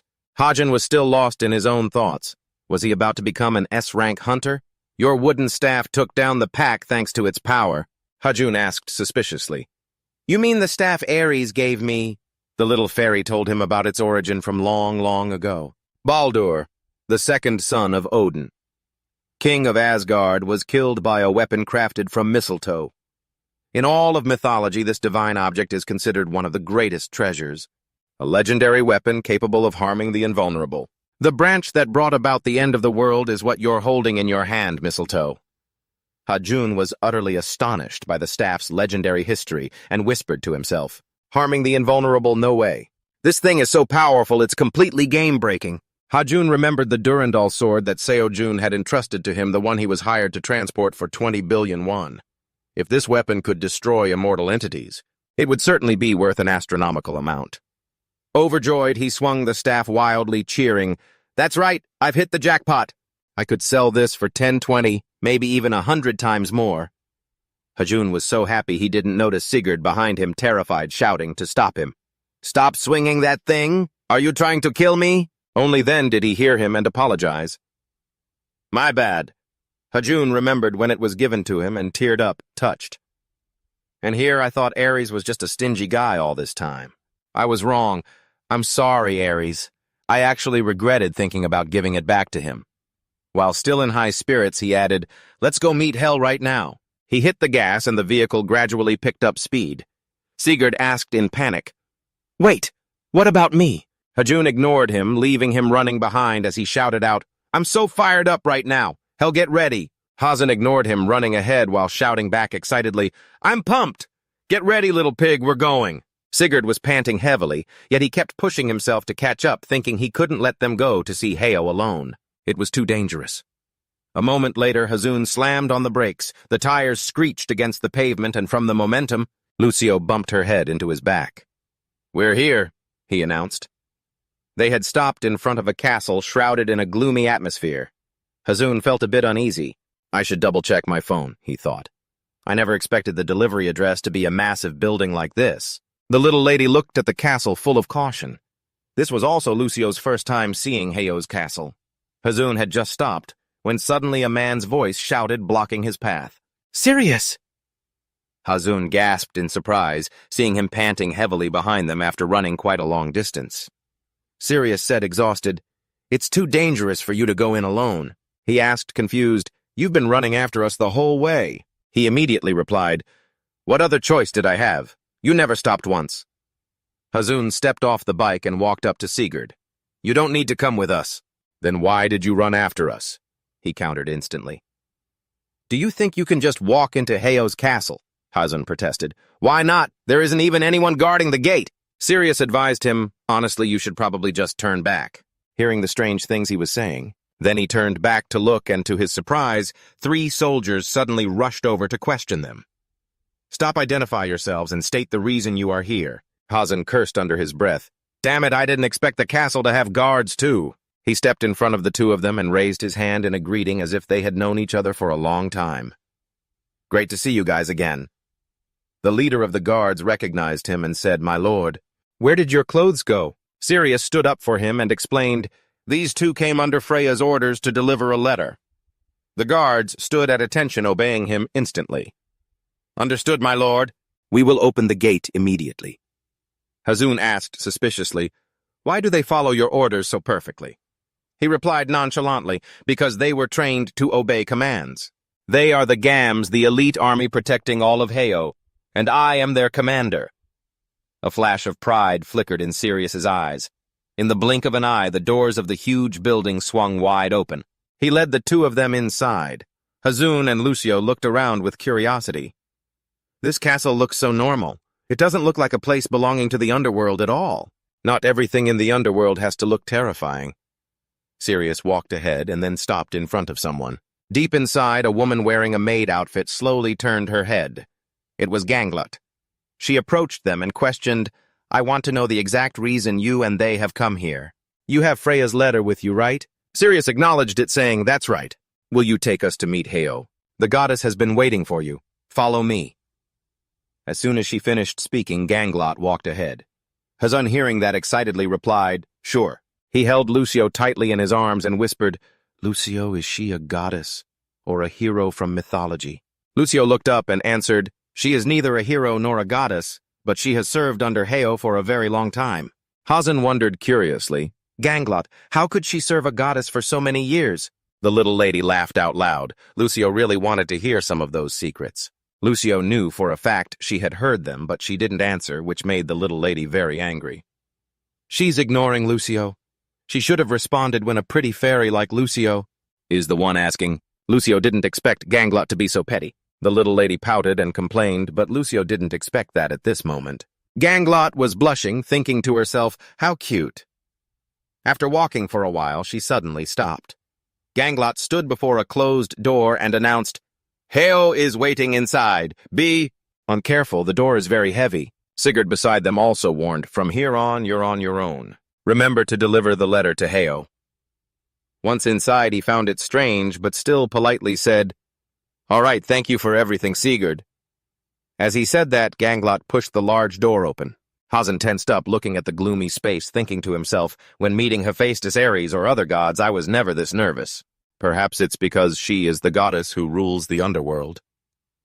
Ganglot walked into the room and reported, My lady, I have brought Freya's messenger. The ruler of the underworld let out an, oh. The woman named Heyo spoke up, This aura is truly strange. Not entirely alive yet, not someone who has passed on. So you are the one who has disturbed Heyo's peace. Hazun held up the letter and reported, I only came to deliver a letter from Freya.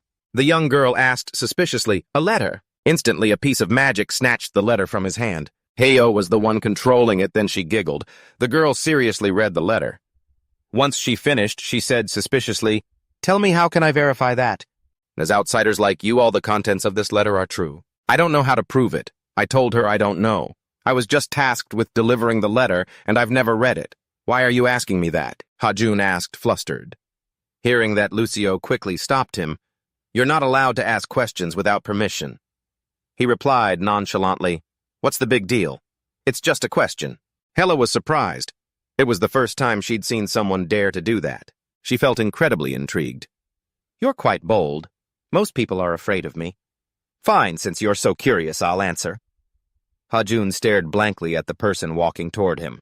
Hela tore the letter in two, while explaining there was an infiltration into the Hela archives.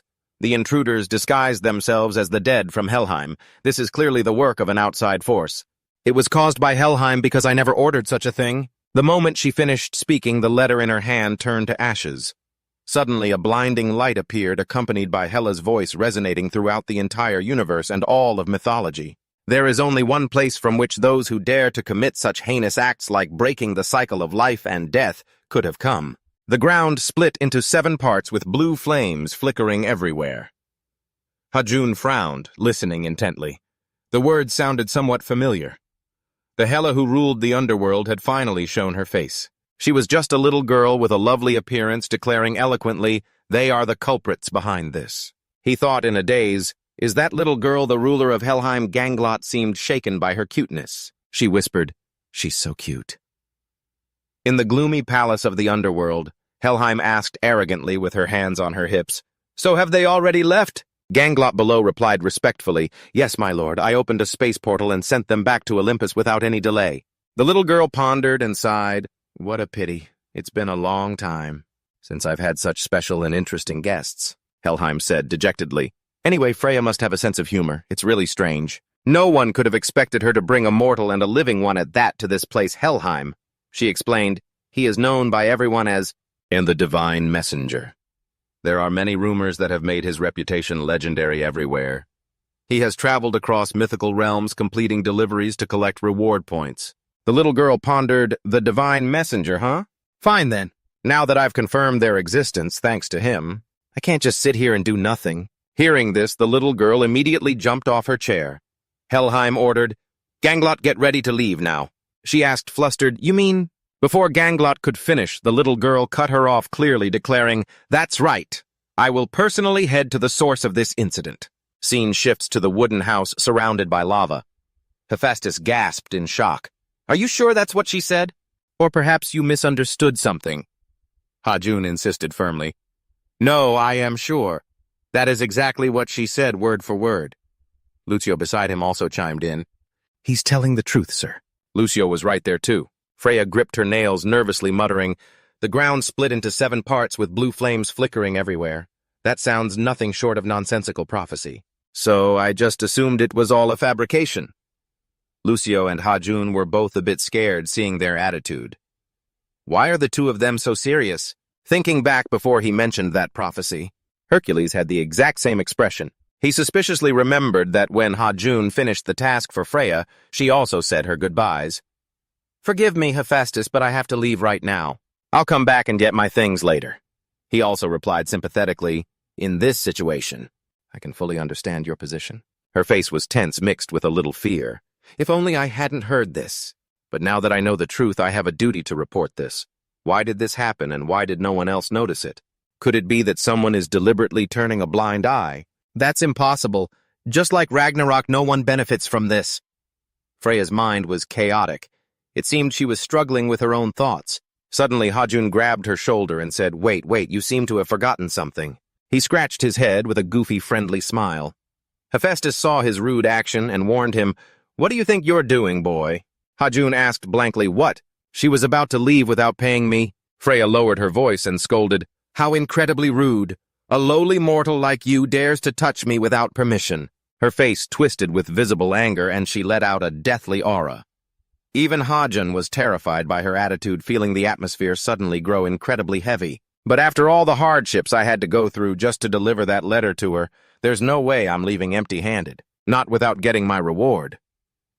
As he slowly took his hand off Freya's shoulder, Ha-jun immediately struck a cha-ching pose, looking absolutely thrilled at the thought of getting paid. Money or mayhem? Money or mayhem? Ha-jun's special skill was custom designed for dealing with clients who try to stiff him. Lucio right beside him followed along with the same cha-ching pose. Studies show that doing this pose can increase your chances of getting paid by 95%. If you know someone is trying to dodge a payment, just try this pose.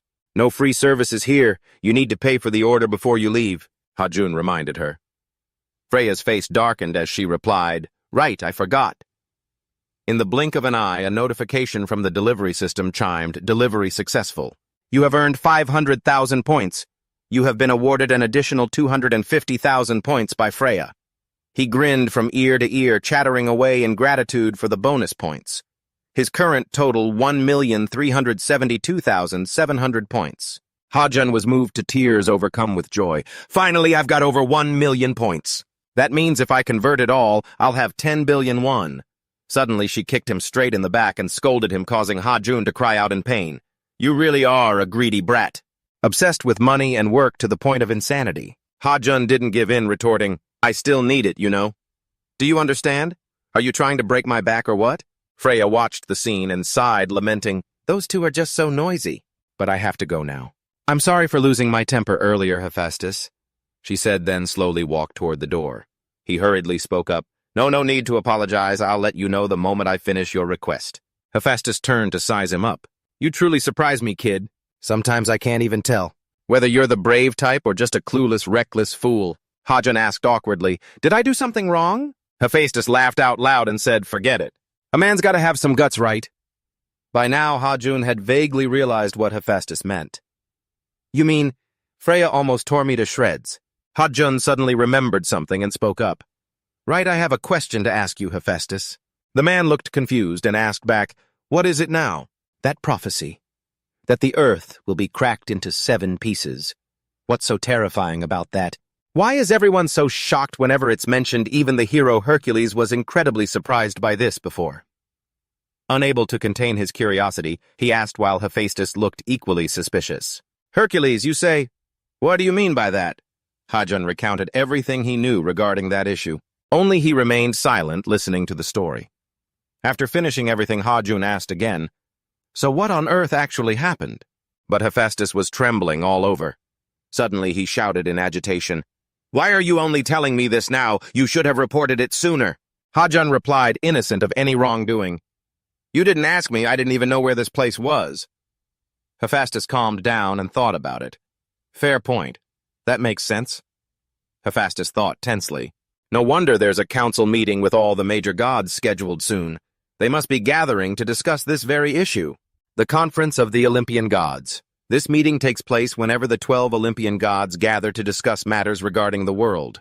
It's been 389 years since the last one. So he was also very curious why they had been summoned so suddenly this time. Now everything made sense.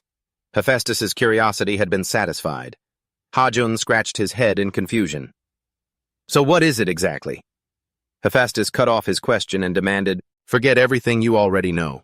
He asked in shock what Hephaestus advised, "It's best if you don't know anything. In truth, just knowing about this and is already very troublesome." Hajun felt awkward. "I don't understand." Hephaestus continued, "And there's no need to feel left out. This is meant to be a matter for the gods. When the time comes, you'll naturally understand everything that's happening. After all, you are a traveler between the mythological realms, so whether you want to or not, you will have to face this problem again." Hajun and Lucio both looked bewildered at his words. Hephaestus fell into deep thought. Of course, what was best for himself was that the kid shouldn't know any more about this. Everything just drifted by, and his questions remained unanswered. The scene shifted back to reality at Lucio's apartment complex. In front of a door, an excited and hurried Hajun called out, "Lucio, hurry up and open the door." Hajun calmed the little one down and waited a moment. He typed the password 889, slowly pressing the digits on the door panel. After entering the correct code, Hajun successfully unlocked the door. Lucio was overwhelmed by the scene inside, his small voice full of awe. "Look at this huge space. This place really doesn't look like that tiny hole we used to call home." Hajun, standing nearby, was just as happy. Now that all the previous owner's belongings had been cleared out, "I can finally feel it. I really own this place now. Maybe I should head to a furniture store or somewhere else after I finish the hunter exam later." The little one cheered happily. "Hajun, Lucio wants this room." Hajun didn't like the little one's attitude and reminded him, "Hey, don't you have any manners? This is the master bedroom, so of course it belongs to me." Lucio naturally wasn't about to listen, pouting, "Oh really, who gave you the right to choose? Let's settle this with a fair and square game of rock, paper, scissors." Hajun threatened, "Or maybe I should just chop those fingers off, huh?" He picked up the squirming little one, deciding not to say much more. "The master bedroom will be mine. Now time to go buy some necessary furniture." Despite Lucio's wailing, "You're so unfair," the doorbell suddenly rang. Hajun froze, wondering who it could be. Since they had only moved in today, he didn't expect any visitors, even as the little one cried and demanded the room back. "Lucio claimed that room first." Hajun calmed himself down and walked over to open the door, thinking, "Maybe it's someone from the management office." Hajun called out, "Please wait a second. May I ask who is—" Before he could finish his sentence, the woman standing outside made Hajun stop. It was Beach Aran, a member of the Jinwan Guild. She greeted him gently. "Hello?" After Aran's sudden appearance, Hajun was a bit surprised to see her and asked, "What are you doing here?" Lucio, still in his arms, chimed in, "This person. Lucio remembers seeing her when we went to pick up Araz's sword." Hajun thought to himself, "That's right. I just remembered she lives right next door. I guess I've been too busy to even notice." Aran held out a green cake and said, "This is for you, the divine delivery person." He took it, grimacing slightly at its strange color, and asked, "What is this?" She explained, "Rice cake. It's a housewarming gift to welcome you to the building." Hajun gave a polite, forced smile and said, "I don't recall saying I was having a housewarming party. Besides, who throws a party on the very first day they move in?" Aran looked a little disappointed. "So there's no party," Hajun replied firmly. "Of course not." Staring at the strangely colored food in his hand, he was extremely puzzled. "Why is this rice cake such a weird color?" "Like this." The little one next to him had a completely different reaction. His eyes lit up, pointing at the cake greedily. "Rice cake. Does that mean I get to eat it?" Lucio didn't even bother wiping the drool from his mouth before snatching the cake and running off. He cheered, "Hajun, it's Lucio's cake now." Hajun watched helplessly, unable to stop him. "Hey, did you really have to snatch it like that?" The little one set the plate down in a corner and gobbled it up. While stuffing his face, he grumbled, "Hajun didn't make breakfast or lunch for Lucio. We were too busy moving today." Lucio had been hungry all day, but before he could swallow the piece, he suddenly froze. "This taste!" He immediately gagged and spat it out. Seeing this, Hajun rushed over, worried, "Hey, what the heck? Don't spit that on the floor. What's wrong with you?" The little one teared up, looking at the green cake in horror as if he couldn't believe it. He gasped, What kind of terrible flavor is this? It's like eating chocolate and then drinking mouthwash right after brushing your teeth." Ha-jun stood by with his arms crossed, his tone slightly chiding. Well, serves you right for taking something that isn't yours. He didn't notice Aaron's sad expression. Lucio continued to grumble. Do humans really like this flavor? Why is it so awful? She reached out, took a piece of the cake and brought it to her mouth. Aaron said, I've always thought mint chocolate flavor was delicious. Ha-jun, standing next to her, turned pale. He thought to himself, wait, that rice cake is mint chocolate flavor. Seeing her eat it, he suddenly remembered his question and asked, So are you going to tell me why you're here? Aaron replied honestly, My guild needs you to investigate something. Mr. Jinwan sent me to talk to you. Ha-jun was stunned. You guys need me to investigate something. She stood up slowly and continued, Ask the guildmaster for the details. He said he's ready to pay a large sum for this job. Ha-jun thought to himself, I really don't want to deal with that weirdo Jinwan ever again. He crossed his arms, sighed, and asked seriously, Exactly how much? Did he tell you? I'm not sure if you've heard yet, but my services don't come cheap, Aaron. She didn't say a word, just held up 2 fingers. Seeing her gesture, he frowned and said, 2 billion won. The thing is, I've raised my rates a bit. Since the last time I worked for your guild? Immediately, she held up 2 more fingers and said, How about double that? Ha-jun was stunned. Double for real. His annoyance vanished. His eyes now lit up by the allure of the money, and he replied warmly, Now where can I find your guild leader?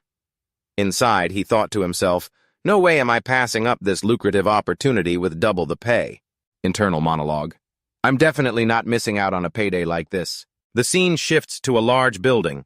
A car pulls up and stops in the parking lot. Aaron sits in the driver's seat, unbuckling her seatbelt as she speaks. We're here. Ha-jun, sitting in the back, replied politely, Thanks for the ride.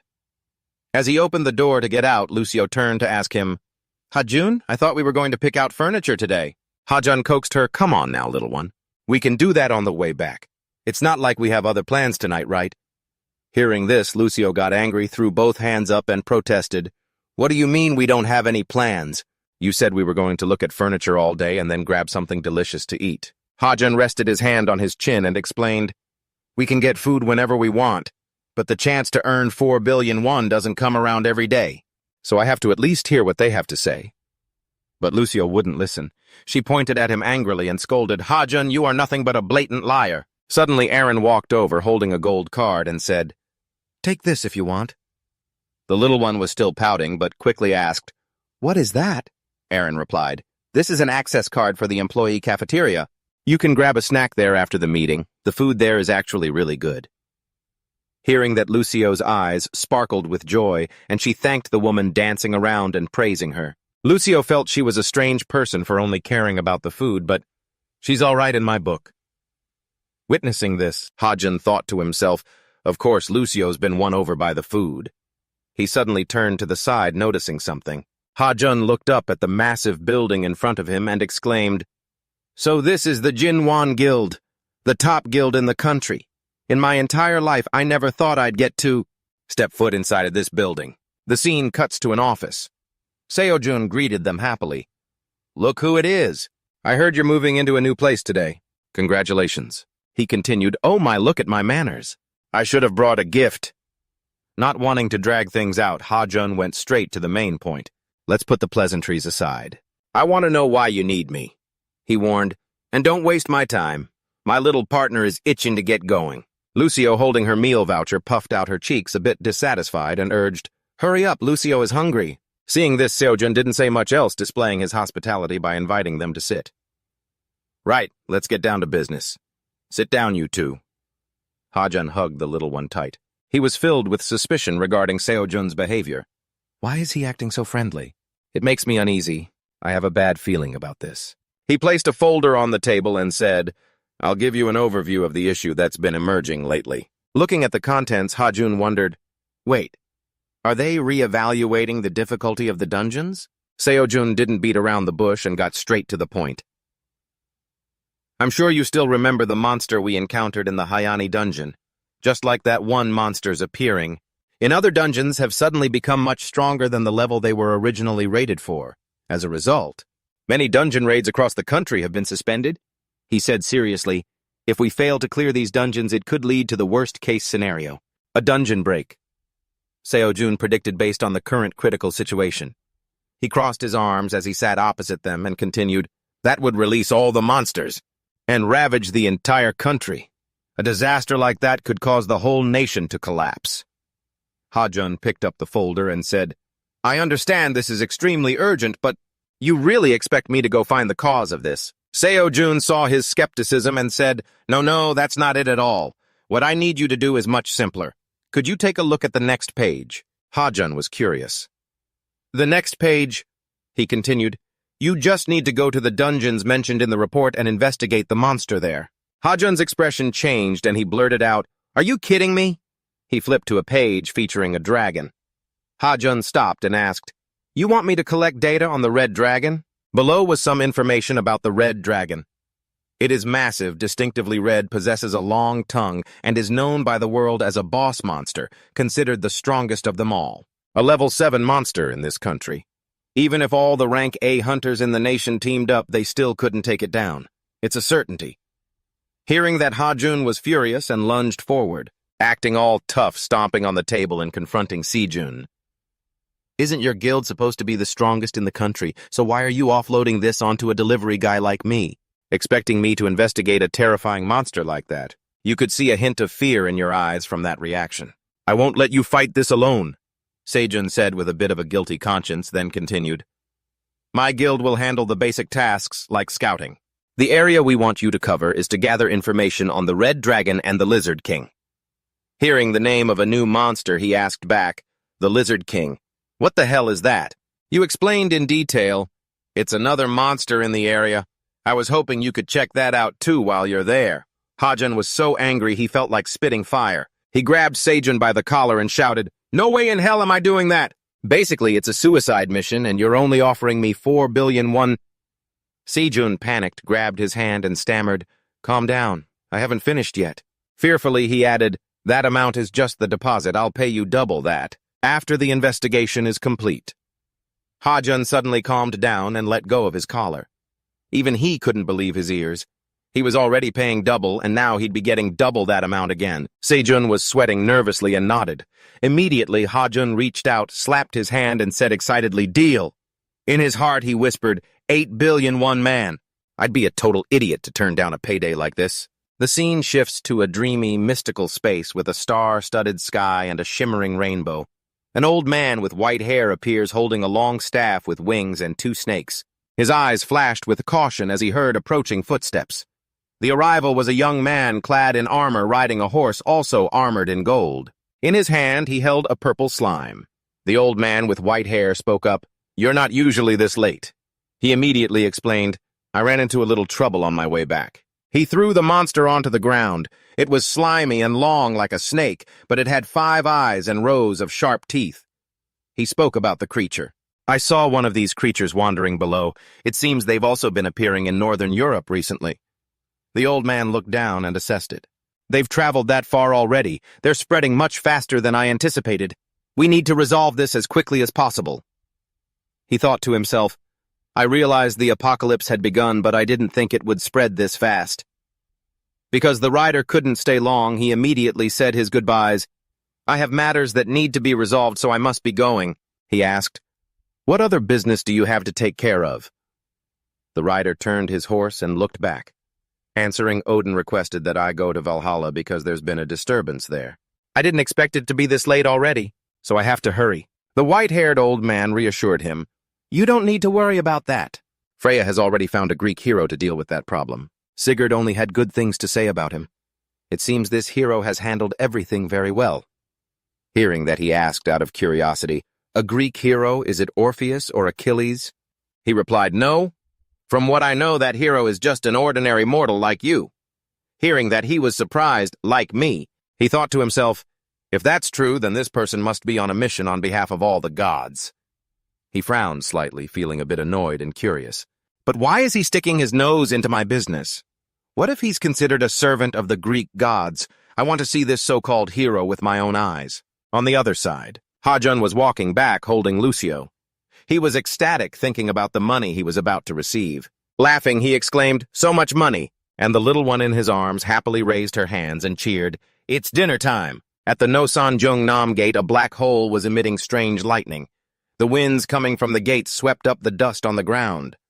Ha-jun had arrived and stood before the gate. He felt a bit annoyed and said, "I swear I'll never come to this place again, but yet here I am dragged back into it." Lucio stood below, mouth agape, and asked Ha-jun, "Have you been into this dungeon before?" He replied to the little one, "No, but I've been in a place even more dangerous than this for a whole month."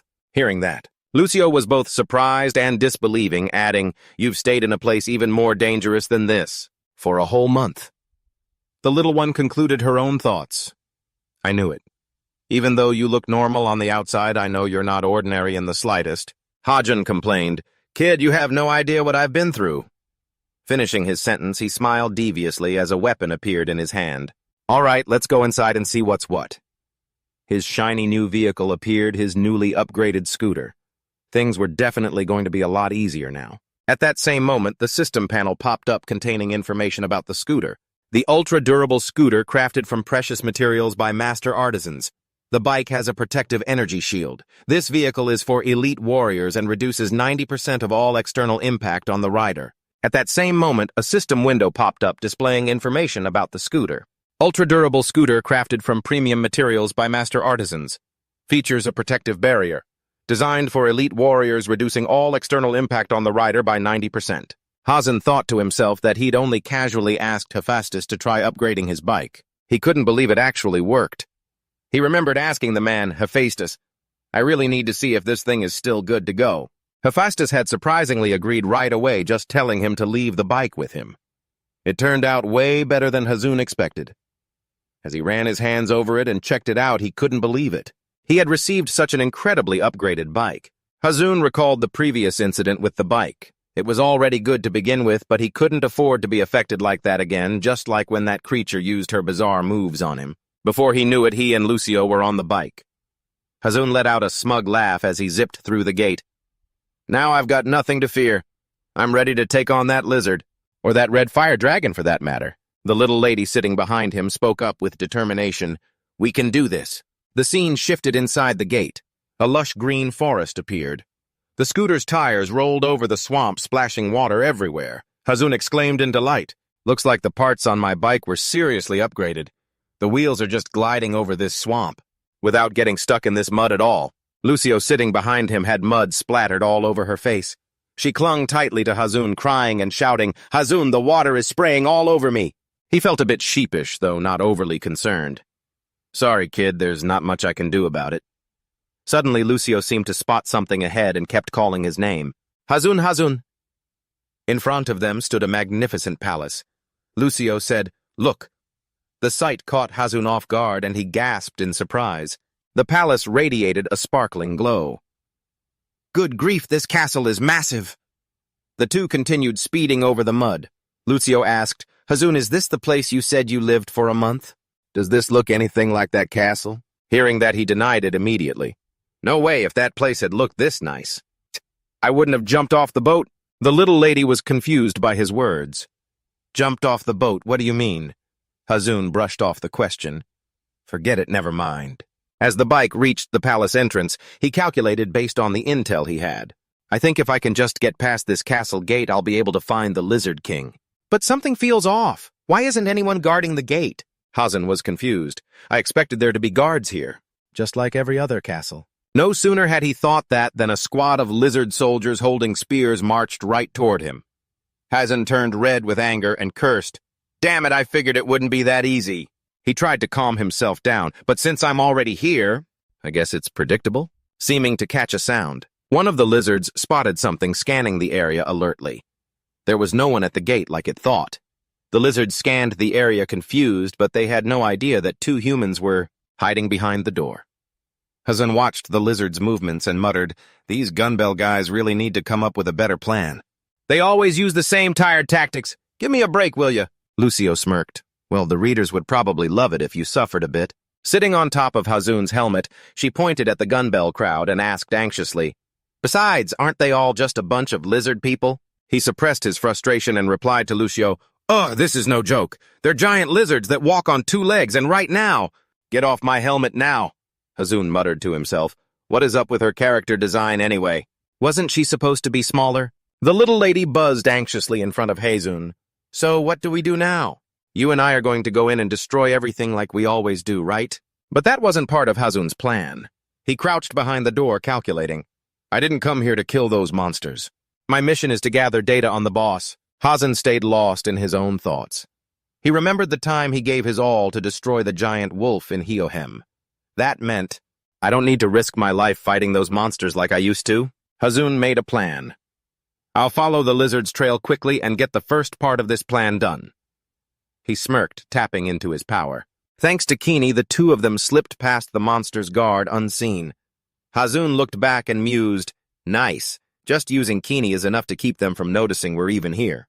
I hope I can find this boss's location without any trouble. Haezun looked down at his phone, feeling smug. Even if things go south, I can still buy some useful gear to get out of this mess. With 8 billion won in my account, money isn't even a concern anymore. Suddenly, a notification pinged a new quest request. It came so out of the blue that Haezun stumbled his fingers, frantically tapping the phone screen. What the hell? Why is a new quest popping up at a time like this? Behind him, Lucio was panicking uncontrollably. The invisibility spell wore off, revealing their true forms. The lizard army spotted them. Lucio shrieked, Haezun! They're coming right for us! The two of them panicked and bolted. Haezun frantically mashed his screen. Damn it, why can't I close this notification? The little fairy fluttered, terrified and crying, Haezun, do something! Suddenly, Haezun realized something. He glanced at the screen and mid-sprint came to a dead stop. Haezun turned around, facing the monsters with newfound confidence, leaving Lucio in a state of shock. Haezun, what's wrong? Why are you stopping? He calmed her down. Just watch. You'll see. Everything is under control now. A lizard warrior lunged forward with a spear, but Haezun calmly shoved his phone screen right in its face and barked, Halt! He demanded, Do you lizards have any idea what this is? Haezun pointed to the quest board on the screen. Your boss just hired me, that's what. The phone displayed the client, the Lizard King. Accept or decline. The lizard paused, stunned, and turned to whisper with the others. Lucio was bewildered. The Lizard King sent you a request? Haezun replied coolly. Yep, looks like he's handing me a job. Haezun thought to himself with a smug, satisfied grin. This is a bit weird. Usually it's a god or some deity sending these requests, not a Lizard King. But whatever, a job's a job. Plus, I'm about to kill 2 birds with 1 stone. Haezun put his hands on his hips and ordered the lizard squad, oblivious to the one sneaking up behind him. Listen, I'm busy, so take me to your boss, got it? The lizards were confused, pointing their fingers incessantly as if trying to warn him. Haezun got annoyed and snapped, What did nobody teach you? It's rude to point at people. Who taught you that pointing is rude? He was genuinely confused as to why they kept repeating the gesture. The two turned around. Wait, are you the Lizard King? Standing before them was an elderly, trembling lizard leaning on a cane. In his imagination, the Lizard King was supposed to be a ferocious, savage beast, but this old guy was nothing like that. He looked nothing like the monster in the report. Haezun gaped, thinking, he looks more like the monster's grandfather, way older. The old lizard stood there, shaking, muttering something to them. Haezun was lost. He's not telling me what to do. What am I supposed to do now? While he was pondering, Lucio peeked over, thinking, maybe I can buy something from the shop to help. I can't turn anything in if I don't know what it is or where to go. The little fairy spoke up, wanting to help. Haezun, do you want me to translate what they're saying? He was surprised. What? Haezun gestured toward the Lizard King, asking in disbelief. You can understand what he's saying. Lucio stood proud, beaming. Of course I've studied Nigerian. It's actually the second language I'm most fluent in. Even with that weird accent, I can still understand them perfectly. See, aren't I great? Haezun was impressed and complimented her. I have to say, that's actually pretty impressive, my little fairy. The Lizard King continued to speak. The fairy listened, nodding along. Haezun turned to her. What's he saying? Lucio answered fluidly. He said that many years ago a catastrophe struck this lizard kingdom. A brutal war took place here. A stranger, someone who seemed incredibly vicious, destroyed everything. It was horrific. The ground was covered in corpses, eggs, adults, everyone was slaughtered. He didn't even spare the elders. He left the kingdom in ruins. A dangerous monster with blue eyes. Haezun pointed at himself, saying, Wait, he expects me to defeat this intruder. He hit the nail on the head. The Lizard King and his army were looking at him with sparkling, pleading eyes. It actually kind of freaked Haezun out. Why did the author suddenly draw them to look so cute? They looked like they were in desperate need of help. He shook his head, refusing. No way. I'm just a mercenary, you know. It's not that powerful. Lucio stood nearby and interpreted, saying that if you help everyone here, he will reward you with a precious treasure of this kingdom. As soon as those words were spoken, Ha-jun didn't hesitate. He nodded in immediate agreement, his eyes sparkling, thinking to himself, I can't just stand here and watch the people of the lizard kingdom slowly fall into despair, even if they are monsters. Ha-jun seemed to only care about the reward, quickly asking, So what exactly is this treasure he's talking about? With a judgmental look, Lucio said, He's going to take you to the basement right now to show you. The lizard folk knelt, thanking him as if he were a savior. Ha-jun reassured them, Hey, don't worry about that intruder. Or anything else that might happen. You can count on me.